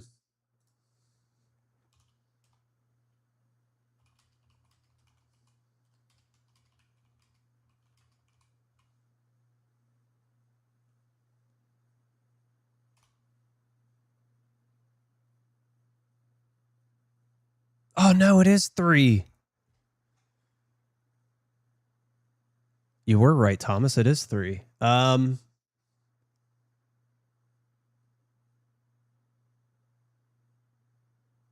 I thought it was an hour. So it is 3. I guess we got a little bit more time. We do got a little bit more time. Oh no. All right, whatever. It is what it is. I guess we're running long today, baby. We're running long today. I will have to hop up in it. I will have to hop up during the stream, though, to get my son off the bus. I will have to do that.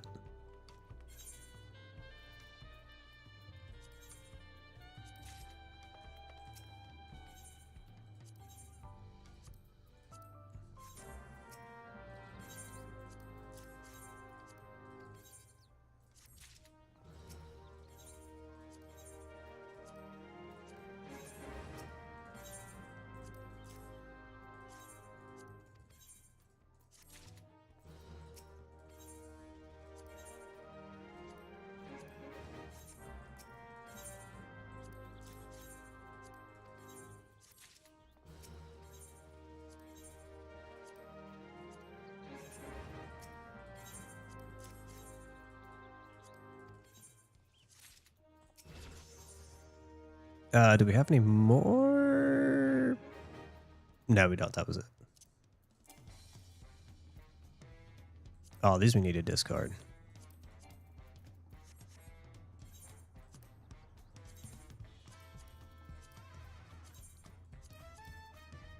Stupid macro didn't work. Hold on. Let me see.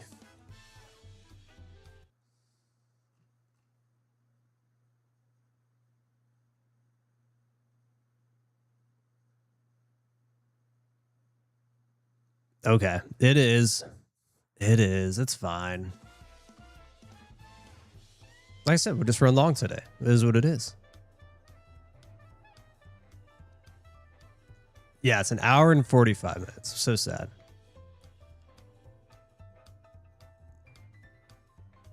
Yeah, like literally, I thought it was 2.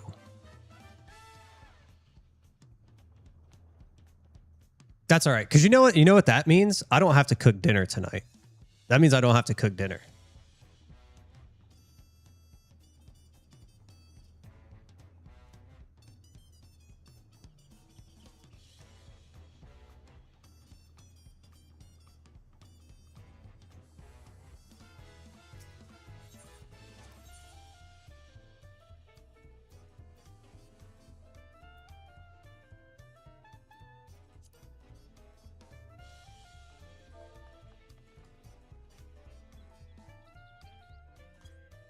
The SIBA wings.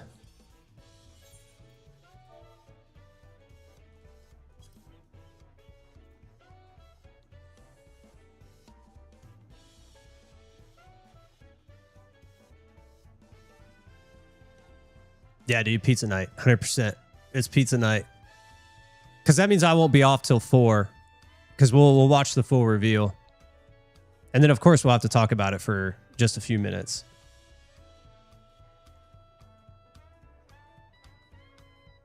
The stream setup. So you watch your son, you pick your son up live. No. That would be impossible. I would have to carry 2 computers. Oh, Drill. No. It's he gets home at like 3:20. So we got 2 hours till that. But it will be during the reveal. It'll be during the Path of Exile 2 reveal. So I was saying I'll have to hop up real quick, so I'll be gone for just a second. In real life vlog it. Oh, don't worry. I'm sure as soon as he comes in here and he sees I'm still streaming, he'll be like, hey, Dad, can I do? He'll be right here. Somewhere. Over here. Right here.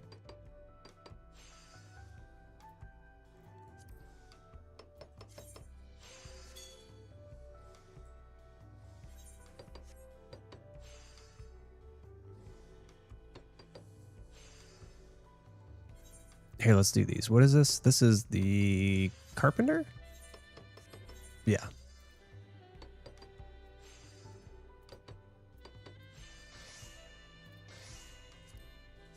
Ah!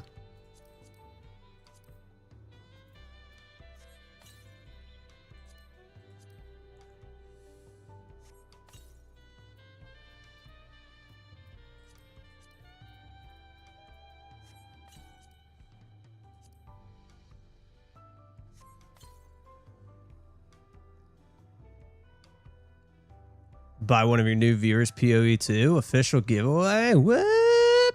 Whoop whoop. Trying to get him in? You're trying to get him addicted to PoE2?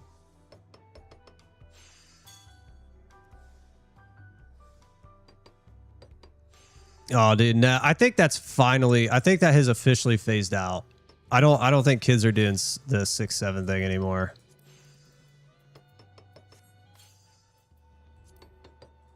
Or if they are, he hasn't done it in forever. Anything to support GGG. Where's my knee pads?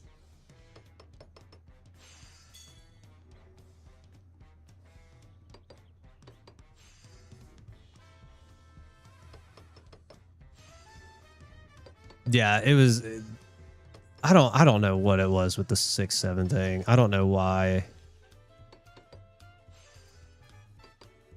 I don't know why that was a thing. It was so dumb.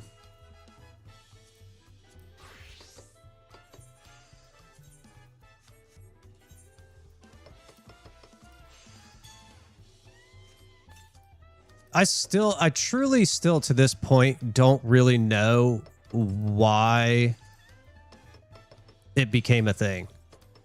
I've heard like 4 different stories as to why it was a thing, and I don't know which one is legitimately why.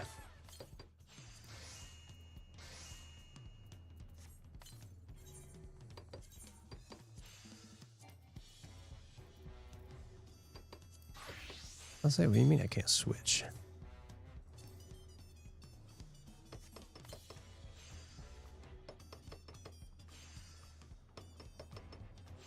Yeah, 69. Yeah, that's hilarious.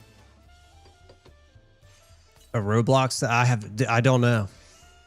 I truly don't know. I've heard it was a Roblox thing. I've heard it was a basketball guy thing. I've heard it was a video game thing. I have no idea. Like not Roblox. It was like something else.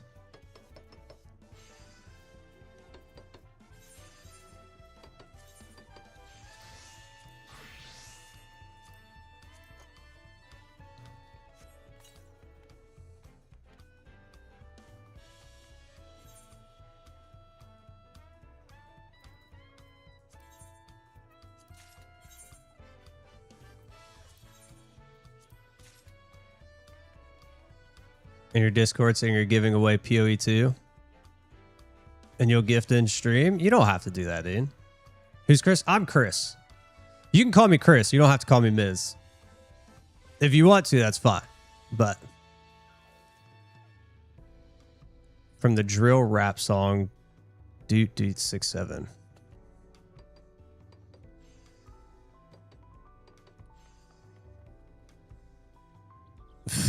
Sure. I have no idea.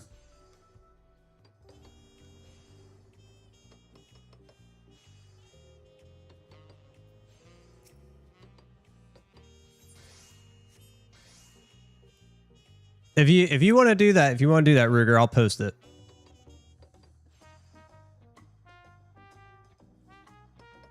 The Miz from WWE.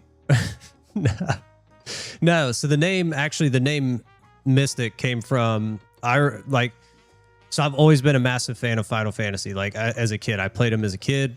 But the first one I really remember playing was Mystic Quest on the Super Nintendo. Like I played the other ones on the NES too as a kid, but Mystic Quest was the one that I remember playing over and over and over and over again. And that's where the name came from.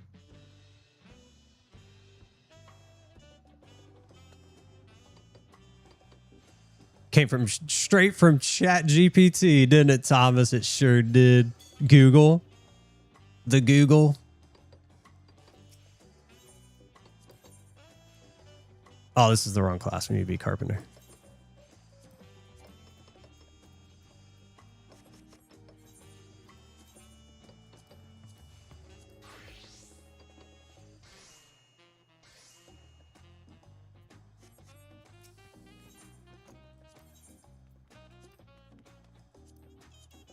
Oh, no shit. God dang it. I didn't mean to do that other one.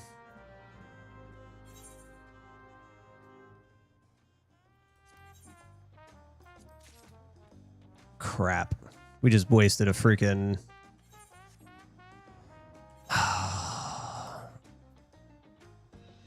We just wasted one.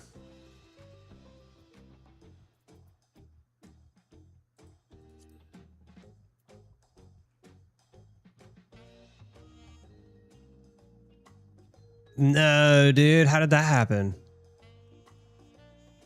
Came home one day and it wasn't working. What?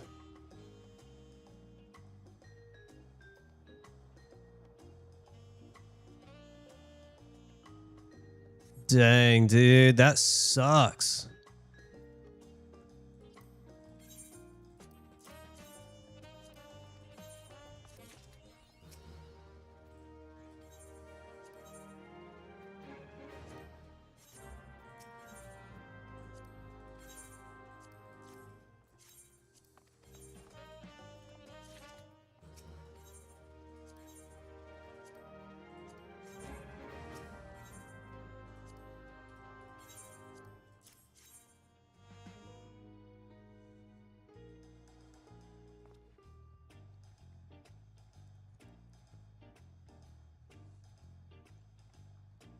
And then you get no display.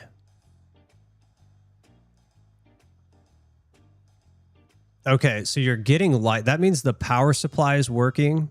Does everything, like, in that short moment when everything kicks on, do your fans kick on and everything? Because if it does, that means power is running through everything. If you don't get display...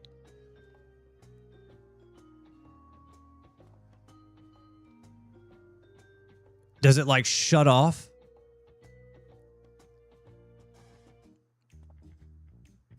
Okay, I won't discard it.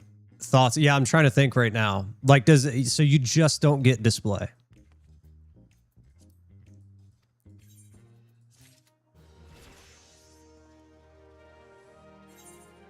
They have kick on.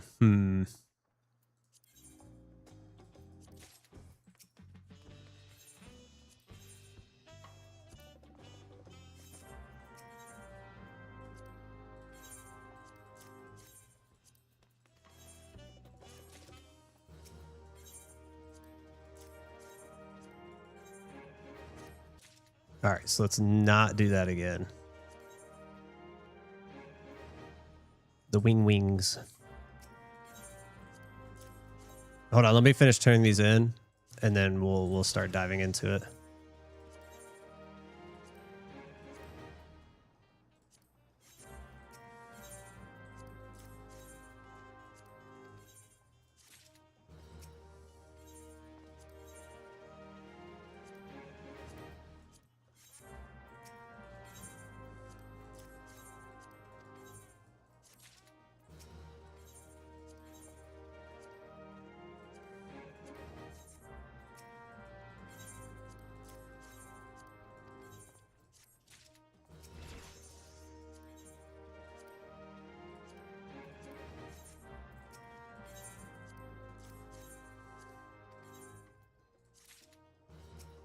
All right, then after that one...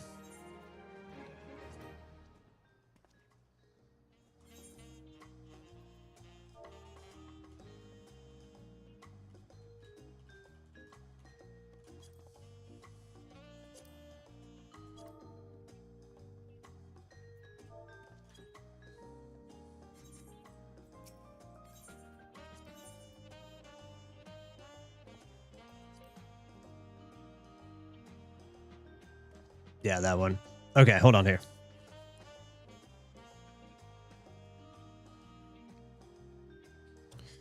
All right, so they kick halfway on, like idle mode, but not fully powered on.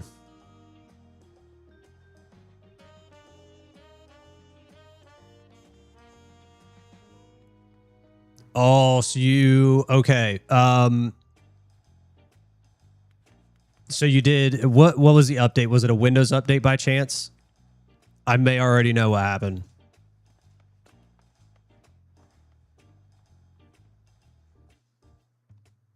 The oldest part of your PC. Okay.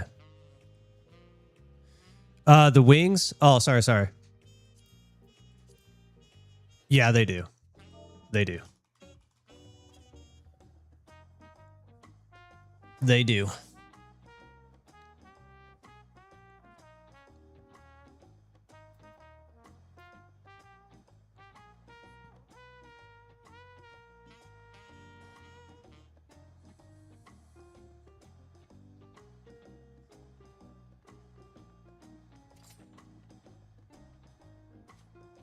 Oh, I'm sorry. I misread that. I thought you said I had it fixed before update. I thought you meant you did an update and then it bricked. Okay, if you're not getting an image, if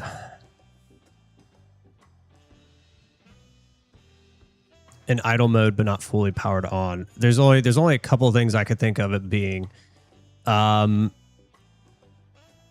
I mean, there's actually a few things it could be. It could be something as simple as a power cable is bad.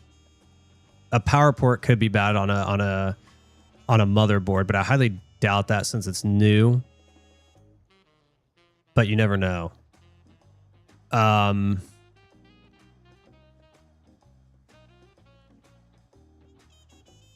Power supply, power cable. It could be a GPU. Are you getting any error codes on the motherboard?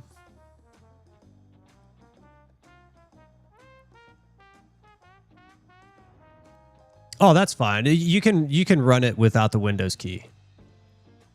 I did that for the longest time. I was going to say because Windows, there was an update to Windows, and Windows, when you did the update, when you did the Windows update, there's an issue with the new Windows update and old, not even old, but some of the SSD cards. So like your hard drives, right? There's an issue with Windows and those in your memory, or not your memory. Sorry, your solid state, your SSD, where it won't work right. And like literally Windows won't even register, so your computer won't even turn on. Kind of like what you were talking about. What it'll do is like it'll turn on, but it won't ever boot. It's really strange. I had to go in and flash my SSD to make sure it was compatible with the new Windows.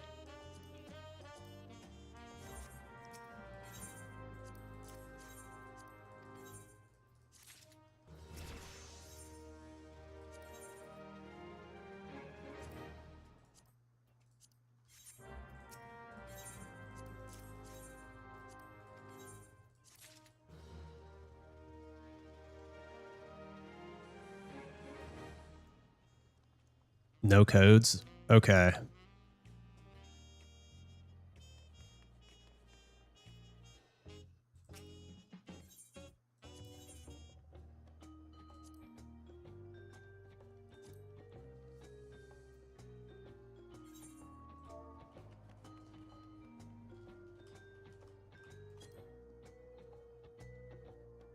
Did I spell that wrong?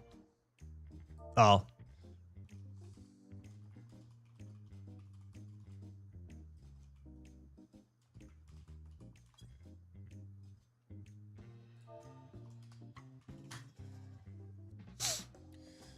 Oh man.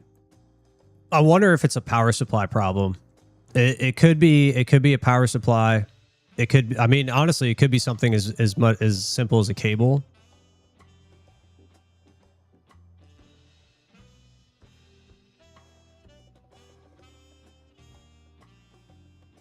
It could be a GPU. The thing is like if you're getting power, I'm almost leaning more towards like it's your power supply or a cable issue. Hopefully it's not your motherboard.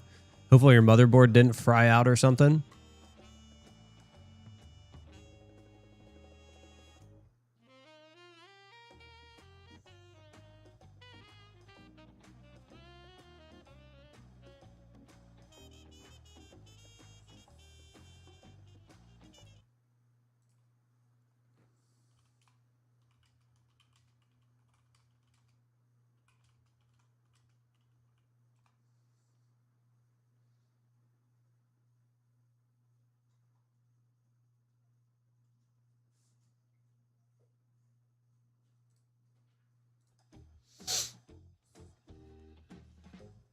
Like, I'm trying to think.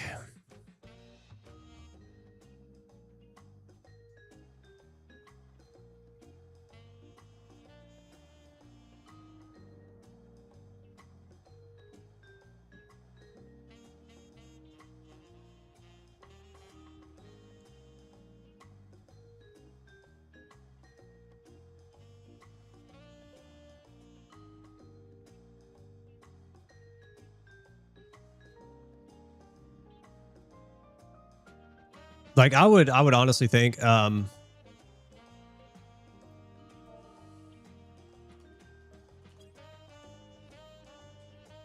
would think they'll check your power supply first. Because like I said, that's probably gonna be one of the first things they're gonna think about if you're not getting power, or if it's kind of half powering on, not powering on. I mean, honestly,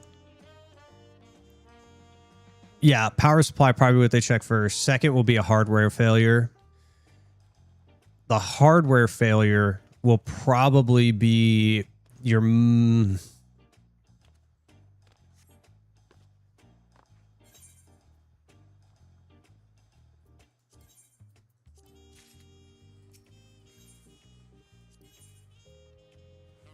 oh, what were these? These were the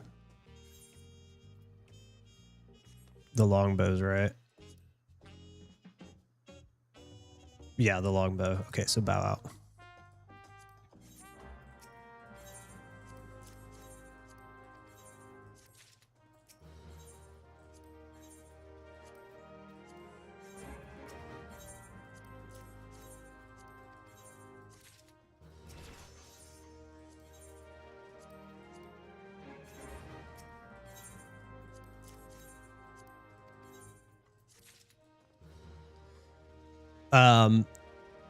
So anyways, if it's going to be a hardware failure, it could be several different things. I mean, obviously it could be several different things. It could be RAM, which would be weird because I gave you the RAM and that RAM is brand new. So it would be interesting if it was RAM. It could be a CPU. It could be your GPU. Your GPU could have taken a dump and it's not initializing, which would, obviously cause you not to have a screen. But it also wouldn't, it would prevent it from posting because it's basically when it starts up, it's going through the system check and it doesn't even get past the GPU. So it would just kind of sit idle like you're talking about. Honestly, here's how I would look at it. It could be, it's hard with computers, but it could be a few different things. Number one, it could be your power supply. Number two, it could be your RAM. It could be a CPU. It could be your GPU. Those are kind of the main things I would think. Hopefully it's the GPU and nothing that you just bought that's brand new, because that would suck.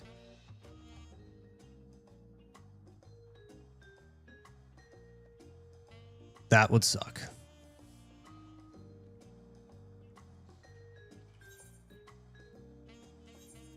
Who's left here? The Weaver.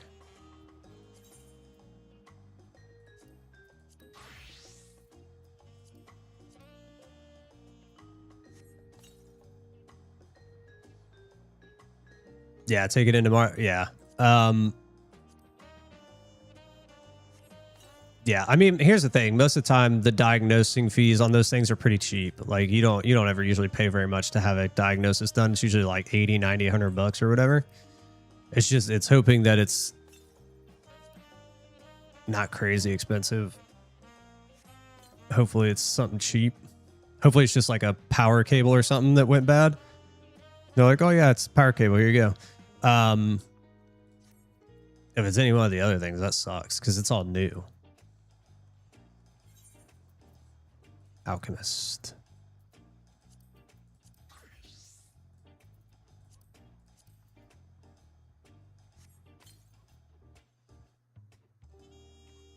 Buy some new stuff for it also. Time to upgrade. Tony's on her lunch. All right, brother. Tyler said, what's up? Tyler said, what's up?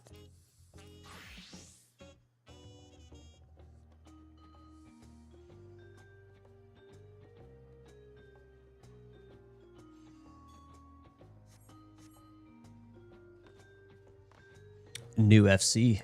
There's a new FC in town.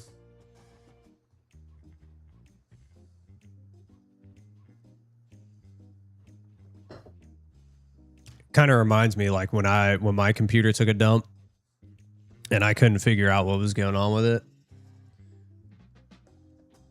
The worst part for mine was that I had two things die at the same time, right? I had the CPU and the motherboard die at the same time. So it was weird because like I would replace one thing at a time, kind of right how you're supposed to do it.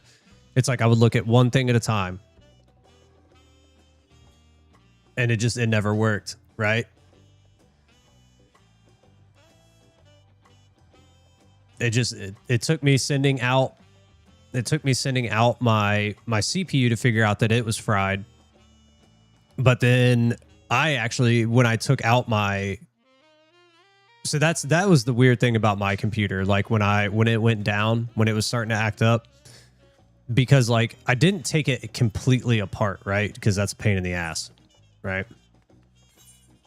You don't want to take your PC completely apart if you don't have to. Here, let me turn these in real quick and then we'll finish that story.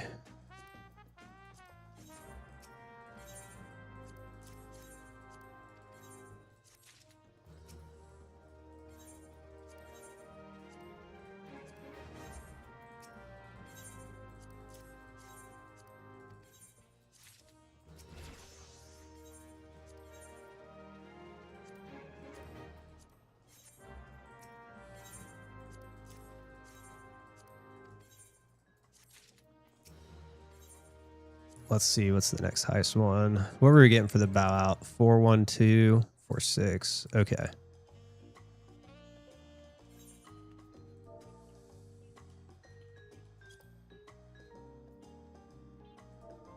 I think it was the spear, right?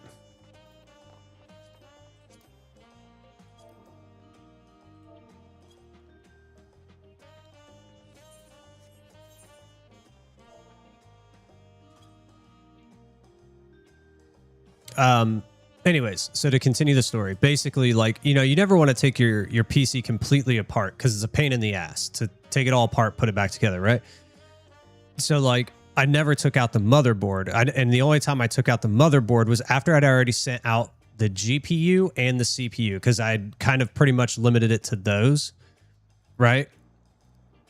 So I'd already sent out the GPU, I'd already sent out the CPU, and then that's when I was like, okay, well, I'm going to take out the motherboard and I'm going to clean everything up and whatnot. And then when I took out the motherboard, that's when I saw on the backside, like where it had overheated. And it was because of the CPU that happened, but that's when I found out that it wasn't only the CPU that went bad, it was the motherboard that had gone bad too. So just a pain. But like I never would have been able to diagnose it because like I would have, you know, I would have replaced the CPU, but it still would have been bad because the motherboard was bad. If I replaced the motherboard and then put the old CPU, like I would have just literally, I'd have been chasing myself. But like I said, once I sent out the CPU and the GPU and it came back that the CPU was bad and I saw that my motherboard was bad, I was like, damn, so my motherboard and my CPU went out same time.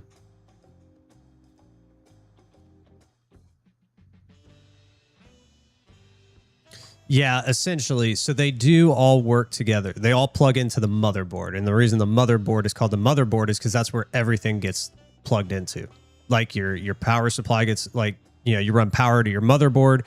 Your motherboard has your GPU, your CPU, your RAM, your memory. All of your stuff is plugged into your motherboard. And if one of those components goes bad, you have to figure out where that issue is. So like if your CPU is out, your computer might turn on, but it'll shut off, or it may not turn on at all. And then you're like, okay, is my power supply bad? Right. So then you got to figure out that. So you test one thing at a time. And then, you know, or like maybe you turn it on and everything turns, like what Ruger's doing, everything turns on, but then it doesn't post, because when it's going through its cycle, like its startup cycle, that's what it does. It goes through, your CPU, your GPU, your RAM, your memory, all of this stuff. It runs through all that to make sure everything's working and everything's good. And if something isn't working, it can cause the whole system to not boot or not boot properly. And you just have to go through it. A lot of motherboards will throw codes though. A lot of motherboards will throw codes that will tell you, like on mine, there's a little tiny screen up in the corner that tells you, like the motherboard will tell you, oh, hey, we failed during this system check or startup, right? That way you have kind of an idea.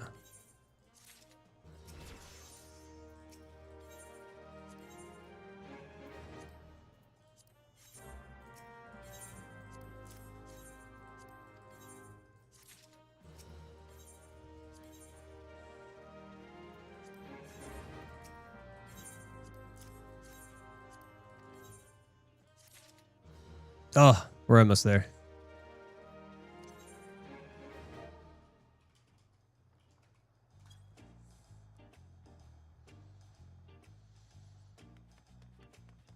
Know much about PCs. I know a good amount. I know a pretty good amount. It's just weird. It's weird that you're getting power. It's not posting. Like I said, if I would think anything,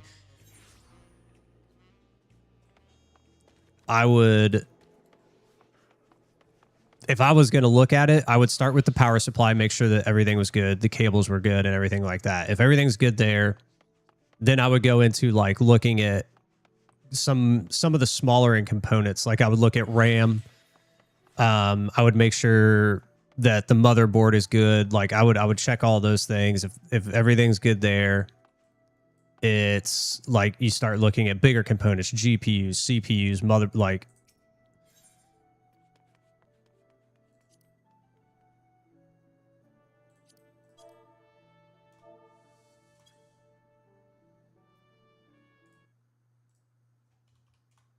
let me get this macro up real quick.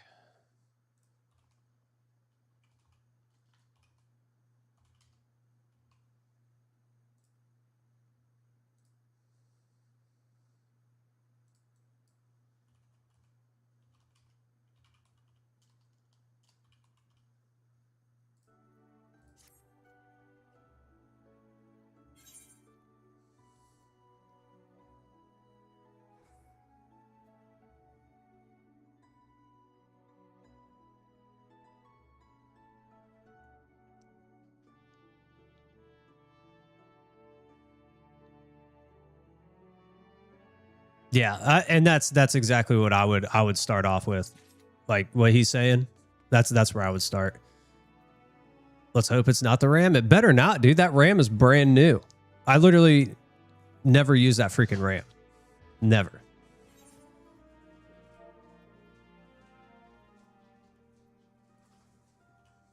Oh, dang it. I thought I had it saved there.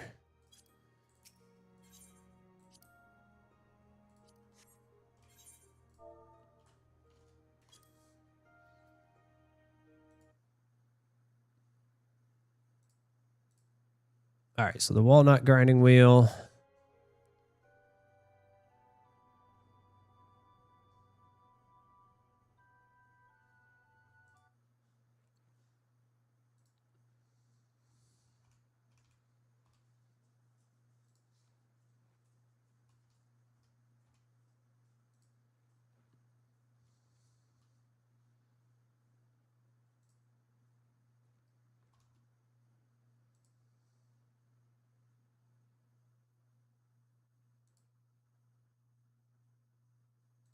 There we go. Let's see what it spits out. Ooh, it's going to be a long one.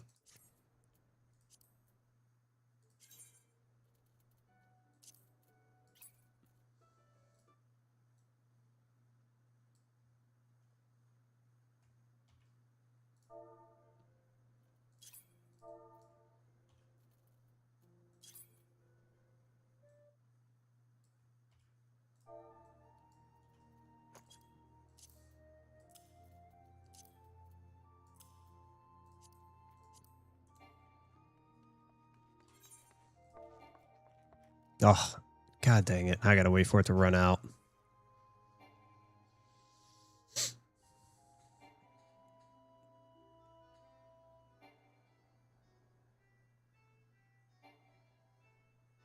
Yeah. Okay. Man, I hope it's neither one of those. I'd feel bad.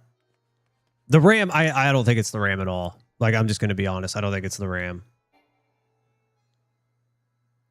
So I would, if it's anything, I would think power supply, which hopefully it's not, because I think I sent you the power supply too.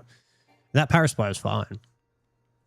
Like, I only used it for like a year or something like that. Like, it was only like a year old. Wasn't very old. There we go. Now we can do it.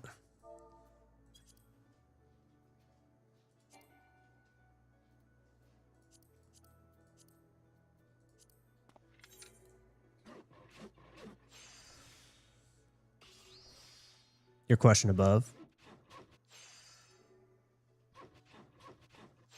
Delete System 32 on your PC.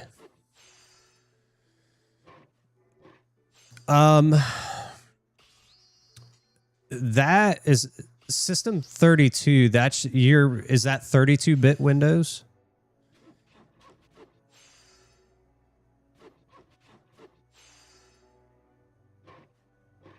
Oh, no worries, Ruger. No worries.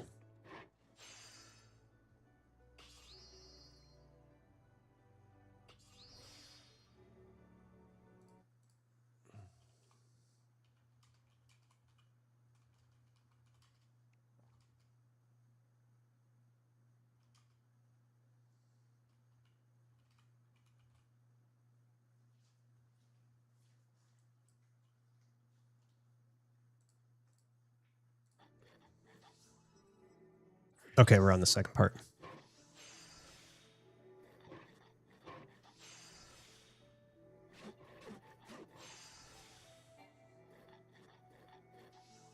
What do you mean not of CP, dude?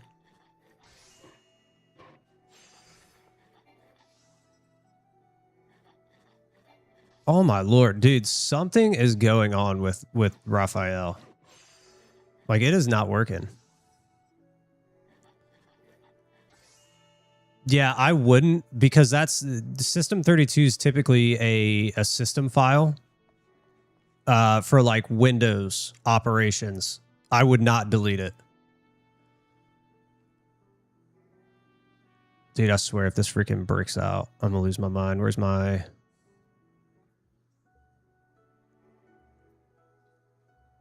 synthesis at? Oh, there it is. I just missed it. Yeah, this is going to brick out. God dang it.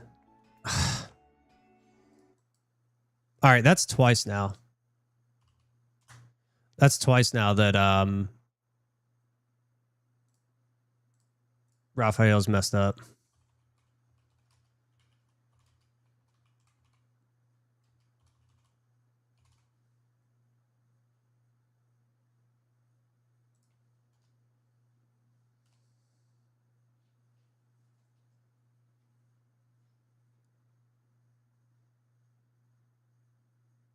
Oh, it's no dude, Drills. You have nothing to apologize for.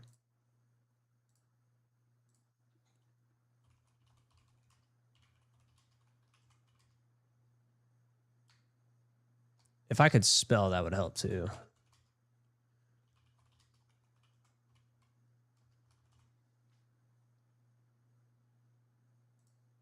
There we go. Let's do that. I mean, we're just gonna have to quit this. That's unfortunate, but we're gonna have to.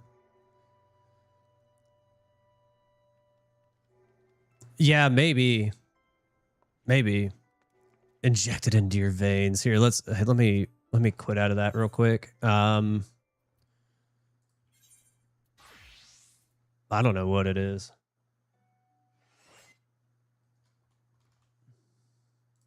Control.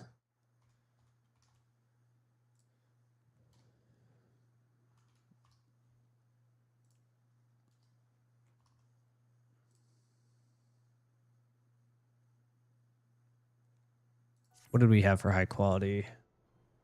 The walnut lumber, the black star.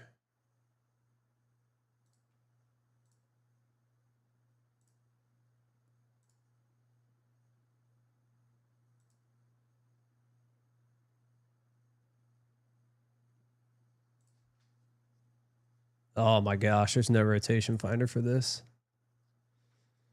Oh God. Okay, hold on here. We're gonna have to kind of just wing this thing.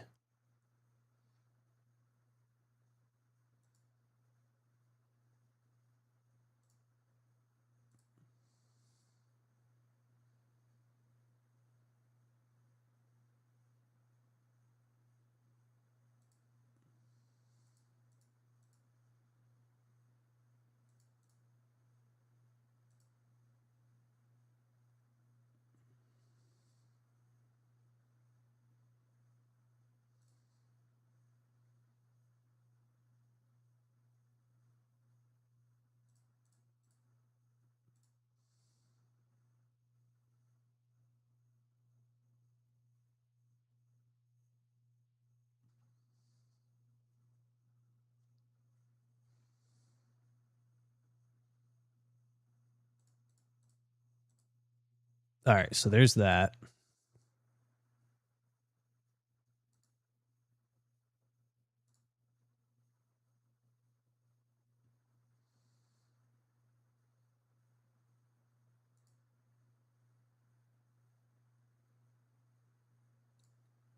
Let's see if we do like this.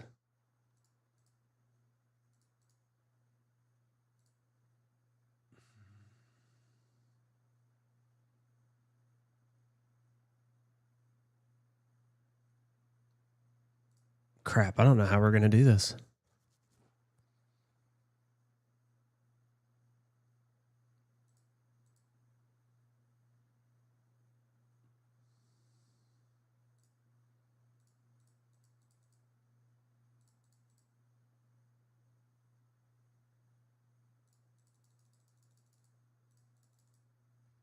Let me try one more thing. Hold on here.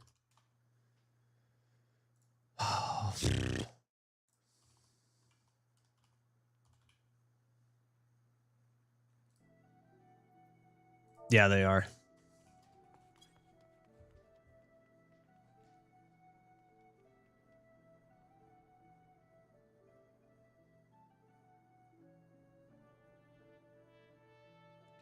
Thomas here. I'll catch up. No, you should never delete. Yeah, that's what I'm saying. It's a critical directory file with Windows. Yeah, see, that's what I'm saying. System32 is a critical file for Windows. Like, you should never delete it.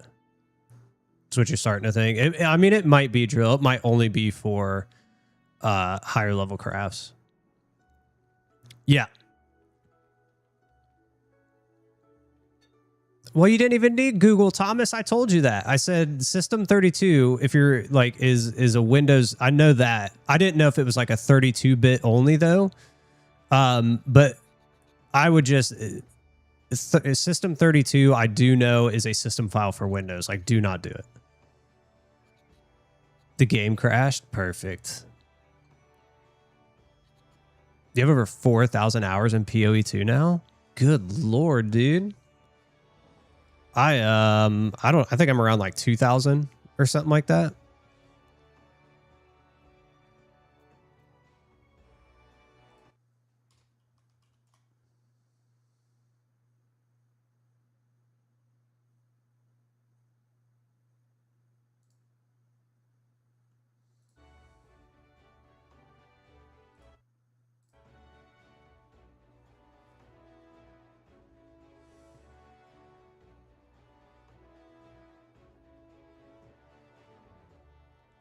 In this, I think I'm around like 1,000 at this point. Yeah, I can tell you in a second.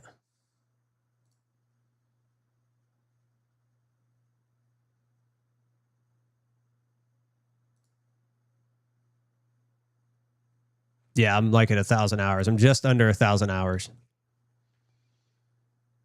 Oh, here, I should have looked at PoE too.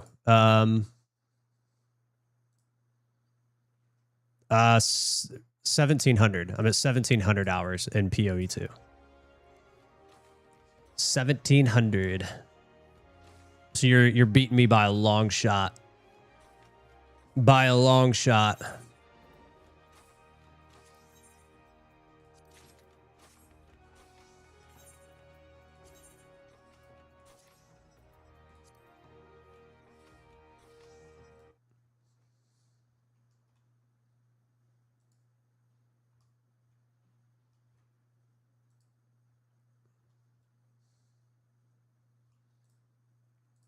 There we go. Okay, that's in there.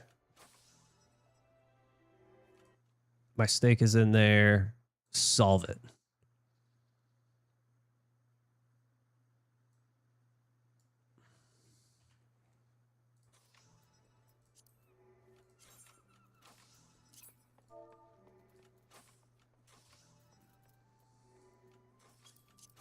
So make sure that's that one.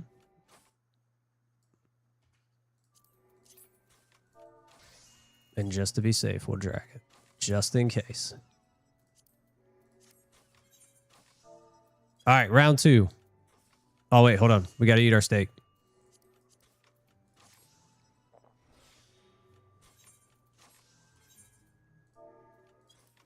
Almost made a critical error.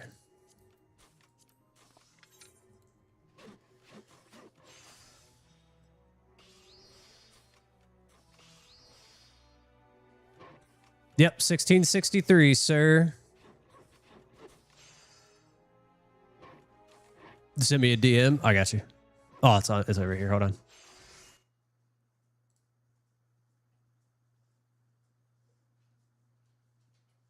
Oh my god! How long is that? That is impressive. I won't say it out loud. I just want to see how many it is. Oh my god, dude, that is insane. You've been playing forever.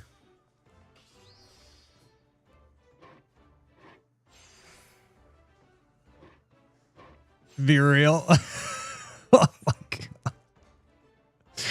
That is crazy. That's cool though.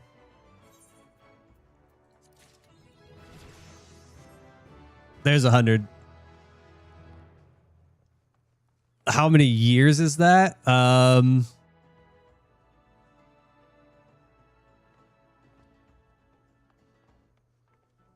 my lord.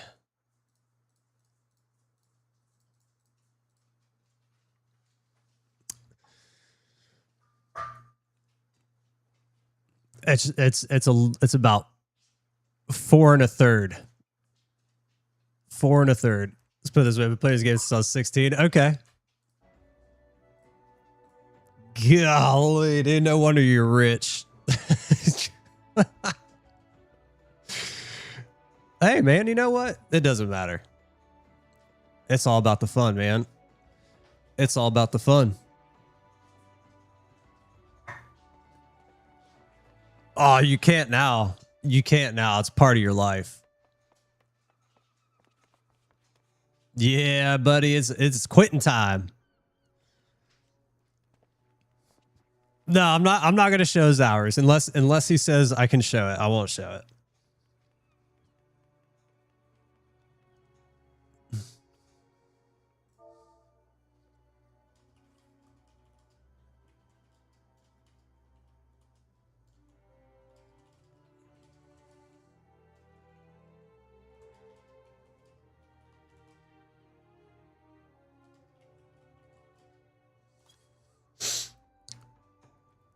You don't care? Okay.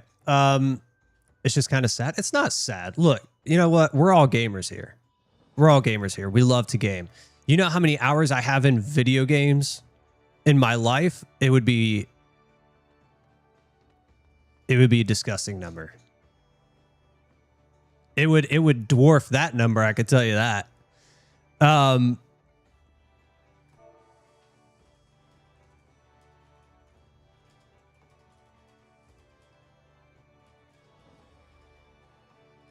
Okay, so here it is. He has 1,000. Okay, hold on. Let me just say, when you hear the 1,000, don't be like, oh, he has 1,568 days and 14 hours in Final Fantasy 14. That, dude, that is impressive. I am like, I applaud you, sir. That's dedication right there. Are you married?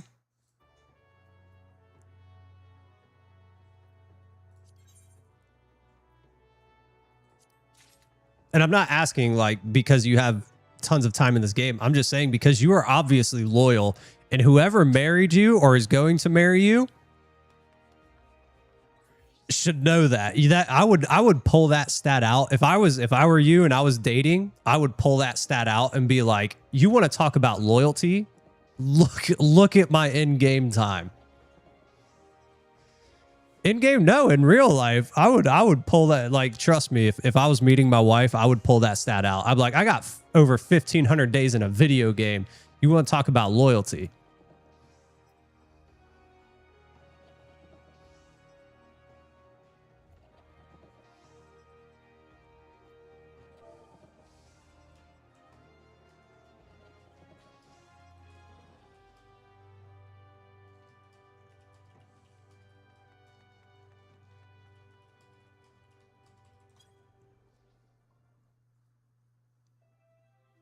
Just got a relationship 2 years.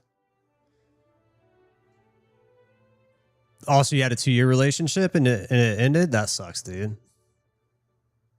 You wish? Oh, dude, don't worry about it. Here's the thing. Just wait till you find the right one.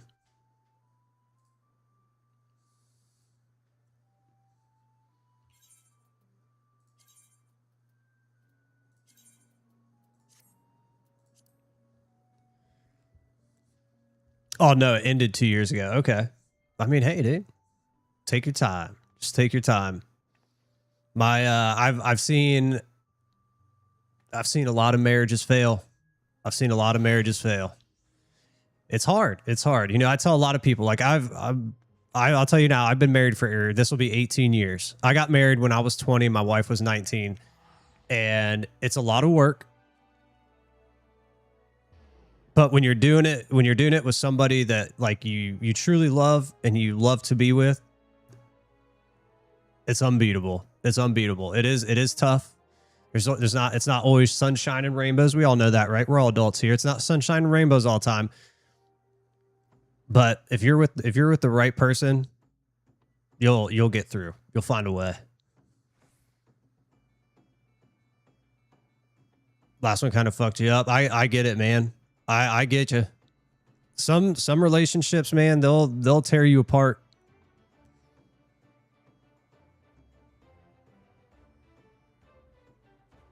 Damn, dude. Yeah, that sucks. I'm sorry, man. I'm sorry for your friend. Relationships are hard, man. Even if you've been married, like my wife's mom and dad were married for 16 years. So she had kids with other guys before she got married to her, well, not even her most recent husband. She got married again. We're not going to go down that path. But so her husband before, she was married to him for 16 years and they got divorced.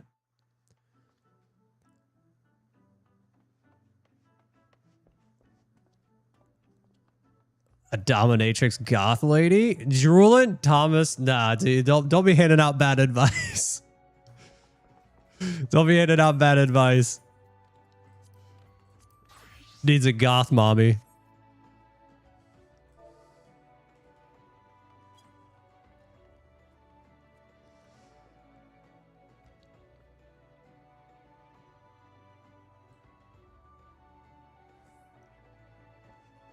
You missed it. He has...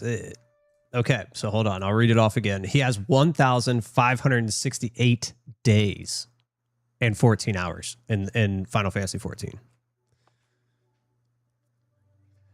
Drill, that is torture. She will torture you probably.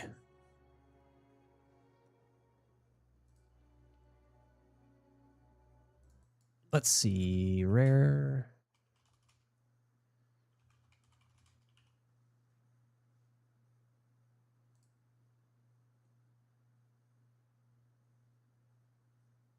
All right, so we got that. Oh, I need my character stats. That's right, we switched characters. I forgot.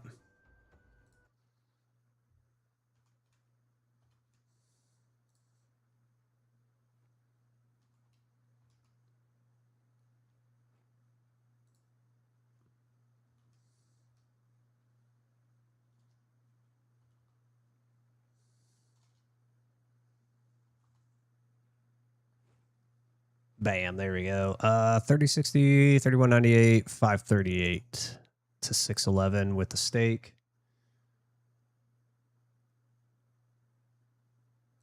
Now solve it.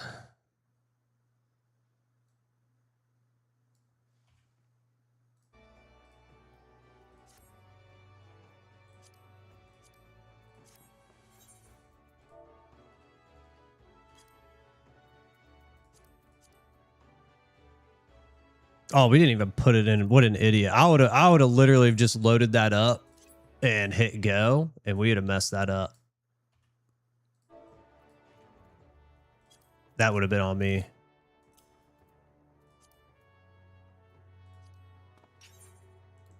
That would have been on me.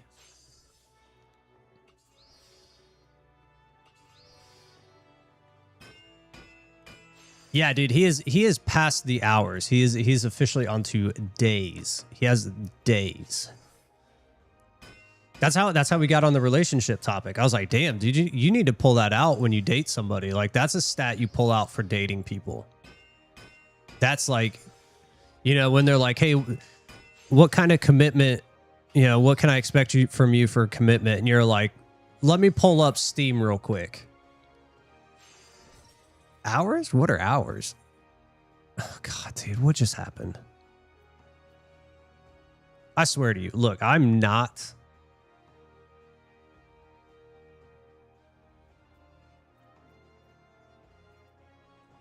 making this up. We will put it up on stream so everybody can see it.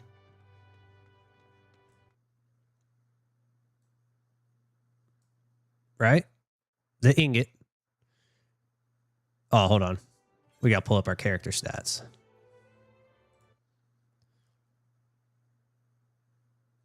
$3060, 3198, 538 to 611 with the stake on, with the chromite ingot, or the chromite fists.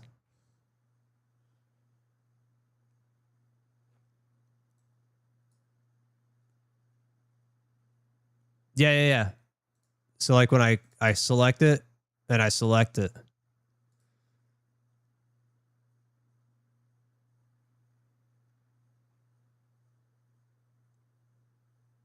And it's even say we're overflowing.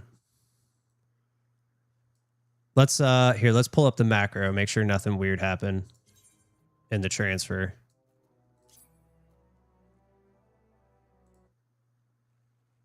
Muscle memory, veneration, waste not to, groundwork, delicate, preparatory, delicate, innovation, prep, great, Byregots, delicate.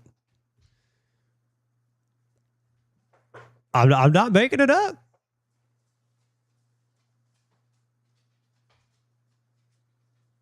I don't get it.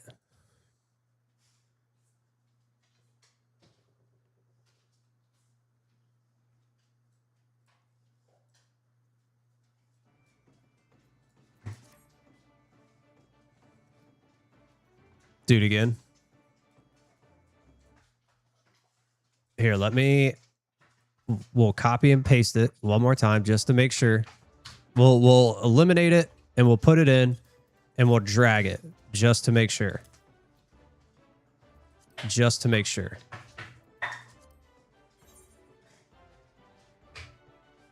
Yeah, we'll run it right now.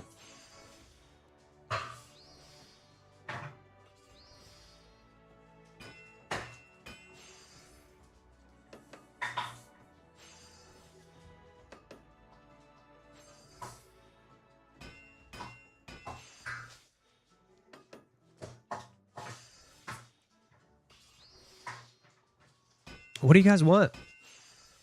Oh my gosh, these dogs. All right, let me let these guys out while this runs. Come on.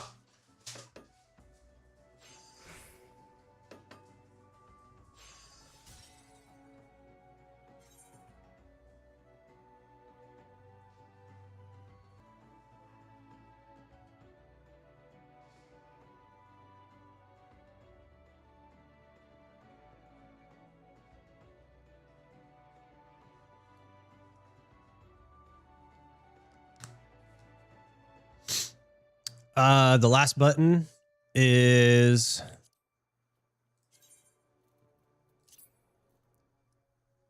Delicate synthesis. Should we should probably change that out for groundwork, right?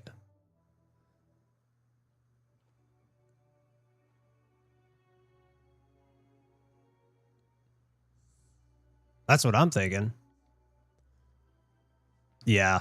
That's kind of what I was thinking when I saw it. I was like, why are we doing delicate? We should be doing groundwork.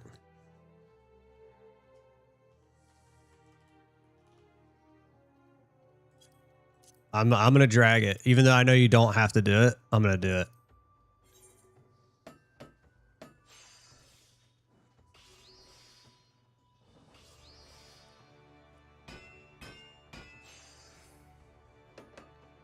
I should have peed while I was up too.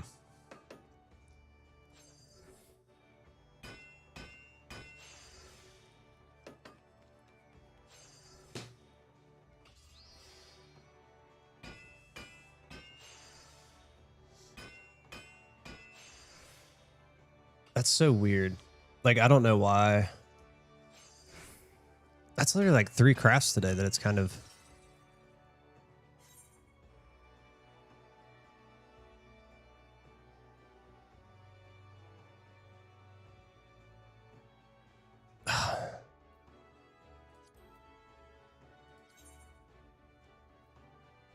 You see? Do we need... Okay, I was about to say, do we need veneration then groundwork?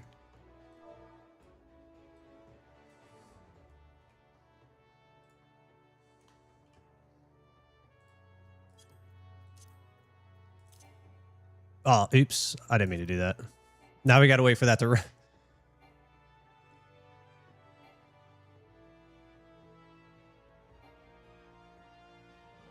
Oh, for groundwork. Okay, gotcha.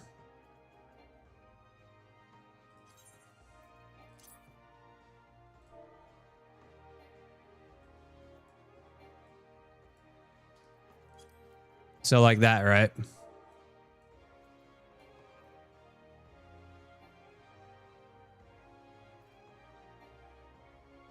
Oh, okay. Veneration, then groundwork. I was about to say, don't we need groundwork after veneration? Because that just increases our synthesis, right? If I'm thinking right. I think I'm thinking right. Yeah, increases synthesis. There we go. Here we go. Round 4, wherever we're at this point. 40 minutes, dude. I know. We're almost there. We're almost there.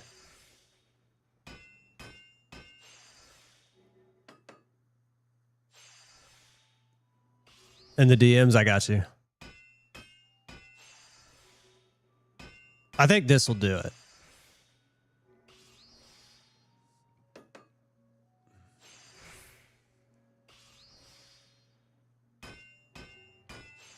There we go. Good Lord. That's so weird that that's spitting that out like that.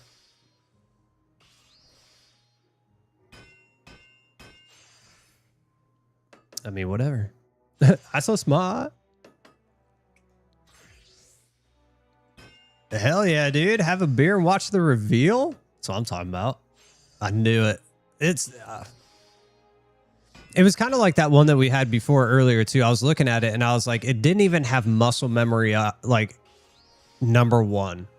I was like, or not, it had muscle memory, but not groundwork. And I was like, why wouldn't you have groundwork somewhere around muscle memory to get the boost?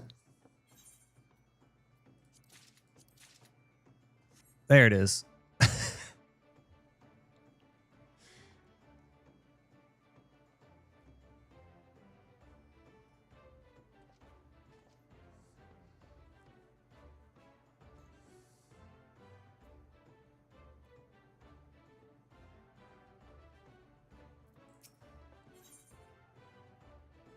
Yeah, so we're going to need a lot of those. Or not that.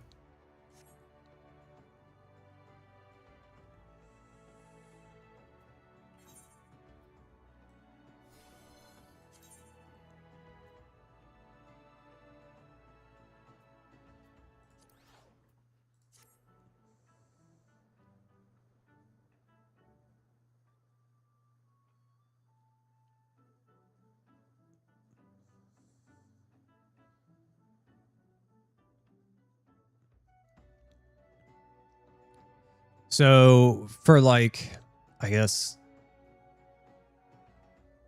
like when we look at this one, right? Or well, no, because we can't look at the quality until we do it. Are you saying like if progress is more than quality, you would use that? You would use it first, and if quality is higher than progress, you would use reflect first. Okay, I gotcha.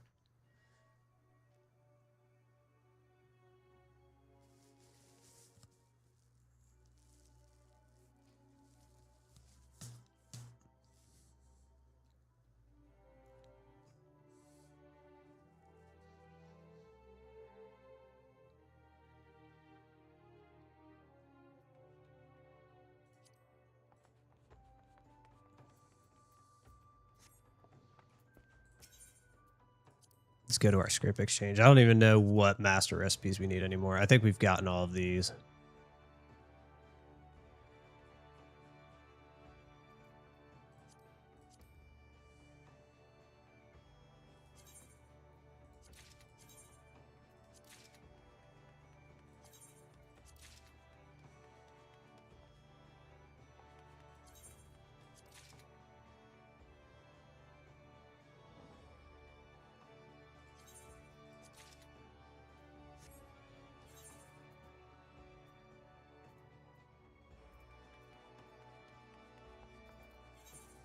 Oh, my bad.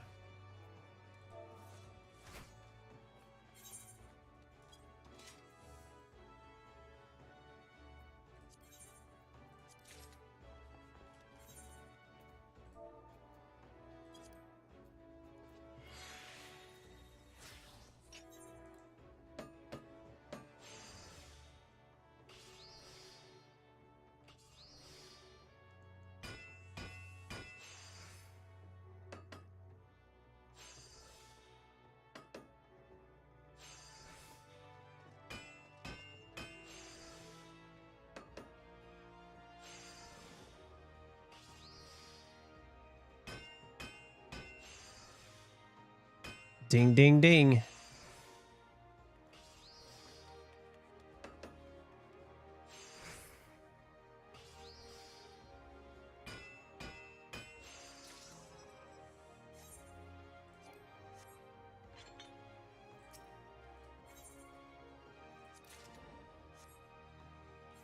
Who are these guys again? Hold on.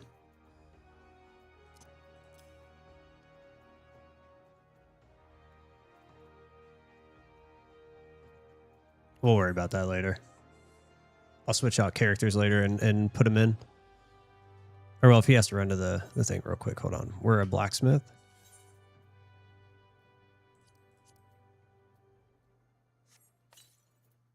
Carpenter.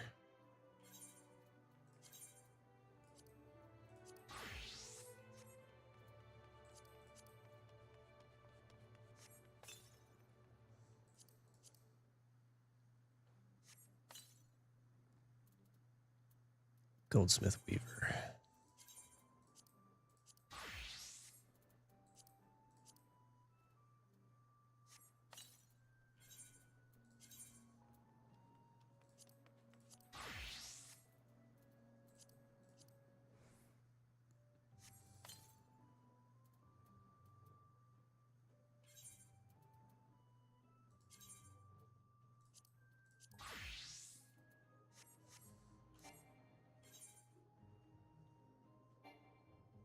Oh, did I accidentally hit it?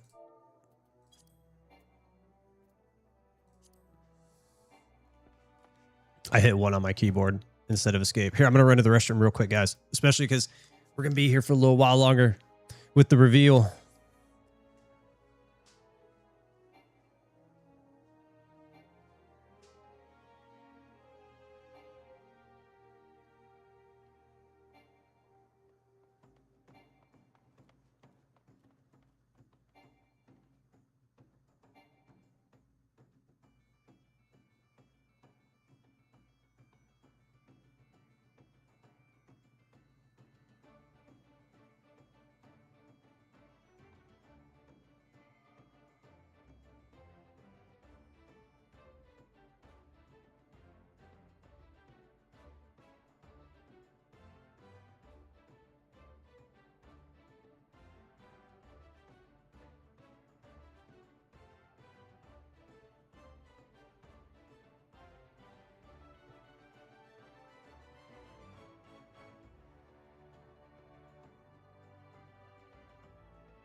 Ugh. There we go.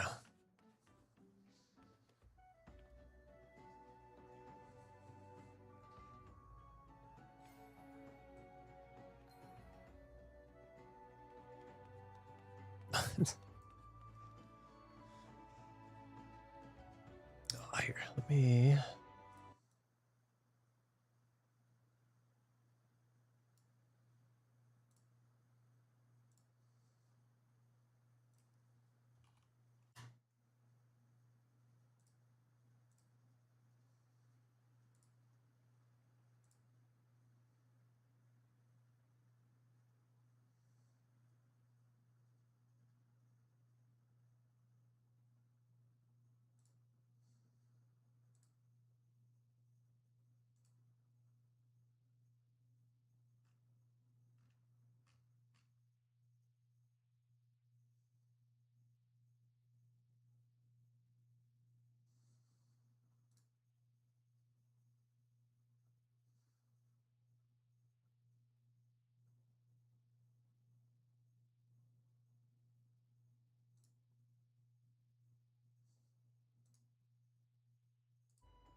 Sitting here blanket. You're fine, dude. We're just chilling.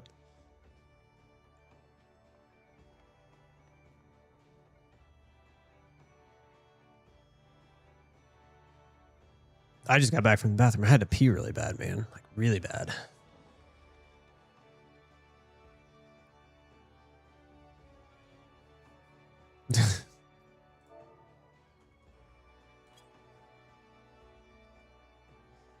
Oh man, I can't wait. We're a half hour away.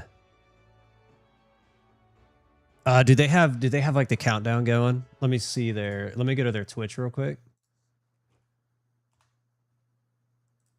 Let's see.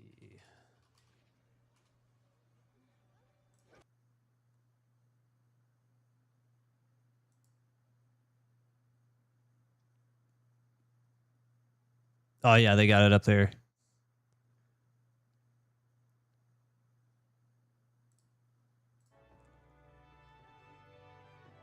It is. Hold on.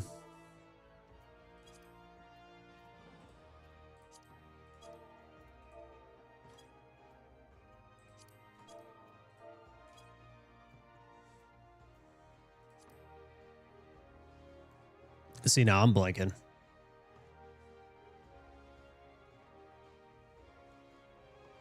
$30 away, guys.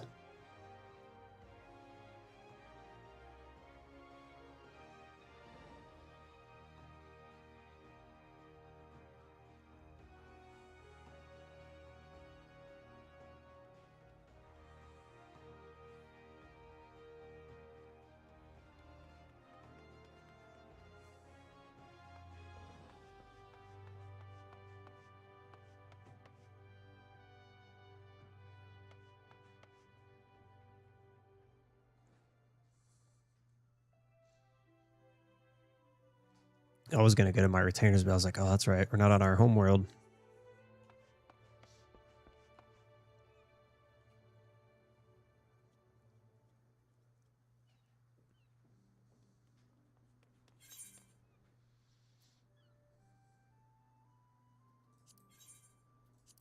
There we go.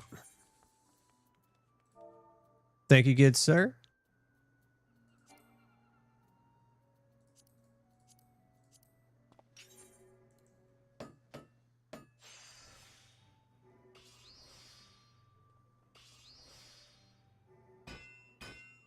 I wonder if we'll see Hooner and Weeble in here. Let me pull up.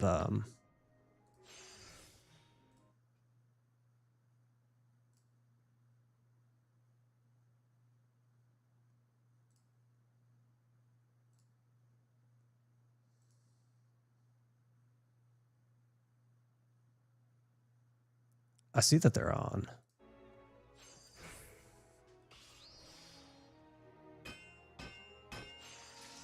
Podcast mode because you're driving? Yeah, dude.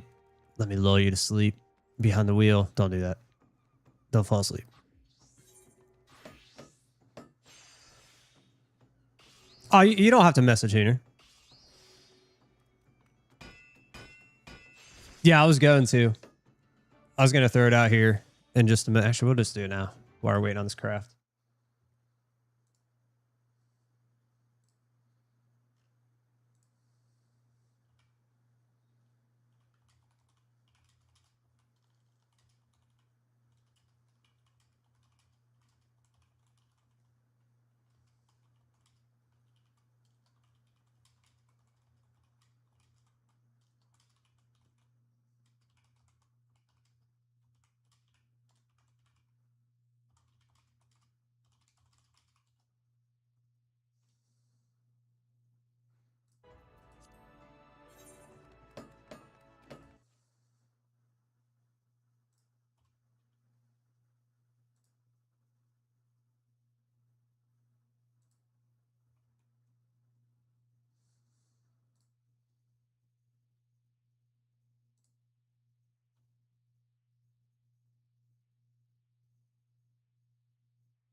Oh, man.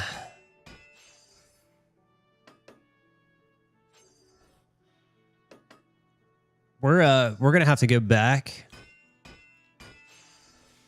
What's that going to be? The 29th? I think it's Friday. I do know that. So Friday, we'll probably go back on like, I mean, honestly, probably Thursday, Wednesday or Thursday. Might need a couple days, at least a day before. Shake off the rust, because I'm going to be rusty.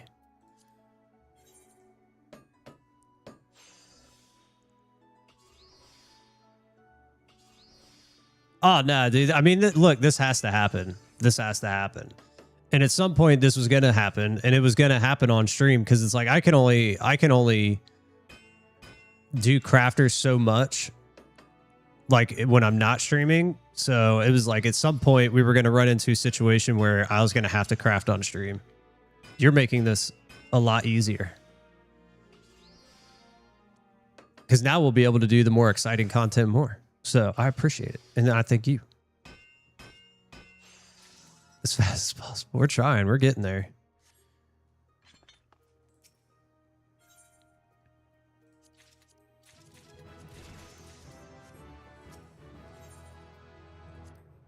Oh, really?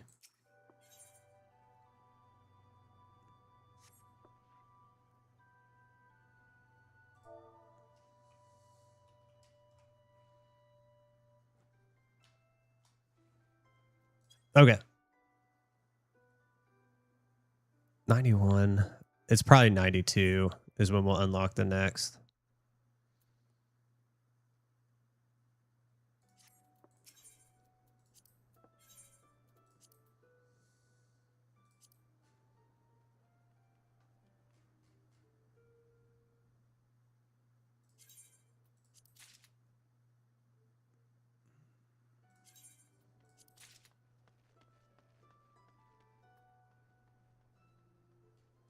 Crazy thing is too, at this point, I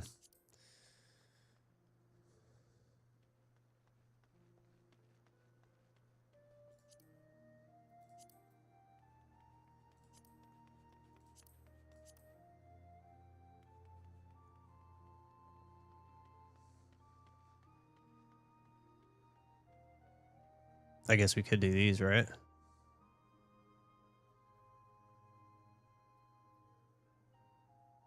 Oh, those are gatherers. What am I doing?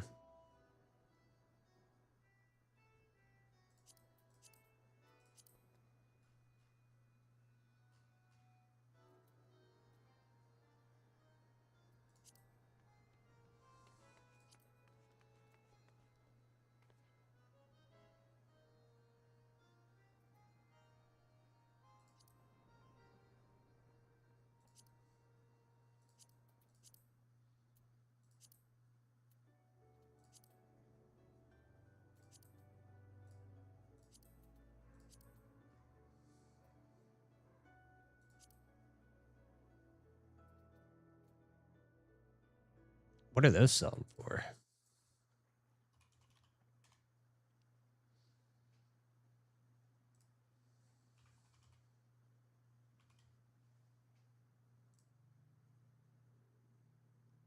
Oh, those are pretty expensive. I guess it'd be buying those once we're done with the books.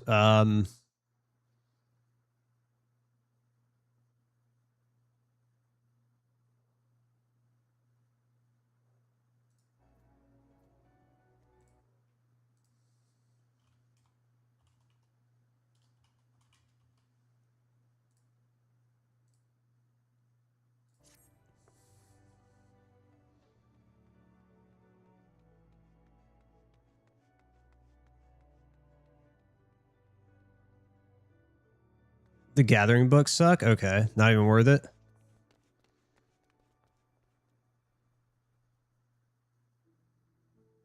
Oh, okay. Okay. Yeah, I was looking it up on Universalis to see what it was going for. Like it's selling for like 20, anywhere from like 22 to 25 on my server right now. Like a pop. That's kind of what I was thinking. I was like, I mean, there's really not much else to buy once we have all the books, cuz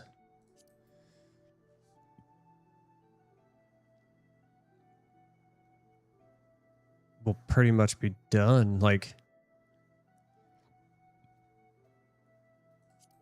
we don't need the gear, we don't need materia because it only goes up to 11 until you get orange script.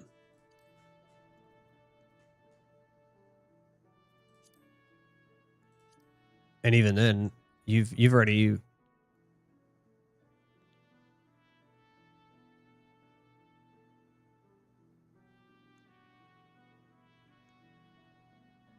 buy the last sets. What, the crafter gear?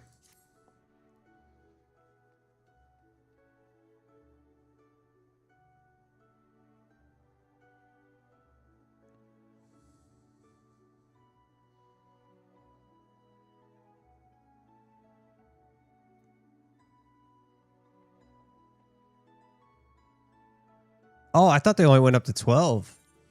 Oops.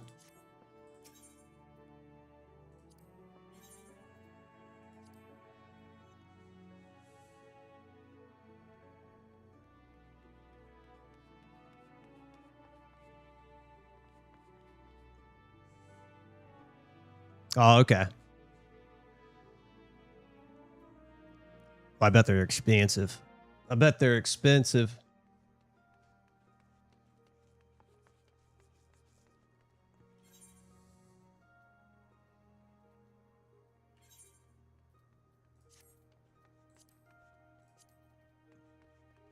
$1,200 a piece. Yeah. I was about to say they're probably expensive. Who is this? Goldsmith.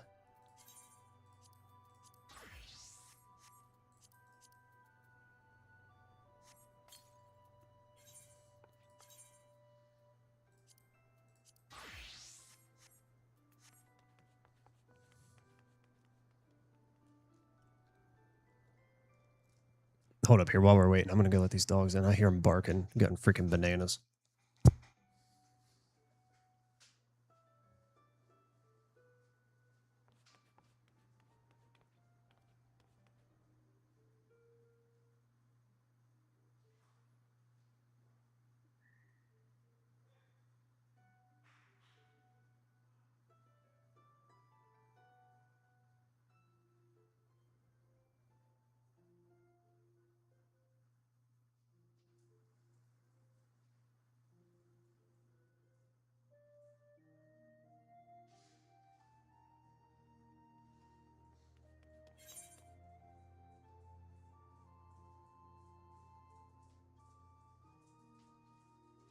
Ah. Holding you up. Keeping you locked in purgatory. Go. Go. Move your head. Go, go, go, go.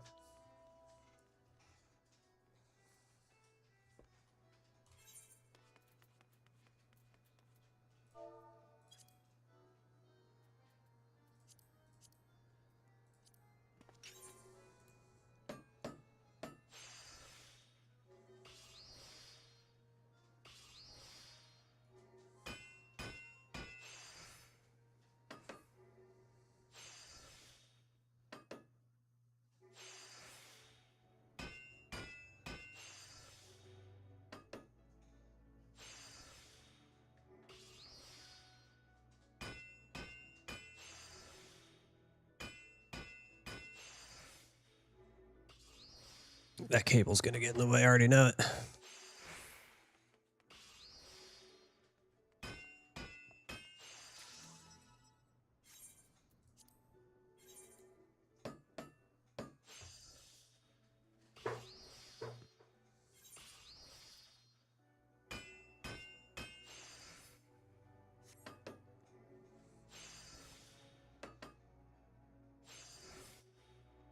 What's on camera? Yeah, for sure. 100%. 100%. She's like she is my best friend. And she always just wants to be around me.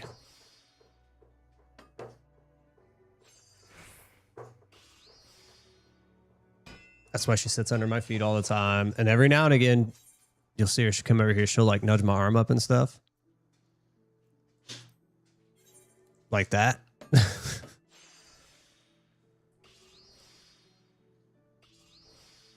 The background, so that's Pokemon. I'm a Pokemon fan. I like Pokemon cards. So this is my collection. Like I have sealed. I do a little bit of both. So I do sealed collecting and I do like raw card and graded card collecting. And then like that's my music. So those are my CDs over there. The rest of the stuff is all my wife's books.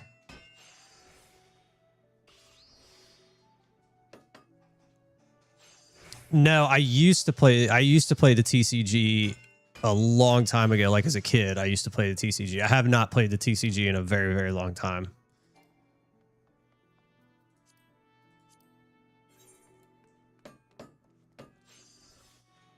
Is that that's the new one that they have, right? With the cards, like you open the packs online and stuff.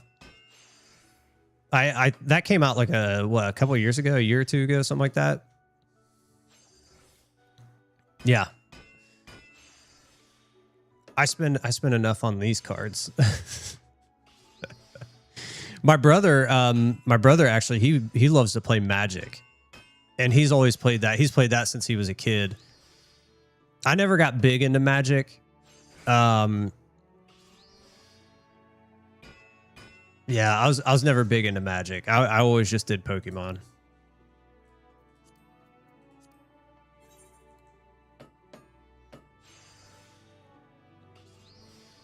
They're obsessed with it. Yeah. Well, it is 100% free, but you have to pay for like if you want to open extra packs and stuff. Yeah, yeah. It's like, because what do you get? I do know because like I followed it for a while. I think you get like a pack or 2 packs a day, something like that.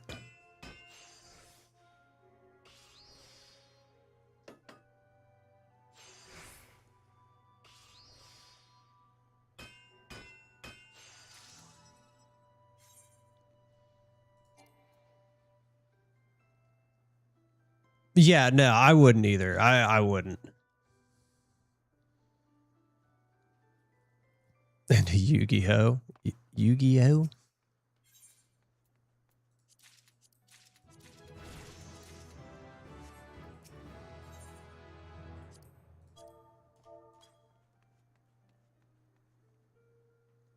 I was never big into Yu-Gi-Oh.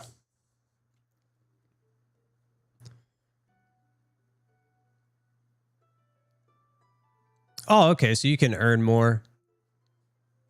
I don't know. I mean, maybe I start playing it. I would play it on. I'd play it on my phone. I wouldn't play it like with cards.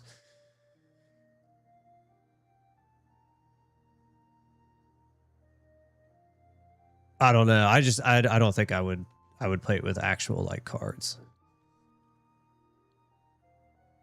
I don't think I would. The phone version definitely sounds more like my thing.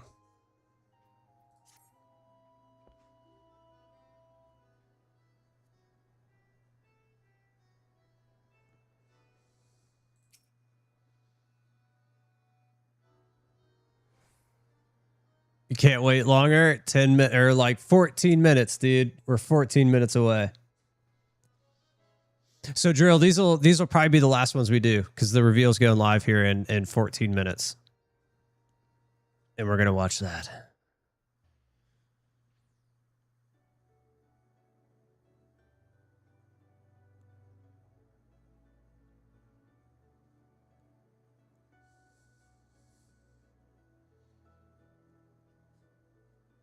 A normal raid? Sure. If we have time.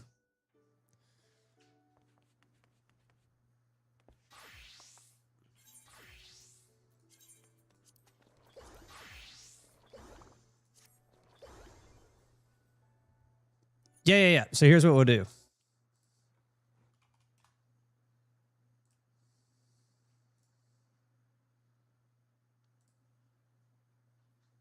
See? Right there. And then we'll go full screen.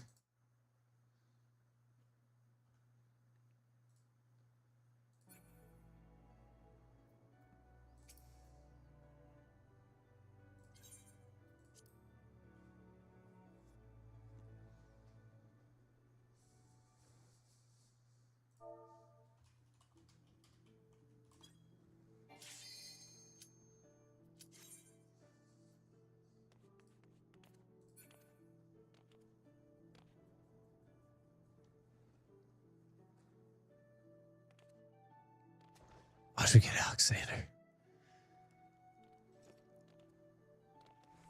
The chicken looks so good. Chicken.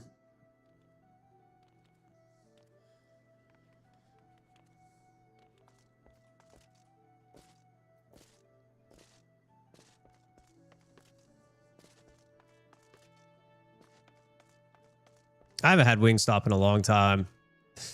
B-dubs. Well, here's the thing. Actually, that dude didn't ready up. There we go. I make B-dubs at home because they sell their sauces now, so I just make it at the house. Lemon pepper and hot honey. I'm not a huge fan of hot honey. It's not my thing. And you guys are gonna hate me for this. Ranch is okay. I'm not a huge fan of ranch. It's okay. I think it's good on some things, but I'm not like a massive ranch person. Yeah, I'm not. It's just fine. It's okay. I'm not saying I hate ranch. It's just okay. It's okay. And as I will say this though, as far as salad dressings go, ranch isn't even like, not even touching top spot. Like not even. To take it outside, the fruit abominator means business. Will the unenhanced warrior be able to contend with this chimerical foe?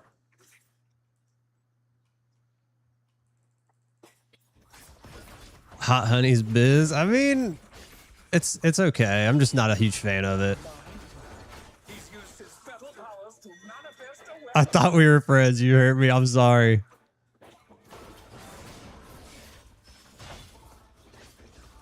Oh, a brutal blow, but the contender is standing.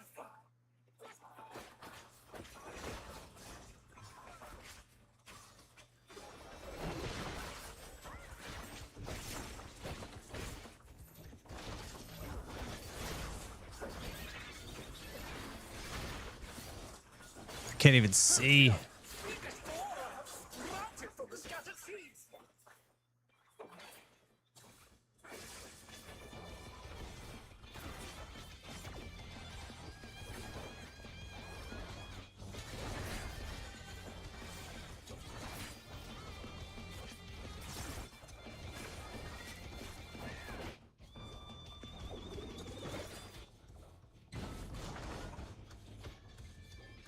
Oh, oh no, I thought we had to be away from that. Have been petrified, and now they're crashing down. I might die right now. Yep. It's been forever since I've done this fight. And my gear's broken, so that's always good. Where's the other tank?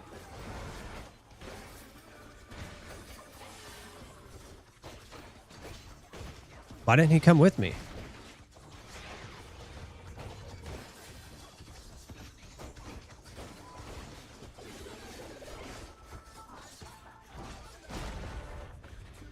Who is fighters rival flying. The fierce I said don't. I tried not to.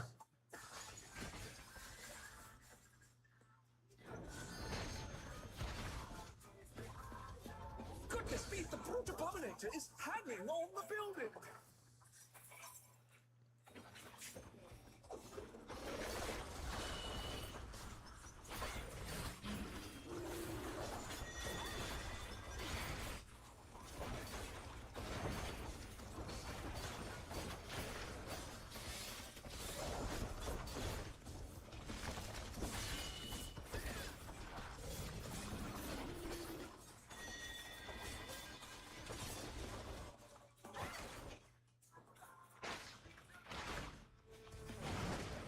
He's bounding from wall to wall.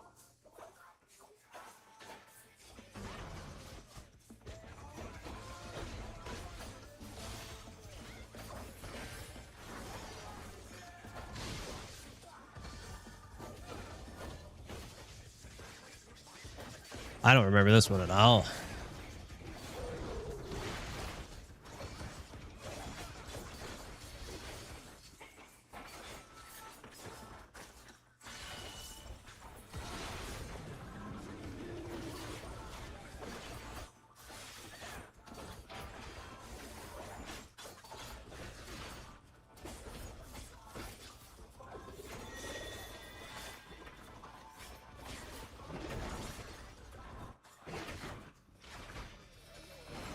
Ah.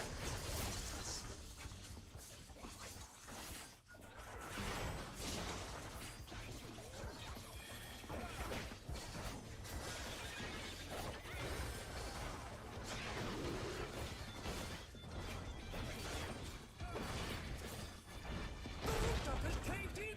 Such devastation. We're fouling. We'll send cameras in there.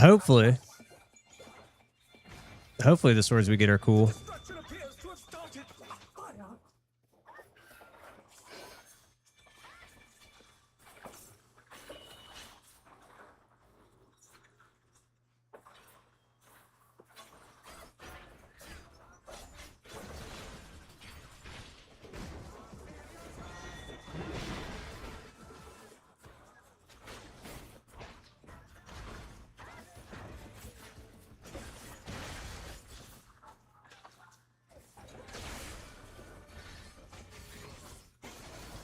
Alas, the brute bomber must still be in there somewhere. A punishing attack. Oh, the true power of this monstrous.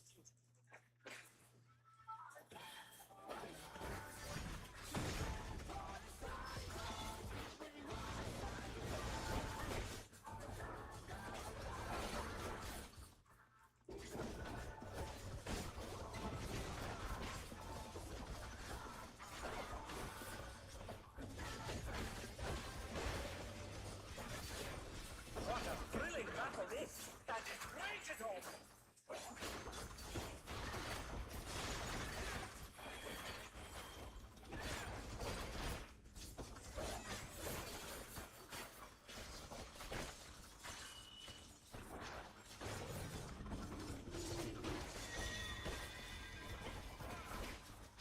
Uh-oh. May die here. I don't have any... Okay, no, we're good. We'll be all right. They're back on their feet. Let's see if they can stay standing.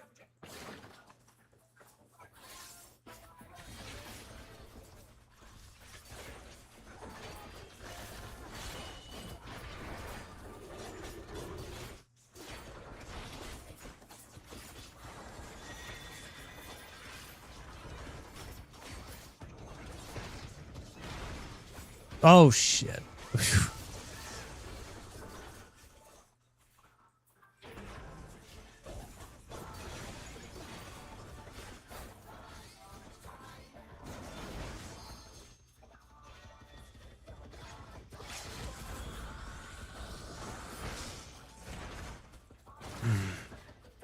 There it is.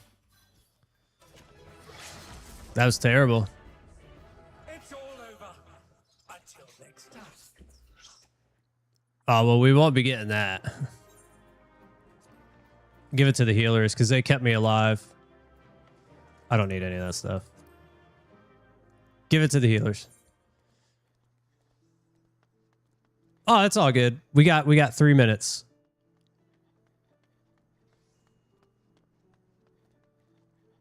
Feel free to put it in there, Thomas. I'm gonna have to bounce as soon as it's like we can talk about it for a few minutes after, but I'm gonna have to go after that.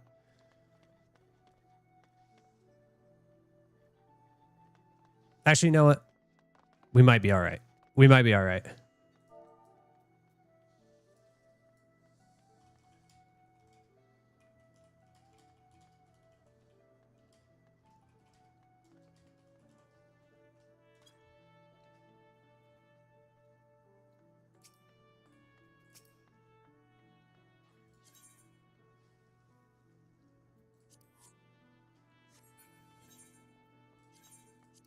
There we go. All right, let's get into this.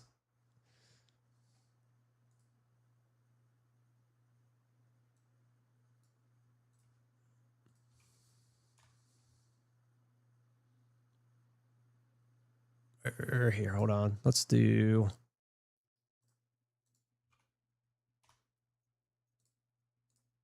Or, well, no, it's fine. Whatever.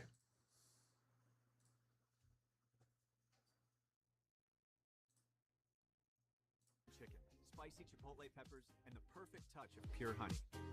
Open the summer with Chipotle Honey Chicken. It's taking heat and sweet to a whole new level. Yeah, I'll let you know, Thomas. Here, we'll turn that down while we're waiting, while we got these commercials going. I'll let you know. Like I said, here in about 25 minutes, I will have to hop up real quick to get my son off the bus. But other than that, we'll hop back in, and then we'll see. We'll see if I have time after. Since I'm not going to be cooking, maybe I'll have time. What in the world? How am I not subscribed to them?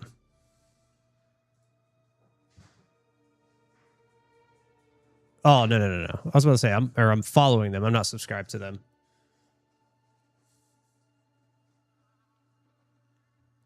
Oh, okay. Sounds good, Drill. Sounds good. I appreciate it, man. Thanks for all your help. I really do. I appreciate it a ton.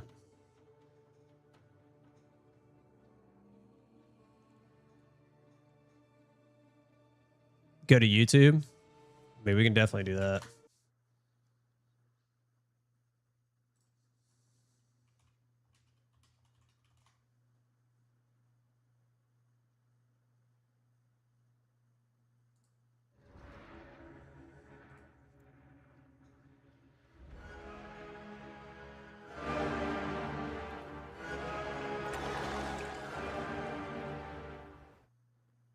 Whoa, wait. Uh-oh. Where are we at?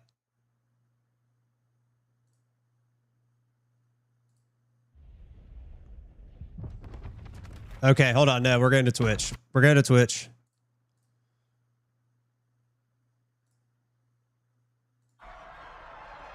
Back to Twitch. Once lay dormant.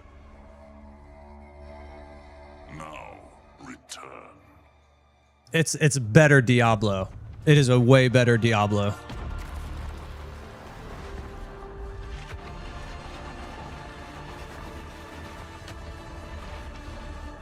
We who came before rise again.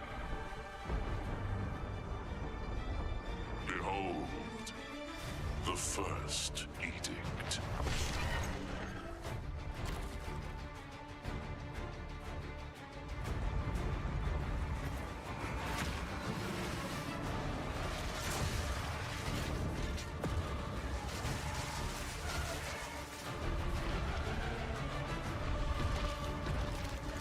What?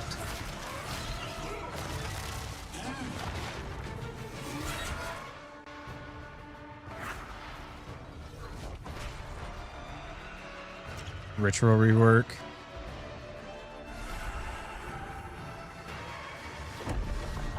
Yeah, 30 new areas, dude.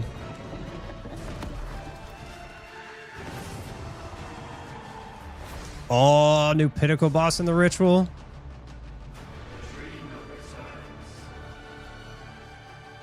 Oh, they brought the Genesis tree.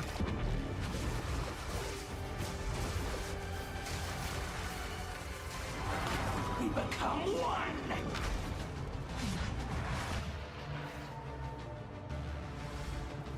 Yeah, dude. Oh god, they reworked the Delirium. Let's see how that works out.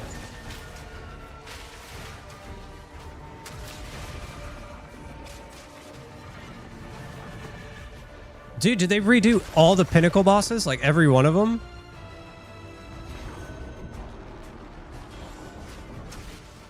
Dude, it's like yeah, literally a whole new game.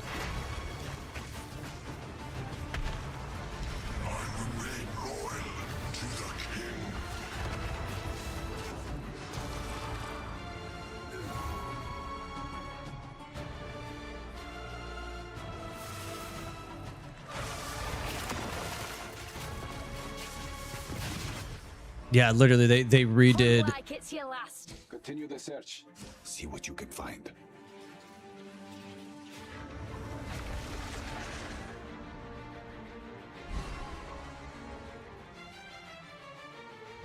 Yo, what was that? Now see how your story ends. Get out of here, chicken.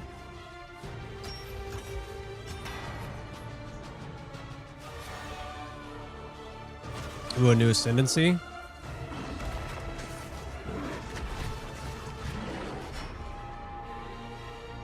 Two new ascendancies.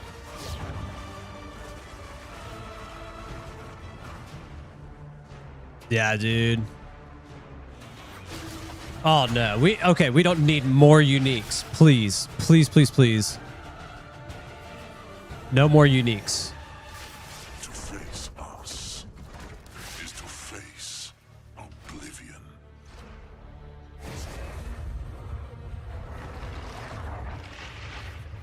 Okay, that's a good start. We don't need more uniques though. We could have skipped the uniques. So as you can see, there's just so much going on in Return of the Ancients, it's hard for even us to keep track of it all. Now, we promised that this one was going to revamp the in-game, and I'm very excited to talk about it. But first, we've got to talk about the League. So to do that, I'm going to hand things over to Mark. Hi, I'm Mark Roberts, Game Director on Path of Exile. Yeah. Now, for those of you who are new to Path The of martial Exile, artist one? each time we release an update, we also release a new League. Not only do we have a new economy, but we also introduce new content through the campaign, which gives you a fresh play experience right from the start of the game, as well as new mechanics, storylines, and in-game bosses. In the Runes of Eldur League, you will encounter a man being attacked by the undead in Clearfell. Standard. After saving him, he introduces himself as Pharaoh, a young blacksmith trying to bring back the ancient art of Ezomite runesmithing. He has been collating his discoveries in a tome and is keen to show you how runesmithing works. By inscribing symbols on these ancient Ezomite remnants, you can create all manner of old magics. Unfortunately, on doing so, the corpses of the nearby undead are revived and infused with some of the latent power, making for a difficult fight.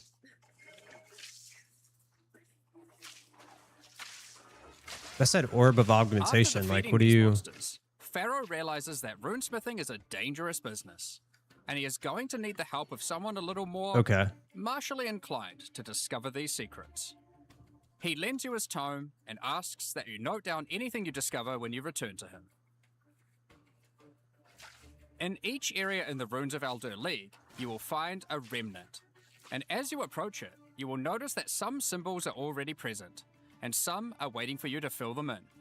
Is this literally like... Depending on which symbols are already present, you will have different options for which items you can create using this magic. I was just about to say, we're going to For be able example, to, like, If you combine target farm Tempest divs. and lightning, you can create an orb of augmentation.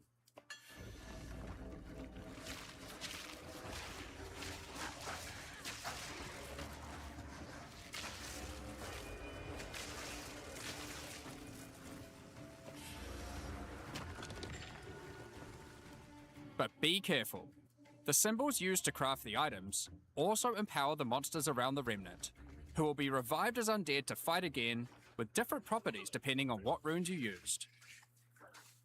So, if you use a fire rune in your recipe, the monsters will be empowered with fire. How do we get these runes? Or if you use a moon rune, lunar beams will rain down as you fight the monsters.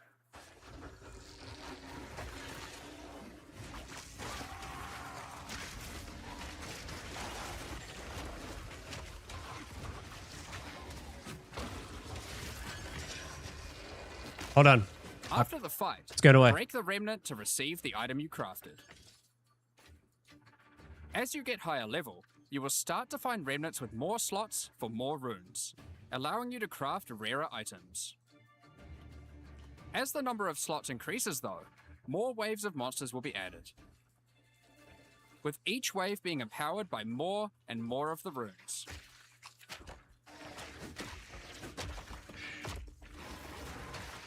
Yeah, if you stack And this too many can get runes, pretty dicey, because some of the runes can have powerful effects.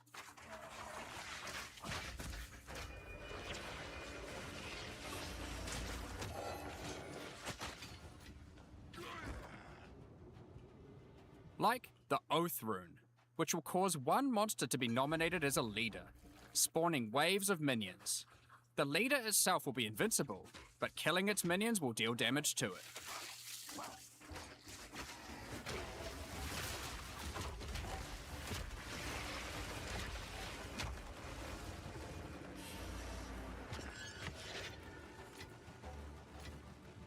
Some recipes can get pretty large, requiring 6, 7, or even 8 runes. what are these? What are those? Don't worry, you won't have to remember them. Pharaoh's runecrafting book will record all the options, allowing you to simply pick which one you want to craft, given the existing runes that are already on the remnant. To expand your knowledge and to allow you to craft more items, Pharaoh has asked that you keep an eye out for signs of runic magic around Rayclost. Yeah, like He wants to document anything you find in order to rediscover the secrets of Ezomite runesmiths of old. The because first of those can were be found power in up Bone, runes. Like those were giving us and specific reveals to you an attributes. ancient secret, buried deep underground. The runic magic which the Ezomites believe to be their own is actually of Kalguran origin.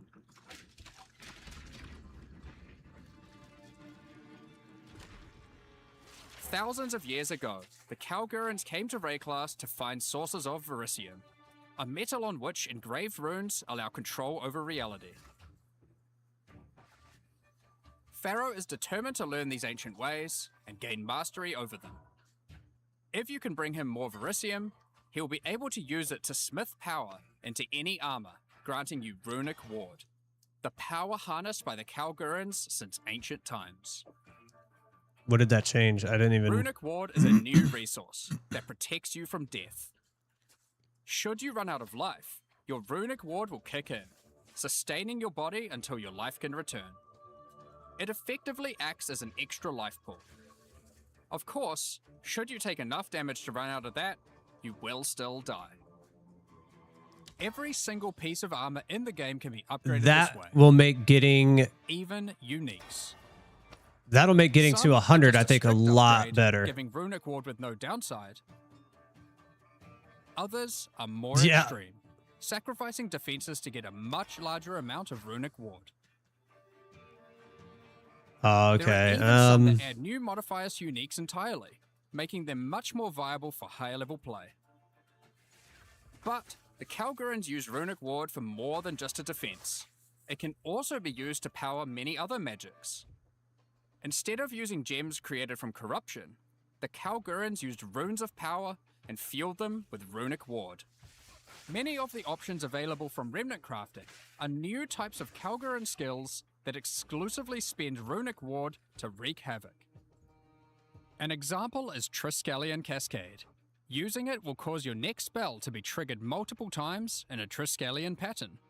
You can use it with skills like Ice Nova that you cast from yourself, Oh my gosh.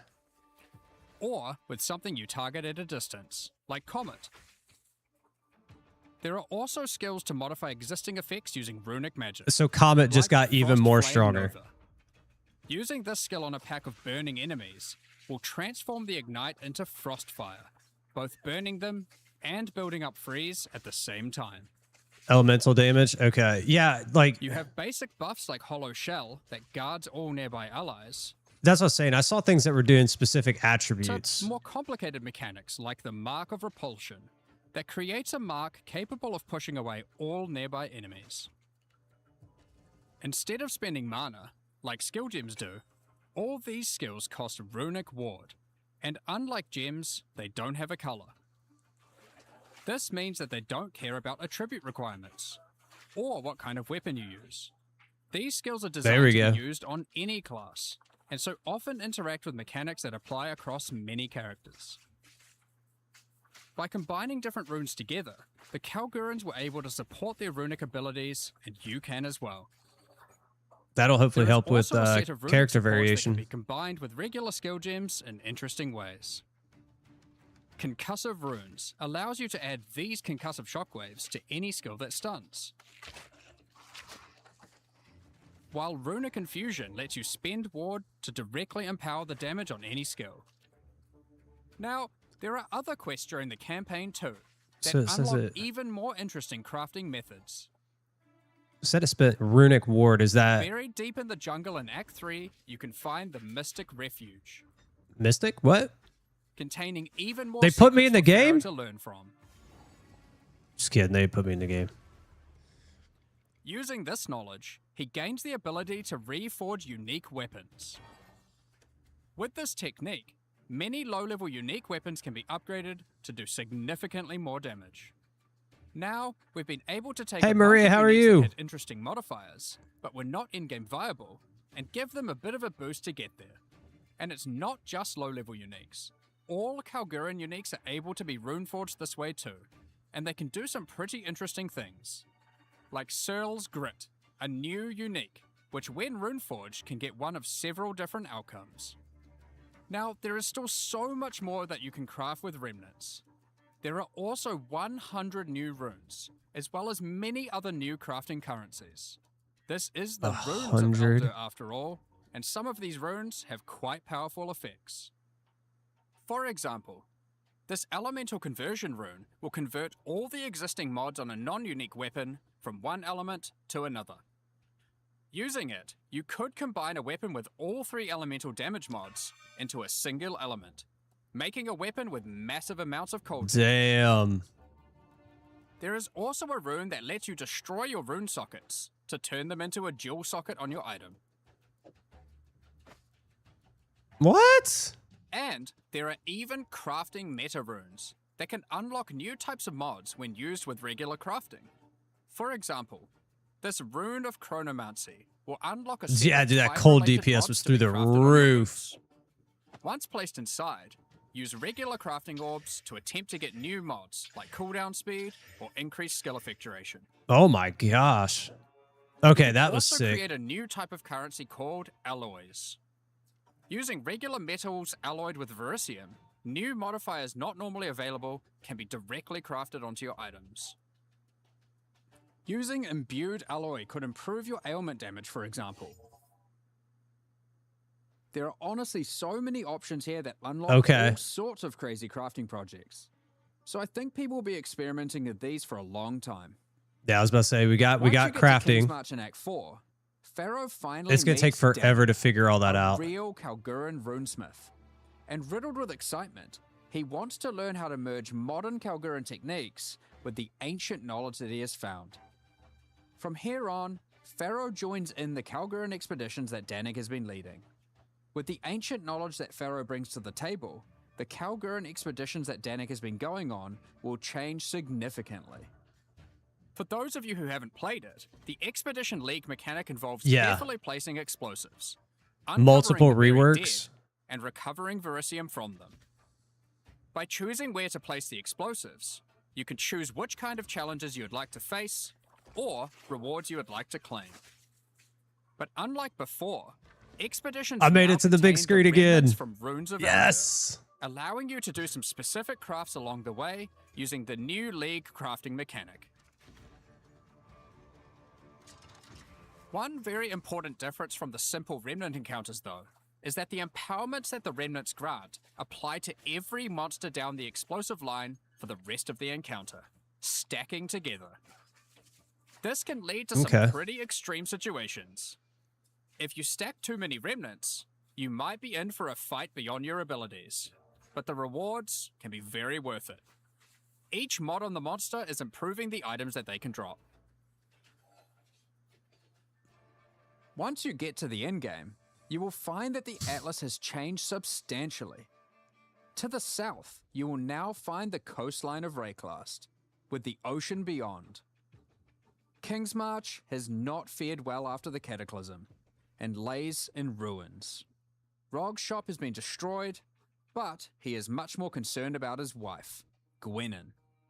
He would like to launch an expedition deep into the ocean to find her, and this begins a new major mechanic for Expedition, exploring the ocean. Oh, Previously, shit. a logbook was a single encounter. Now, using a logbook, you can send ships to explore an area of the ocean to the southeast, uncovering a range of islands to begin your search for Gwennon. You can hop from island to island, doing many new encounters. There are islands with expeditions, grand expeditions,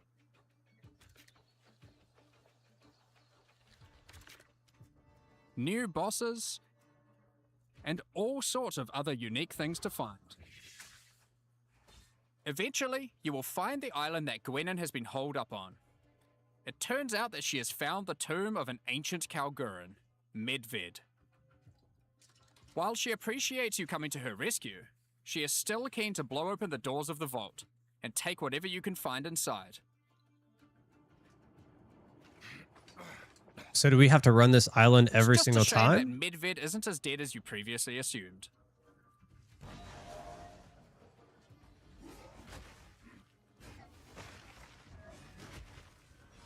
Now, after you have defeated Medved, you will find another logbook, and this time you can use it to choose which direction you want to explore. The ocean is vast and contains a huge number of new islands to find. Oh my gosh. With each logbook, you can explore one sector and you can go as deep as you like. I was about to say, how many islands are there? All sorts of interesting objects to uncover and dungeons to explore. Many of the islands have expeditions with totally new mechanics. So for example, here is a volcanic island with voltaxic sulfite. Blowing up the sulfite will unleash extra waves of enemies. But there is also this wall with a suspicious light coming from behind it. On blowing it open, a giant ogre comes out, and he is determined to eat as much sulfite as possible. The more sulfite mounds that you have blown up, the more empowered and the more rewarding he will become. Oh, there you go. So blow them all up. These islands contain all sorts of little secrets that you can find and blow up. Free trapped wisps, blow open root doors, even raise ancient precursor technology. And of course, more bosses. There are more and further vaults to blow up, and one of them in particular is pretty important. The Tomb of Uhtred, the Star Drinker.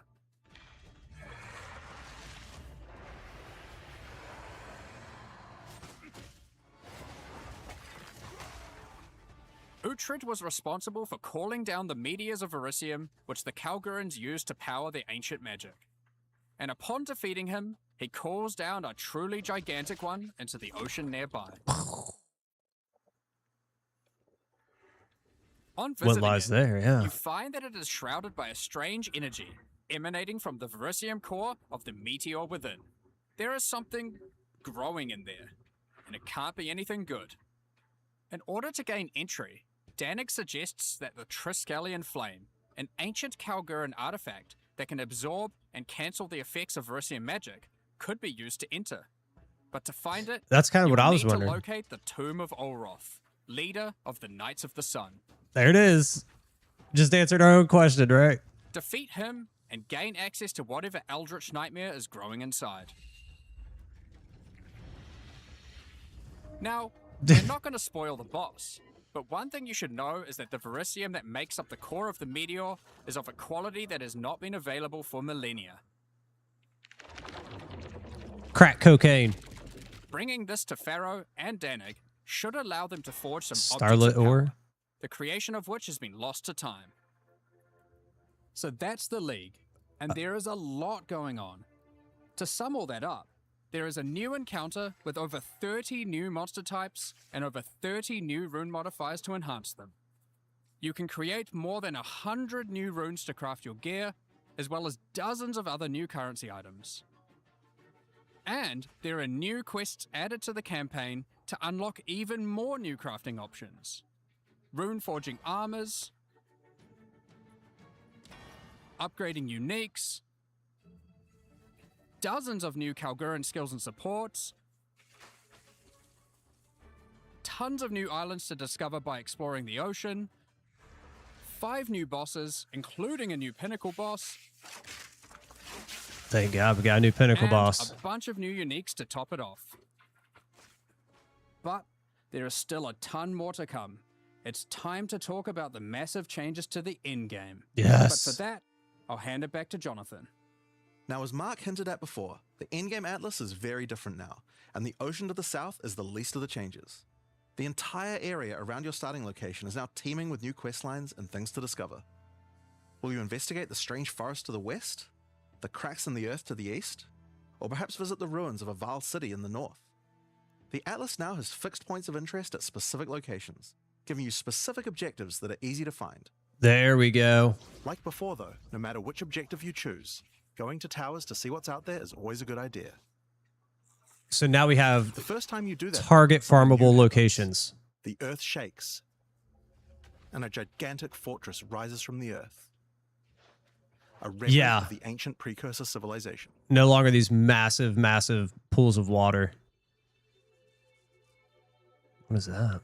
The cataclysm of the beast has caused an ancient protocol to be invoked. Should corruption ever take hold to this degree, the world must be scoured and purged of corruption. You will need to make your way into the fortress and activate the gates. Gain the keys to reach these ancient precursor weapons and disarm them. But this will be no easy task. The fortress has many areas to explore and many new things to find. Damn, what the hell was that? You will power up ancient machines, I gotta go get my son. I don't want to go. fight new and deadly foes, discover many new areas, All right, 2 seconds, guys. I'll be right back. and uncover some dark secrets. Let me know what I miss. Now, the Fortress is the first of the new full in-game storylines that we're adding in 050, and there's a lot going on with it. But not only that, it has some pretty cool new mechanics as well. The areas inside the Fortress are special. Many of them have new mechanics or rewards that they grant. Like this map, where all the rares are contained in essence crystals. Or this one, which replaces all monster packs in the area with strongboxes. Or this one, which spawns an Ismeri spirit that always moves on from a rare after you kill it, allowing you to chase it through the entire map.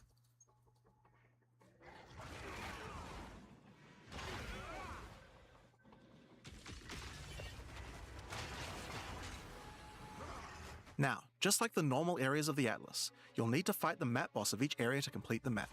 But unlike a normal map, the ones in the fortress each contain precursor nodes after the boss, and activating these nodes will give you points for the new and improved Atlas passive tree. Now, we had an Atlas passive He's tree running late. before, but it was one of the areas of the endgame that just wasn't up to scratch. The Atlas tree now works quite a lot differently. We have significantly upgraded the kind of mechanics that you can find on the Atlas tree. Like this one, that gives a chance to make rogue exiles you fight retreat from combat and move to an adjacent map. Before you fight them again, they'll upgrade their gear and come back with a grudge this time. There are also a lot of nodes that combine mechanics together in new ways, like this one which lets Ismeri spirits possess strongboxes. All the regular monsters that come out of them are touched by the spirit, and the rares are all possessed, giving you some incredible loot potential. So you can possess loot chests now?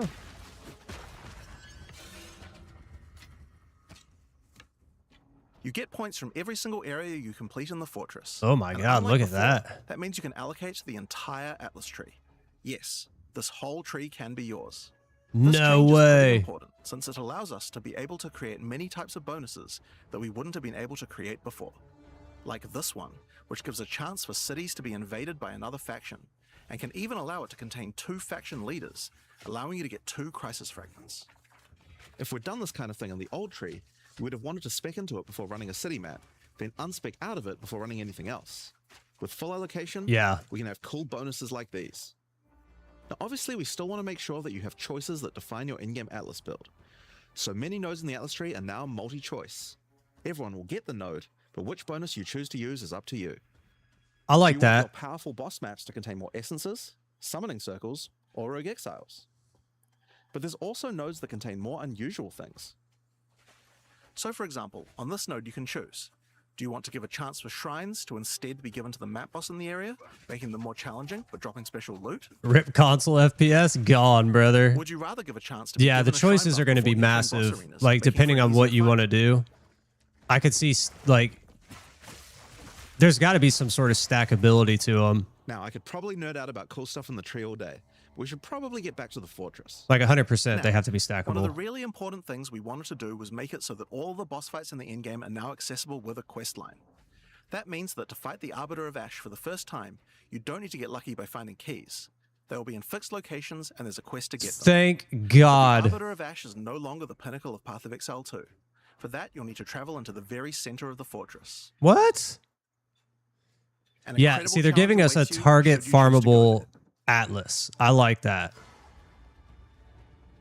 After the storyline, you still unlock keys for pinnacle bosses in the usual way, exploring the world and finding the keys Aw. required to get to them. Never mind. But we have added a lot more interesting things to find out there as well.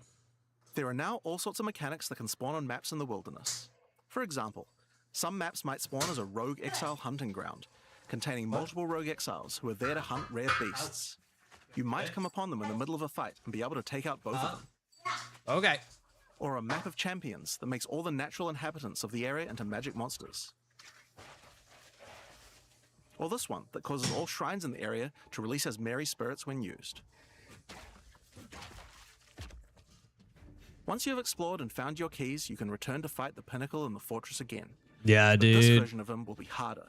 And not only that, he will have new unique rewards as All well. kinds of well of the soul. Each time you Or, fight him, heart, you get the or ability well, to activate one what is section that? of the fortress. And Soul of any the maps Well, that you didn't finish right? there will be automatically completed, giving you all the Atlas points.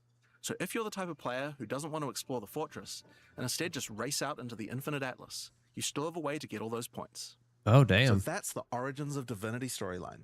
It's a huge amount of new content with a ton of new areas, 5 new bosses, including a pinnacle, with a bunch of new unique items. But not only that, it also completely revamps the Atlas tree and includes a ton of new map mechanics that you can find both Dude, that inside Atlas and looks outside the fortress. insane. But this is just one of the new storylines. So let's talk about the next one now, Masters of the Atlas. Now earlier we talked about how the multi-choice nodes in the tree allow you to still have an in-game Atlas build, but we didn't think that was quite enough. You have an Ascendancy class for your passive tree. Why not an Ascendancy class for your Atlas tree? Well, that's where the What? Masters of the Atlas come in. Throughout Rayclast are many opportunities for those with the skills to find them. Atlas Masters are willing to train you in these skills if you're able to help them in return. One such master is Jado, a member of the Order of the Jinn, an organization that secures powerful artifacts to prevent them from falling into the wrong hands. Jado will send you on missions to investigate strange occurrences on the Atlas and recover the artifacts causing them. And for each one you recover, he will gain more trust in you and teach you more ways of the Order of the Jinn. At level 1, you could choose to massively increase the chance for rare and unique chests, or make it so that all map bosses drop an additional unique item, or make corrupted waystones have an additional modifier, but at the cost of making them send you to a totally unknown location.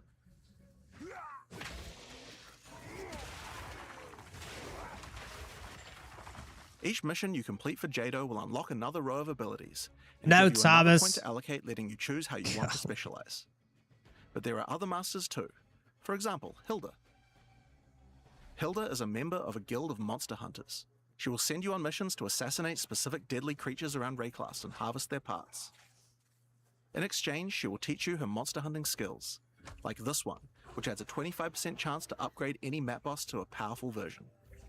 Or this one, which makes his Marian spirits no longer possess rare monsters, making them go for the unique bosses in the area instead. Oh, no way, You might dude. notice that many of the effects on these are both upsides and downsides. So Hilda, for example, can make it so that you only get one attempt when fighting pinnacle bosses. But in exchange for that, they always drop 2 uniques.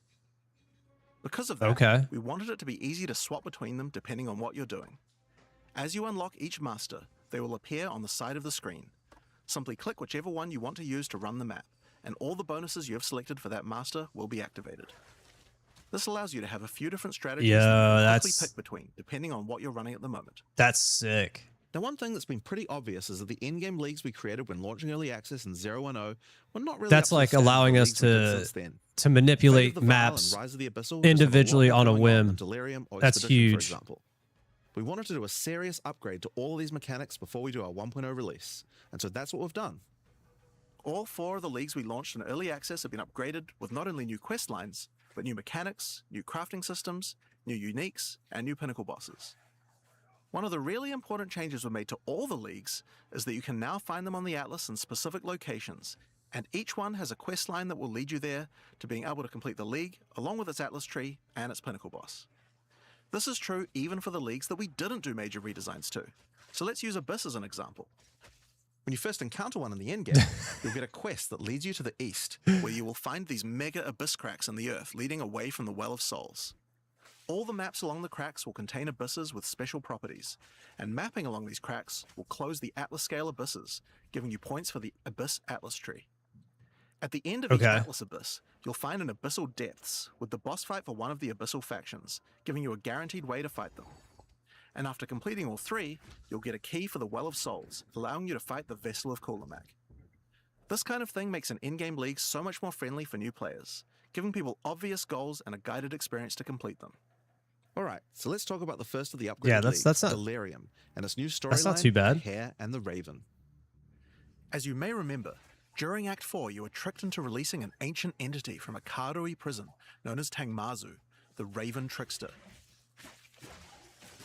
Tangmazu delights in breaking the minds of those who step through his mirrors, and when touching one, Yeah. he will attempt to destroy your mind with twisted abominations. They each have generated like their from your own worst design. fears. In Return of the Ancients, the first time you approach one of his Delirium encounters in the endgame, you will find Elder Maddox locked in a trance. His mind is trapped in one of Tangmazu's delusions, and you will need to free him.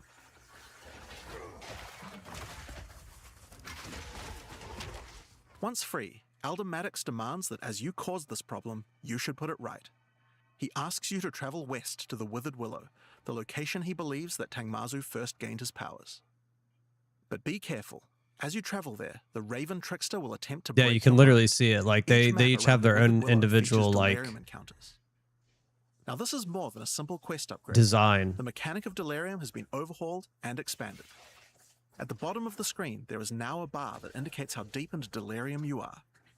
You can see which direction leads deeper by looking at the fog, and the deeper you go, the more challenges you will face. By looking at the bar, you can see how long you have until the Delirium ends. And you can also see special encounters that you will face if you're able to go deep enough into the fog. At the end of the bar is always the boss of the map, but we now have a variety of other encounters that you might find as you explore the horrors of your own mind. For example, you might encounter a purple mirror shard that when shattered will cause all the enemies to become more nightmarish. After hitting this, you'll notice the Delirium demons are enhanced, significantly more powerful, larger, and scarier in general, along with more rewards. I do like that you Or should kind of you know where encounter you're a Raven going now, shard, whereas you'll be Delirium sent before into you the didn't depths really of your know. mind. Rip Diablo. Yep. See you later, Diablo. And must escape it while fighting off hordes of your worst fears. Oh damn. If you are able to do so, you will gain a powerful amulet with 2 instilled notables on it. What? Once you reach the Withered Willow, Elder Maddox discovers that a shard of the mirror is missing. You will need to track down Tangmazu and restore it if you have a hope of discovering how to defeat him, and that means entering the Raven Trickster's mirrors in an attempt to locate him. Each area around the Withered Willow contains Delirium encounters, so that's a good place to start. As you do deliriums, some of the special encounters will drop liquid emotions. Normally these emotions can be used to install amulets to add notable passive buffs to them, but in Return of the Ancients, emotions have a new function as well. Each one now has the ability to add crafted mods to jewels, allowing you to add specific mods to an item slot that can be quite difficult to roll.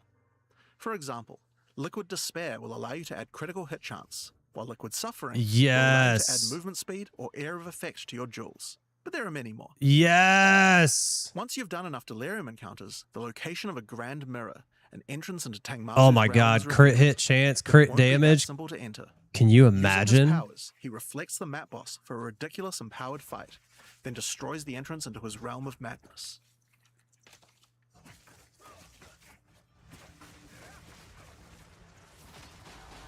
In order to find him now, you'll need to let the insanity fully into your mind.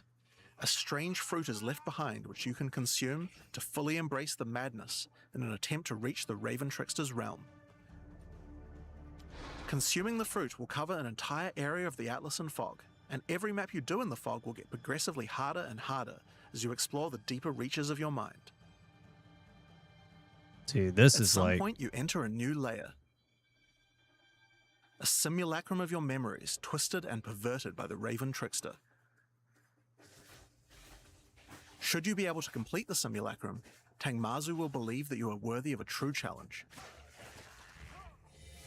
and will let you take the remaining shard of his mirror, allowing you to enter his realm of madness back at the Withered Willow.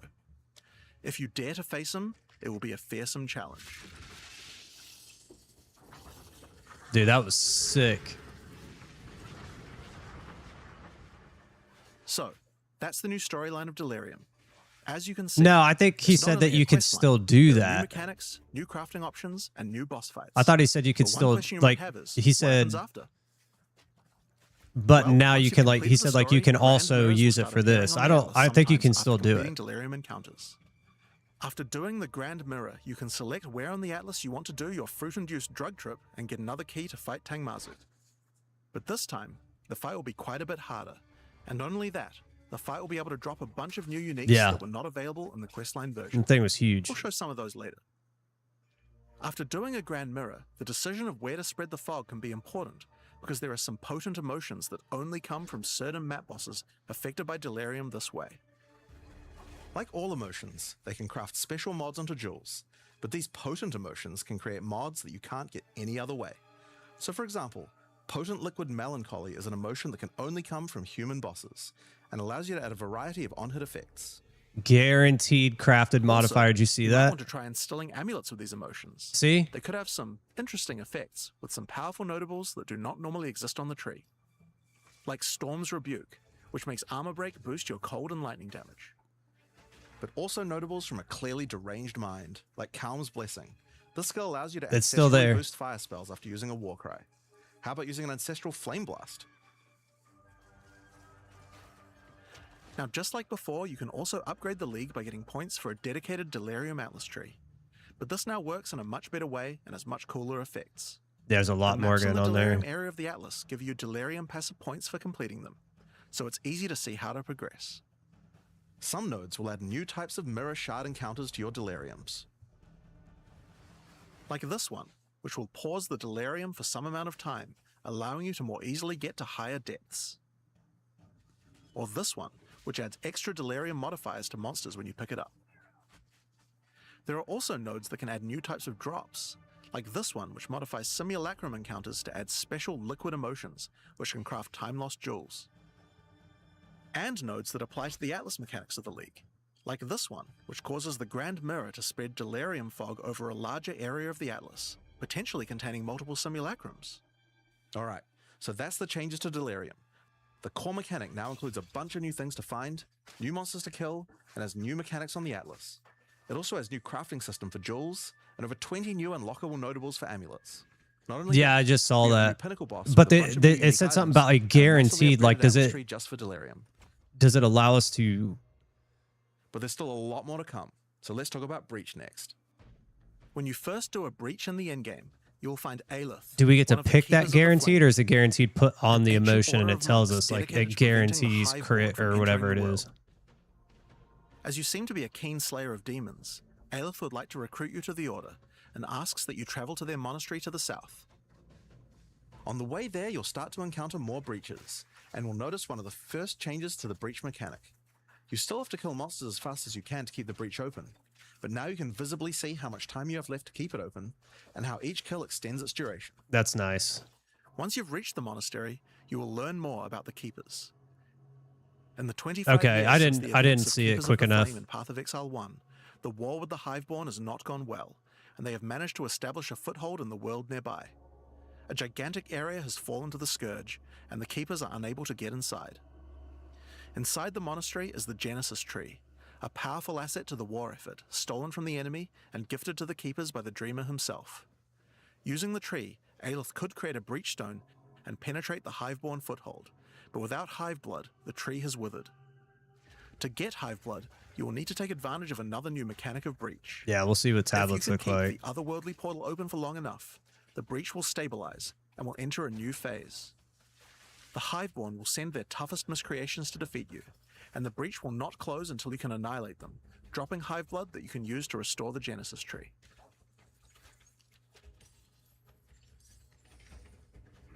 In some cases, you may even attract one of the deadliest foes the Hiveborn can offer, a Marshal of Zesht.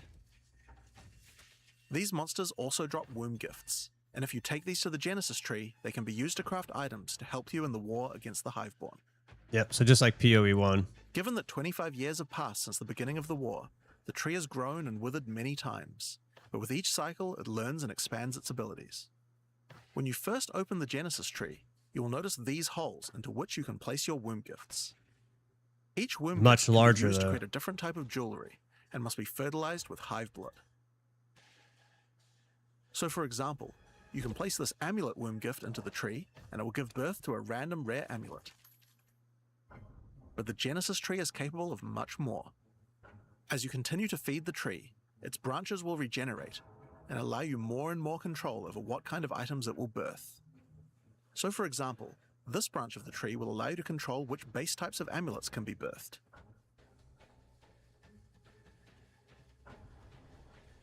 And as you go deeper, it will even allow you to create new base types that you can't get anywhere else. Like it's much bigger than the PoE 1 or PoE Like this 1 tree. which gives you an entire spirit skill for free. Or this one, which has a rune socket in it. What? To the left and right are branches that will Amulets with let you control which sockets? mods the amulet can get, including making sure that they're higher level, or controlling which specific mods that they will always have. With 15 points to allocate, you will have to choose wisely how you want Oh, to you can only do specialize your crafts. 15. But it's worth noting that this Okay. tree doesn't have any cost to respecking it. You can enable or disable the nodes at any time by clicking on them. Oh, that's good. That's nice. On rings, we've also added some really interesting new crafting Yeah, options as well. SSF's going to be You have a nuts. bunch of new base types like these, but you also have entire new classes of mods that can be added. The right-hand branch of the ring tree adds an entire new set of caster mods to rings. From basics like extra elemental damage for spells,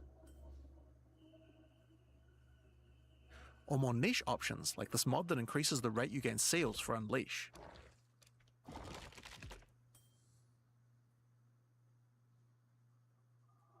And on the left-hand side, you can unlock an entire new set of mods for minion characters. This stuff is actually pretty important, because casters and minion builds didn't have as many slots with interesting item crafting compared to attack builds. Nope, sure The didn't. Genesis tree narrows that gap. There are also trees for belts and currency.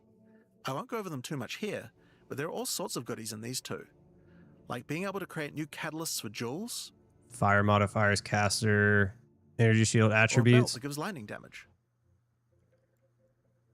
We can get damage Once on you've done belts enough breach now. encounters, you may finally get a womb gift capable of birthing a breach stone.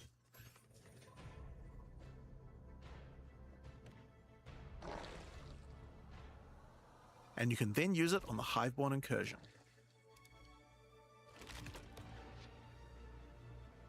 Once used, the true extent of the Breach Demon's foothold becomes clear. They have not only transformed the land, but constructed huge sky hives as well. When you enter the outskirts of their realm, you will discover breach hives. Using the power of the Keepers of the Flame, these otherworldly structures can be burned away when walking through them. But for each one destroyed, more of the Hiveborn will attack when you attempt to purge the hive.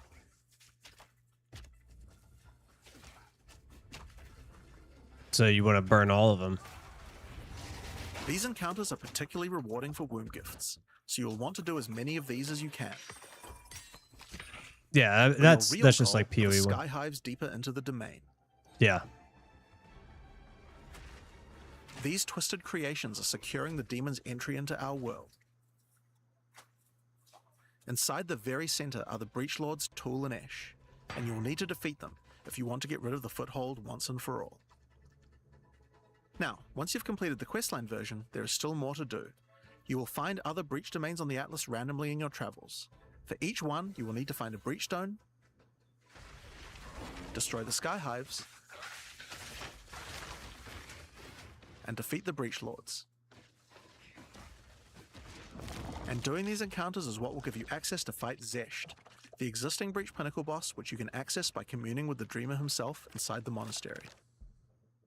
While completing the questline for Breach, you will also be gaining points for the Breach Atlas tree. And there are a lot of 30 cool out of options here. 30? This node will cause breach hives to spawn outside of the hiveborn domains on the Atlas. And this one will give Aelith additional abilities that you can use while attacking a hive. Like this one, which causes all hiveborn in the next wave to be magic. Breach is gonna drastically go increasing their hard. difficulty in exchange for way Dude, more Breach was always fun. I liked Breach. There are also nodes that allow you to control your rewards, like this one, which adds a set of new lineage supports to the Marshal of Zesht. That's kind of what I was gonna Or say this one, which something, lets you control which womb gifts you will get. but I was like, what does this mean for tablets? Like, because There's we're also some getting nodes that affect specific the Genesis zones tree, in the like map. this one, which will cause Like, Zesht so to we drop his don't head, need which when tablets returned to anymore. The Genesis tree will grow a grasping orchid on the side of it. You'll have to experiment to find out what this thing is good for. Putting rings on its fingers seems to make it happy. What? So that's a rundown of what you can expect from the new Breach questline. There's a new stabilization mechanic for breaches, hive encounters,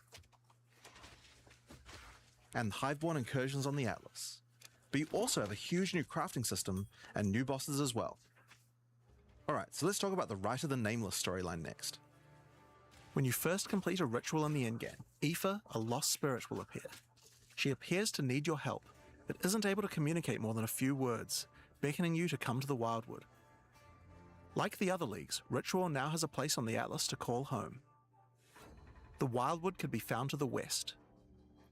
When you first arrive there, Aoife's spirit will guide you in, where you will discover that inside the Wildwood, spirits can take physical form. Aoife has been bound to this place by the King in the Mists, and requests that you free her, but in order to do so, you will need her body, currently in possession of the King. To reclaim it, you will need to gain an audience with him. Inside the Wildwood, there are many ritual encounters to complete.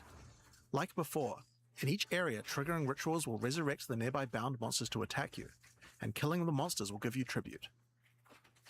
In addition, each ritual you do in the area will add the monsters from the previous ritual, making the encounters much more challenging the more rituals you complete. Once you've completed them, spend your tribute to get items. Now, an important change to the rewards of Ritual is that all the items in the reward window are now uniques or omens, making this league's rewards much more valuable than before. Dang, In dude. order to gain an So audience with the good. King, you need to I mean, sacrifice tribute to him. Any remaining tribute you now don't you can spend target farm can be sacrificed specific as a way to uniques, fill up this bar. and we don't have to worry about trash in Once you have there. enough We tribute can, for an like, audience, oh, dude, that's return to the Wildwood to huge. divine his location with the Nameless Shrine. His location will be revealed deeper in the Wildwood, and you will need to make your way to him, kill him, and get Aoife's body. What do you mean, no? I don't know. I kind of like that. Using her body, you can attempt to release her spirit, but this is when you learn about the true threat of the League. The Wildwood is built on top of an ancient prison. The King and the Yeah, Mists less didn't gain trash. his power out of And think nowhere. about it. There was He a was there was granted by an a ancient scepter being in there, the of palm darkness known as the scepter. Bodak. Can you And the imagine Nameless that King's use of coming his up power and you just caused got to the prison defer to it wither. out till you get it? And In just order to prevent omens. the Bodak from That's entering the world, huge. Less a trash, champion will less need to enter its prison junk in and there. beat him back, but those with a name are unable to survive there. In order to do so, you will need to transfer your name to another with a new mechanic in the Ritual League, the Rite of the Nameless. The rite will begin in a nearby forest. At first, it appears to be a regular ritual encounter, but that will soon change. The final ritual of the area will include the map boss. Yep. I bet you though it's going to be they're going to be pretty And rare, defeating him will give you a piece of the effigy onto which you will transfer your name. which is fine. That's fine. But The that ritual is still not complete. that makes it Once awesome the map for boss is defeated, SSF. the atlas will open, and you will need to pick another adjacent map to continue the ritual. During the rite, each adjacent map will have different rewards to tempt you. So for example, if you go in this direction, you gain significantly more tribute. But if you go in this direction, the uniques in the reward window will turn into currency instead. Yeah. You can also sometimes get offered specific items that will be added as rewards. So in this case, you'll have to choose if you want to get 5 Chaos Orbs or a Mage Blood. A difficult decision, I'm sure. Oh damn. Now, as this is one continuous ritual, the encounters in the next map won't start from scratch. They contain all the monsters that were gathered from the rituals of the previous map as well, making Damn. them harder and harder. And that includes the map boss too. You will need to defeat both map bosses in the final encounter for your next effigy piece. And it still doesn't end there.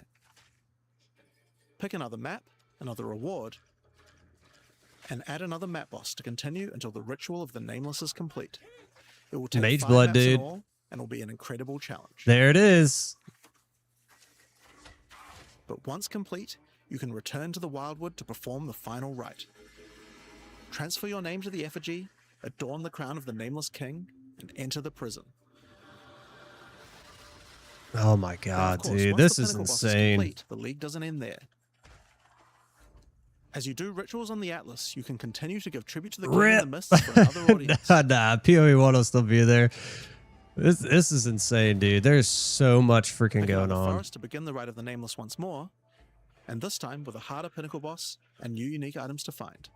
Oh, Of it, course, we've also significantly upgraded the Ritual Atlas tree. it was already going to Get be the points by best completing maps in ARPG the ever made. Wildwood, and you'll be able to unlock some pretty cool nodes.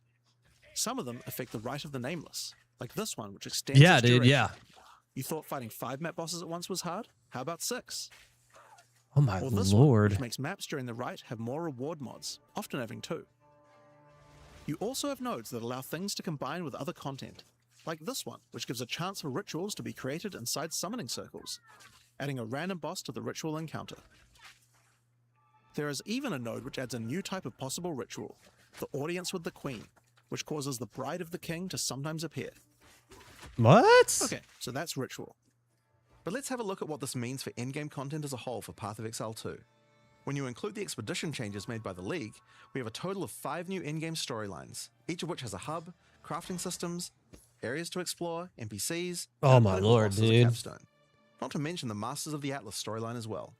But more importantly, you now have immediate quests as soon as you arrive at the endgame, and goals with obvious progressions that you can see how to finish. Each in-game questline has a progress bar that you can pop out from the side of the Atlas screen at any time that shows you how far through you are, and buttons that That's will take you to nice. the hubs for them. Overall, it's just a way better in-game experience with a significant number of fun objectives to complete. But just in case you didn't have enough goals, we did have one other thing that you might want to complete this league.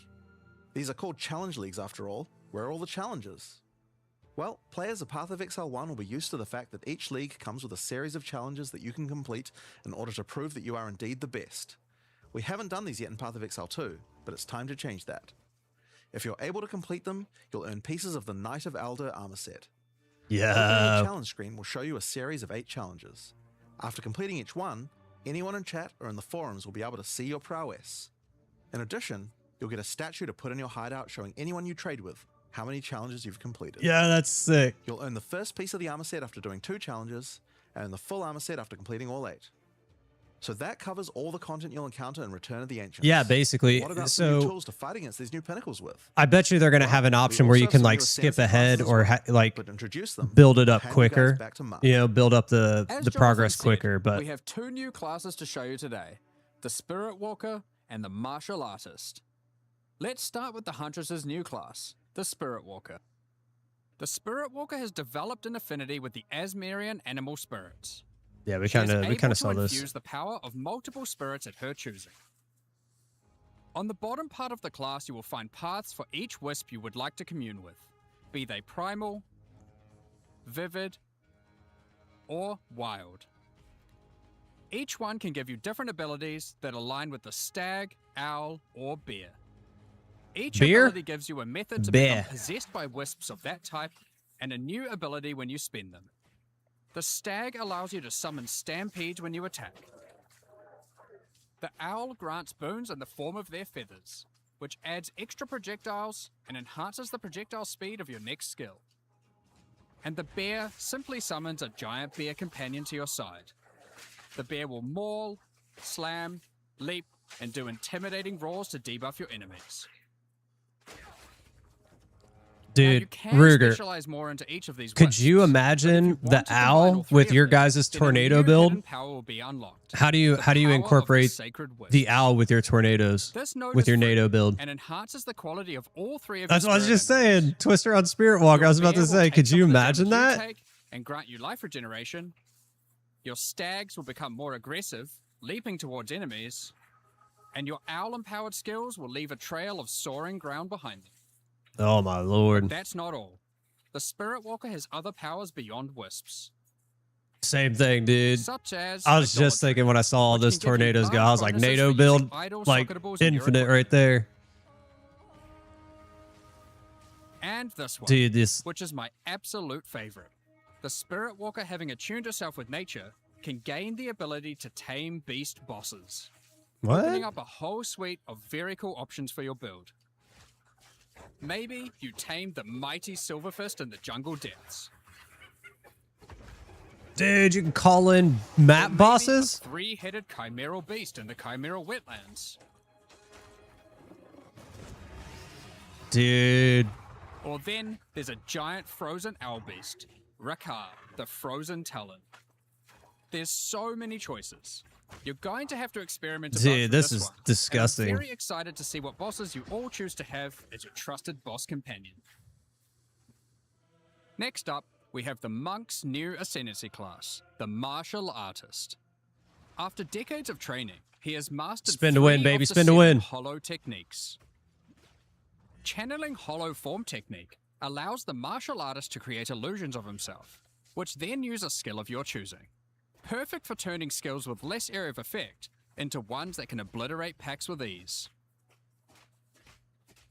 Should you find yourself overly vulnerable while channeling, you might want to take Way of the Mountain, which causes you to be covered in stone when you immobilize enemies, mitigating large amounts of damage. This can even enhance your attacks too. By hardening your weapon in stone, you can deal even more damage. After taking Hollow Focus technique, you can manifest your spiritual energy into objects. In this case, bells, which will appear around the martial artist and can be shattered by any of his attacks, even ones from the Hollow Form technique earlier. Hollow Resonance Those are dropping technique behind furthers him, that though. by adding a manifested bell to your back, which rings each time you deal a critical Oh, right strike, there. Never mind. I guess damaging if you're all doing enemies that. around you. Through all the martial artist's thorough training, Yeah, he has dude. mastered the flow of internal spiritual energy Tornadoes for the and win. has engraved runic tattoos around his meridians. By doing this, he Looks can gain broken. the benefit of extra runes. Just open your inventory and add the runes. There is one that counts as a helmet, 2 as a body armor, 1 as gloves, and 1 as boots. Finally, your hands. The ultimate expression Damn. of a master of the martial arts. Taking Way of the Stone Fist will cause your gloves to become a new base type when equipped. Each modifier on the original pair of gloves has an equivalent, more powerful, and more impactful modifier. For example, these gloves add some physical damage, cold damage, lightning damage, some resistances, and life gain on hit. Now, when I equip these, they become literal fists of stone, and not only grant me a bunch more evasion and energy shield, they now also grant a lot more damage. Dang, Some extra, maximum dude. Look resistances, at and a that. significantly higher amount of life gained on hitting enemies. With all the different rune combinations you could do, and the different modifiers and gloves, there's a ton of different build options, and we're looking forward to seeing what you can come up with. Now, with so many new bosses in Return of the Ancients, Dude, that of glove course we went want to have hard. A huge number of unique rewards. There are some pretty cool things in here, so we wanted to show you a few of them. Twisted Empyrean is a two-handed mace made from the purest of Verisium, combined with the beast's corruption. It converts all of your mace's skills fire damage to cold, and visually does so too, turning your volcanic fissures into glacial ones. This mace I also do comes like with its freezing own stuff, you built-in know what I'm skill, saying? Starborn Onslaught. Using Glory, you can leap backwards, throwing your mace at the ground, creating Verisium fissures, before calling behind it a storm of cold metallic bolts from the stratosphere. It's like comets for Next, we have melee. Eventide Petals, an amulet that not only grants runic ward, but also comes with its own reservation skill, Midnight Zenith. This skill causes your critical hits to grant Arctic petals that hover around you. Once you have acquired enough of these petals, they will be consumed, creating a floral ice crystal near an enemy. Then, destroy that crystal to do devastating cold damage to everything around it. The Raven's Flock is a staff perfect for minion characters. Not only does it grant spirit reservation efficiency and minion damage, Dang. it also allows your minions to inflict grueling madness on hit, It was that. slowing enemies and making all other slows on them more powerful for maximum crowd control. That's not where this item shines though. It grants a skill called Spiraling Conspiracy. This skill causes a flock of ravens to circle you, That's dealing sick, damage over dude. time to anything near them. Killing enemies, or just by standing near unique enemies, causes the flock to grow. Yeah, no plus getting minions. larger and larger. For your PoE 1 players, you can think of this just like a Raven Righteous Fire. That's not sick. all That of is it. cool. These Ravens are also minions, so they fully scale with minion damage and come with their own command skill, Mad Flight. This command skill causes your flock to create a tunnel of deathly damage between a set of illusory mirrors, obliterating anything in between.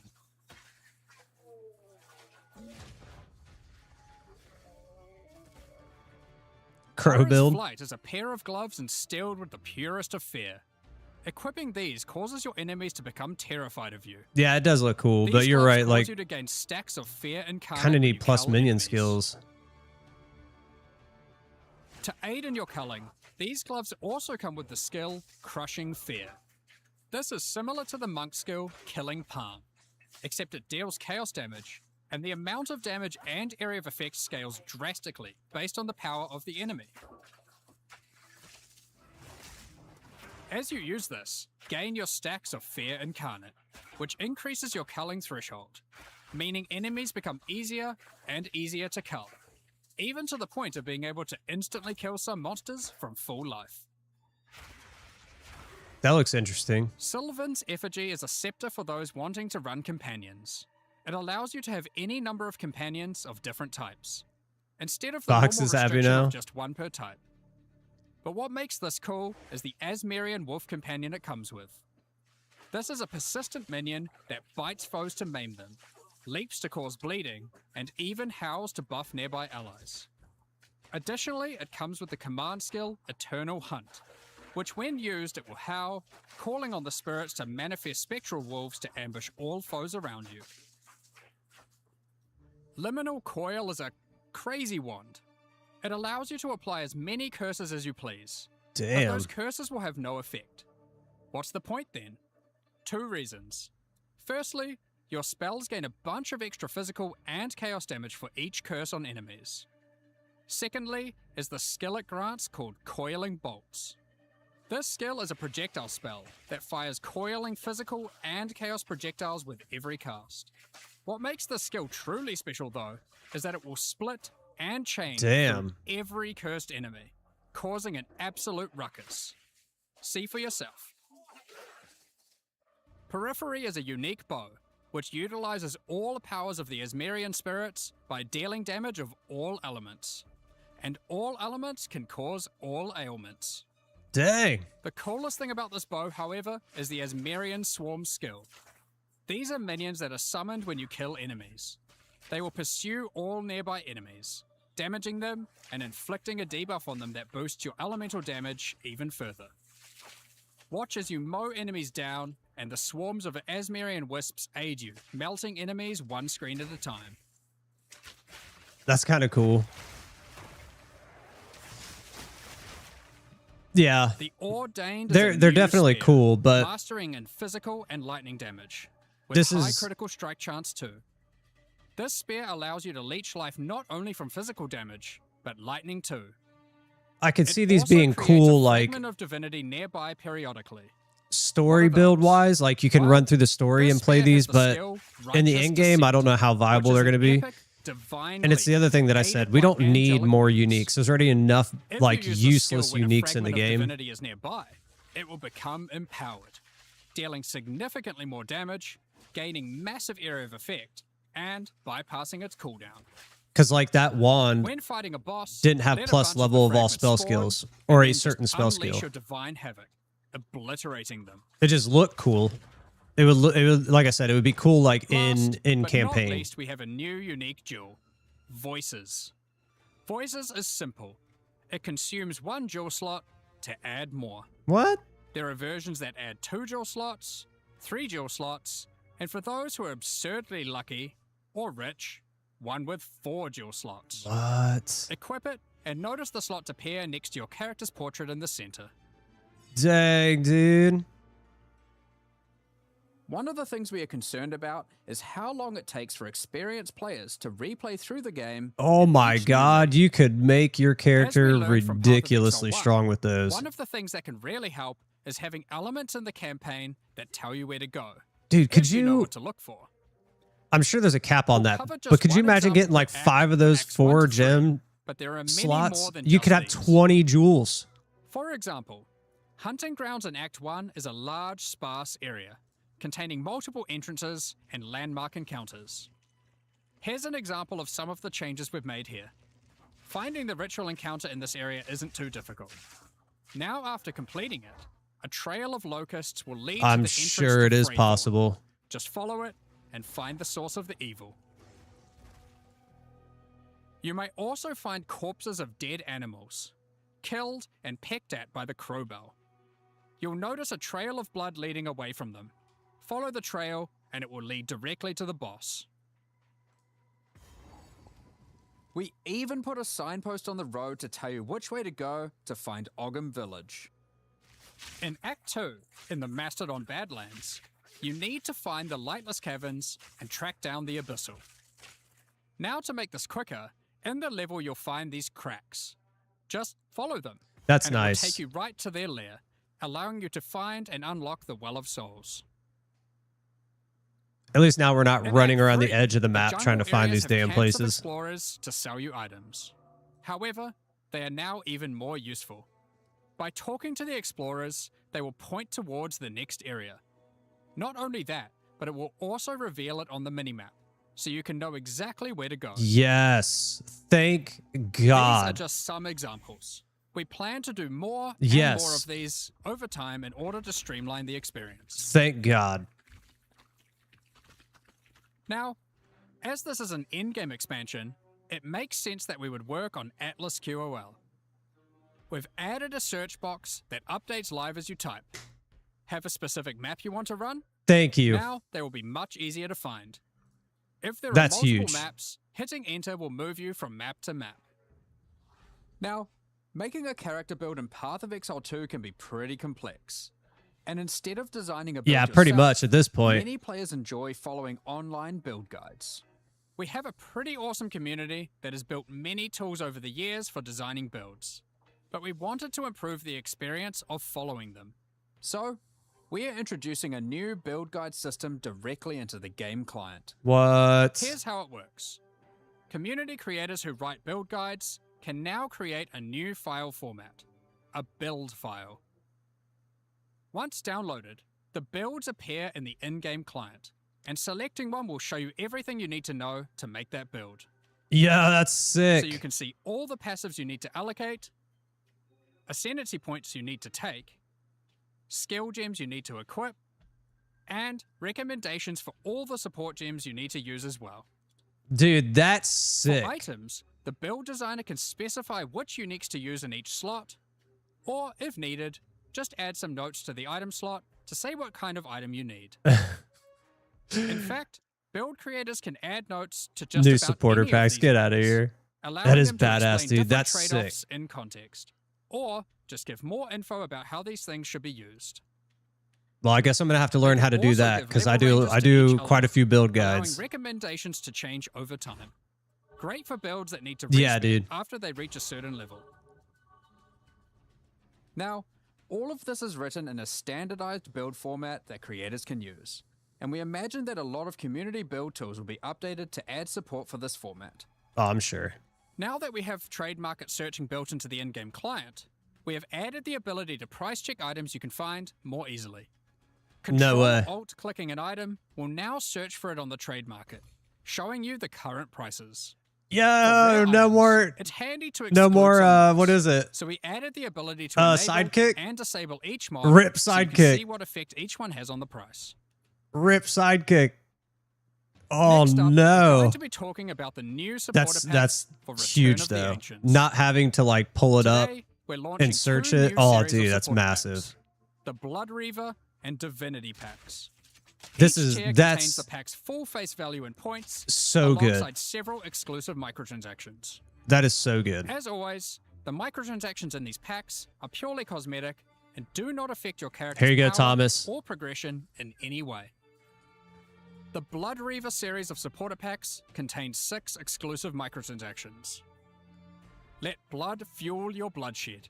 The Exsanguinator weapon effect draws the blood of enemies you've slain and funnels it into your weapons.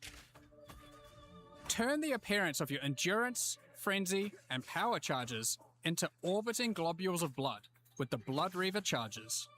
While your charges are active, these blood orbs will Dude, grow in yeah, this size game when you is- this absorb game more is blood from nearby enemies. The king of There games. are options to have Of pure blood ARPGs. charges, or charges that still display which kind of charge they are at their core. A taste for blood doesn't negate a taste for style. The Elite Blood Reaver armor features crimson leathers and golden accents to set yourself apart from uncivilized leeches. It also features a back attachment fashioned out of the wing of a colossal bat. Alongside every Blood Reaver is their trusted gargoyle pet. In true gargoyle fashion, they take the form of a stone statue when you are idle, leaping into action when you're on the move again. What good is immortality if you don't have a vast mansion to come home to at the end of the day? Yeah, sure. The That's what Eternal I'm waiting Blood Reaver for. supporter pack contains the Blood Reaver Manor Hideout. Look at that. This That's exquisite clean, two-story dude. estate features an organ, a grand dining table, Yeah, hold on. cages for your visitors. You can alter the walls to create as many or few rooms as you like. That's so cool. Last but not least, the Servant of the Manor, eternally bound to the Order of the Blood Reavers. This henchman will manage your store, so you can spend more time spilling blood. Stop that. We won't disappoint you. But if we do, I like that one. most violently. I like that one. The Divinity Pack series also contains 6 exclusive microtransactions. Call on Divinity to aid you in eluding enemy hits. That one's not. This one Divinity doesn't look as God cool Roll as the other one. As you sprint, actual divine lightning wings will form out of your back, leaving a trail of radiance as you engage or escape from combat. For situations that are too dicey, call on the gods above to send down the Storm of Divinity portal to create a safe passage for you to retreat through. Servant dude looks like you. Yes, Adorn yourself with the Knight of Divinity armor set, a highly revered attire only bestowed to those deemed worthy for the divine cause. Equipping the Divine Surge character effect empowers you with a storm of divine energy. Using skills causes the storm to burst from your character, spilling raw divinity into the area around you. The Arbiter of Divinity wings are the final piece remaining to emphasize the force divinity has over this realm. This ancient precursor machine was found locked away in a highly guarded vault. Its original purpose is unclear, but it has been altered to fuel your maps using the pure, everlasting divinity within the statue. The pillars surrounding represent how many portals you have left for your map. This map device also tracks your progress as you complete the new Origins of Divinity storyline, added this expansion. Additionally, all microtransactions from the supporter packs will be made available for use in Path of Exile 1. On release weekend, we will also be releasing the Return of the Ancients mystery box, which will contain 2 armor sets, a set of map devices for your in-game adventures, a new tracking scroll that records the amount of currency you've gained from the currency exchange or your shop, and much more, like a set of finisher effects and affinity stashes. Oh, that's not sick. all, however. The Fragment Stash tab is finally coming to Path of Exile 2, and with it comes Awesome. some tabception. Inside this one tab, there's a tab for your various boss key fragments. There's also a tab for all your precursor tablets, with each type of tablet getting 6 tabs of storage. Finally, there's a tab for your Jin barriers and inscribed Yes. ultimatums. Yes. Both of which get their own 6 tabs. Thank That's God. a lot of tabs. So Buying that's that. everything in 050. This is by far the biggest update we've ever Nothing- made. nothing But about here we are, tablets, War man. 2. New in-game storylines, pinnacle Nothing bosses, about tablets. crafting systems. They're still there, items. but nothing about like Fantasy any classes, changes to and them. so I much wish more. maybe we would have seen some Now, updates because to this those. update contains so much in-game content, we're doing significantly more testing than usual. For that to happen, we're taking a little longer than usual between the announcement and the release. 050 will be released in 3 weeks on May the 29th, with the patch notes being released on the Friday before that, on May 21st. But there's just one more thing to talk about. Now that the endgame is up to scratch, we have to start talking about our plan for 1.0 release. The feedback we've had during early access has been critical for making all the improvements that we'll be making to the game. At the same time, we had to create enough in-game content to make an ARPG that can call itself a successor to Path of Exile 1. Well, with 050, we now believe we have reached that point. December. And so this is going to be the last full-size league during early access. That's right. What? The next big update is going to be 1.0.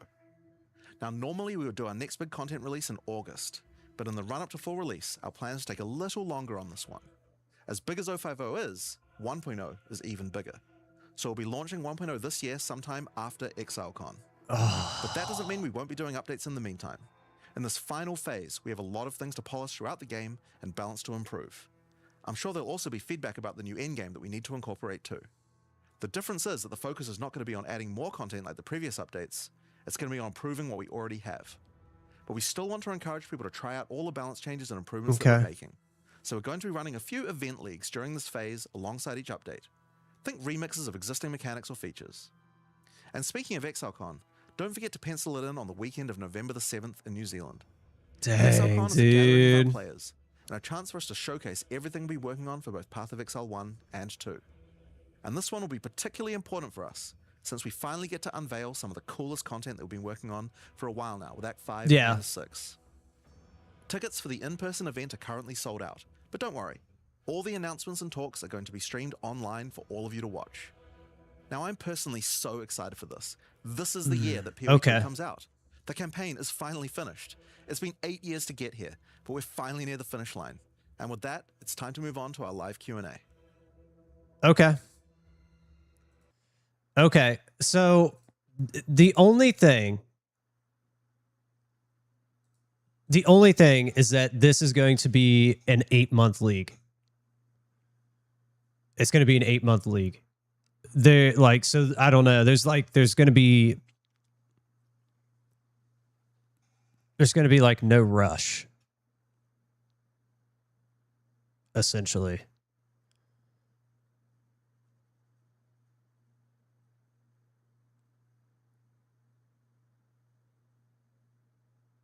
That, yeah, I'll get it. That's kind of, I mean, that's kind of a bummer, but there's so much, like, here's the thing. Discord, yeah, give me a minute. I'll talk about this for just a minute on here, and then we can hop into Discord. I'm gonna order food after I talk about it for a minute, and we kind of do an outro. Dude, this is a brand new game. Like, legitimately. They weren't lying when they said there were massive sweeping changes coming 100%. But now it's almost at the point where it's like we literally are relearning a game. Like we're literally relearning the whole game for the like mechanic wise, like in-game mechanic wise. I'm sure the campaign and all that stuff's relatively similar. We'll rip through that real fast, but Dude.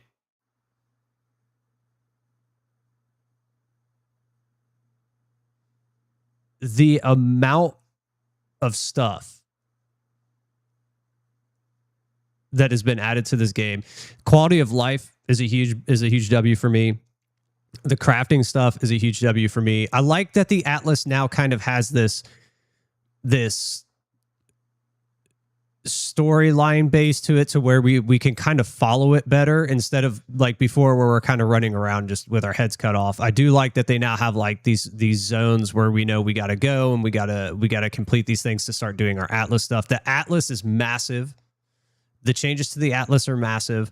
The fact that we can activate the entire Atlas, I don't know, like we're going to have to see, I mean, we have to see it obviously in game, but like how we're going to navigate it and what are going to be the best nodes to activate within it, right? Because that's what they said, which you choose the node and then you choose what buff you want with it, right? So it's like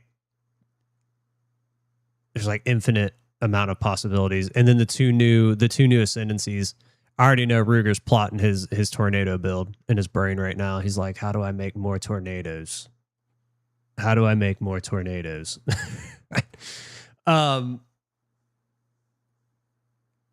It's massive. It's massive. It is kind of a little upsetting that we're not going to get any more of the story, which I can understand that, right? Because we are going to get full release this year. However, now we're playing the same things over again. That's fine. That's not the end of the world. I wish we could have got a little bit more story. And you guys know me and my trials. I wish we'd have gotten another trial. But that's fine. It's fine. Dude, I don't even know, like, I don't even know how to digest everything we just saw. More natives. You'd rather wait for full release. Yeah, and that's what I'm saying. I understand why they're not doing it, because if we're going to get it in December, it's coming in December. 1,000% it's coming in December, because they said this year Exile Con's in November, so it's coming out December. I would guess first week of December, maybe second week. I think they would actually, you know what? They might release it closer to Christmas now that I think about it, because people will be off for Christmas and for New Year. So we might not even see 1.0 till like the third week, right? Right before Christmas, like right before Christmas drop. Dude, it's like my brain is just like, I'm gonna have to watch the reveal again to really like get my head around it. Yeah, dude, I'm the same. It's like there's so much that's being changed. It's literally like we're starting over a new game. Like we have to relearn the end game all over. It's crazy. It's crazy. I'm definitely going to watch it again though.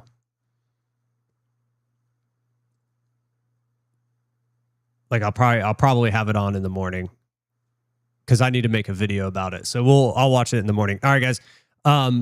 That was huge. That was massive. That was way more than I was expecting. I'm really excited about a lot of the things that they talked about. We will hop in Discord. Just give me a minute. Let me do this outro. I got to order food and then I'll be in there, guys.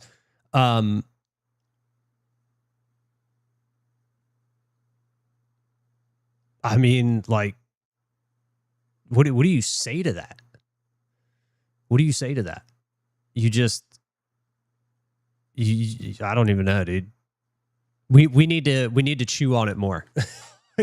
I mean, I'm super pumped. I am super pumped. I'm glad, even though this league is basically 6 months, what we are getting is well worth the 6 months. And I'm hoping that with the 7 months they're going to have to bake 1.0, the game is going to release and it's going to be incredible. It'd be incredible. Tame map buses will be interesting. Yeah, it will be. We can talk about that. We can talk about that in Discord. All right, guys. I'm going to sign off though. I gotta order food. I gotta get things going. I'm in shock, honestly. Like, I'm like, God dang, dude. Like, I expected a lot of changes, but this is massive. This is massive. I can't wait. I can't wait. And then I got to go to Mexico. I can't even play it. I can't even play it. I can play it for 2 days. I'm going to get through campaign, and then I'm going to go on vacation. I'm canceling vacation. I'm not going. I'm talking to my wife tonight. I'm not going. I have gonorrhea I can't go. Right? You guys saw it, right? I can't go. I got something going on. Oh man. I'm stoked, man. I can't wait. I'm gonna hop into Discord. Cancel vacation. It's done. We're not going. They can go. I'm not going. I'm staying here. They can go. I'm staying. Oh man. All right, I'm going to hop in Discord so we can talk about it. I know you guys want to talk about it. So I'm going to hop in there. Give me a few minutes. Let me order food and we'll be in there. Guys, I appreciate you being here. I appreciate you guys watching the reveal with me. I think we are all just in shock of what we just saw. Absolutely incredible. Drill, thank you so much today for helping me get my crafters leveled up. We're gonna do M10 tomorrow, right? We're gonna try and go deeper into Savage tomorrow. Before that, we'll probably do bicolor gemstone. That's probably what we'll end up doing. And yeah, guys, that's the plan. I will rewatch that reveal because I will put up a video of it tomorrow. I don't know if I'll have enough time to watch it, congest what I'm seeing again, and then put it out in a video before we go live. So if nothing else, I will get it out tomorrow afternoon at the latest for sure. So keep your eyes out for that. And I appreciate you guys. I hope you all have a great rest of your day. I'll be in Discord in just a minute, guys. Later.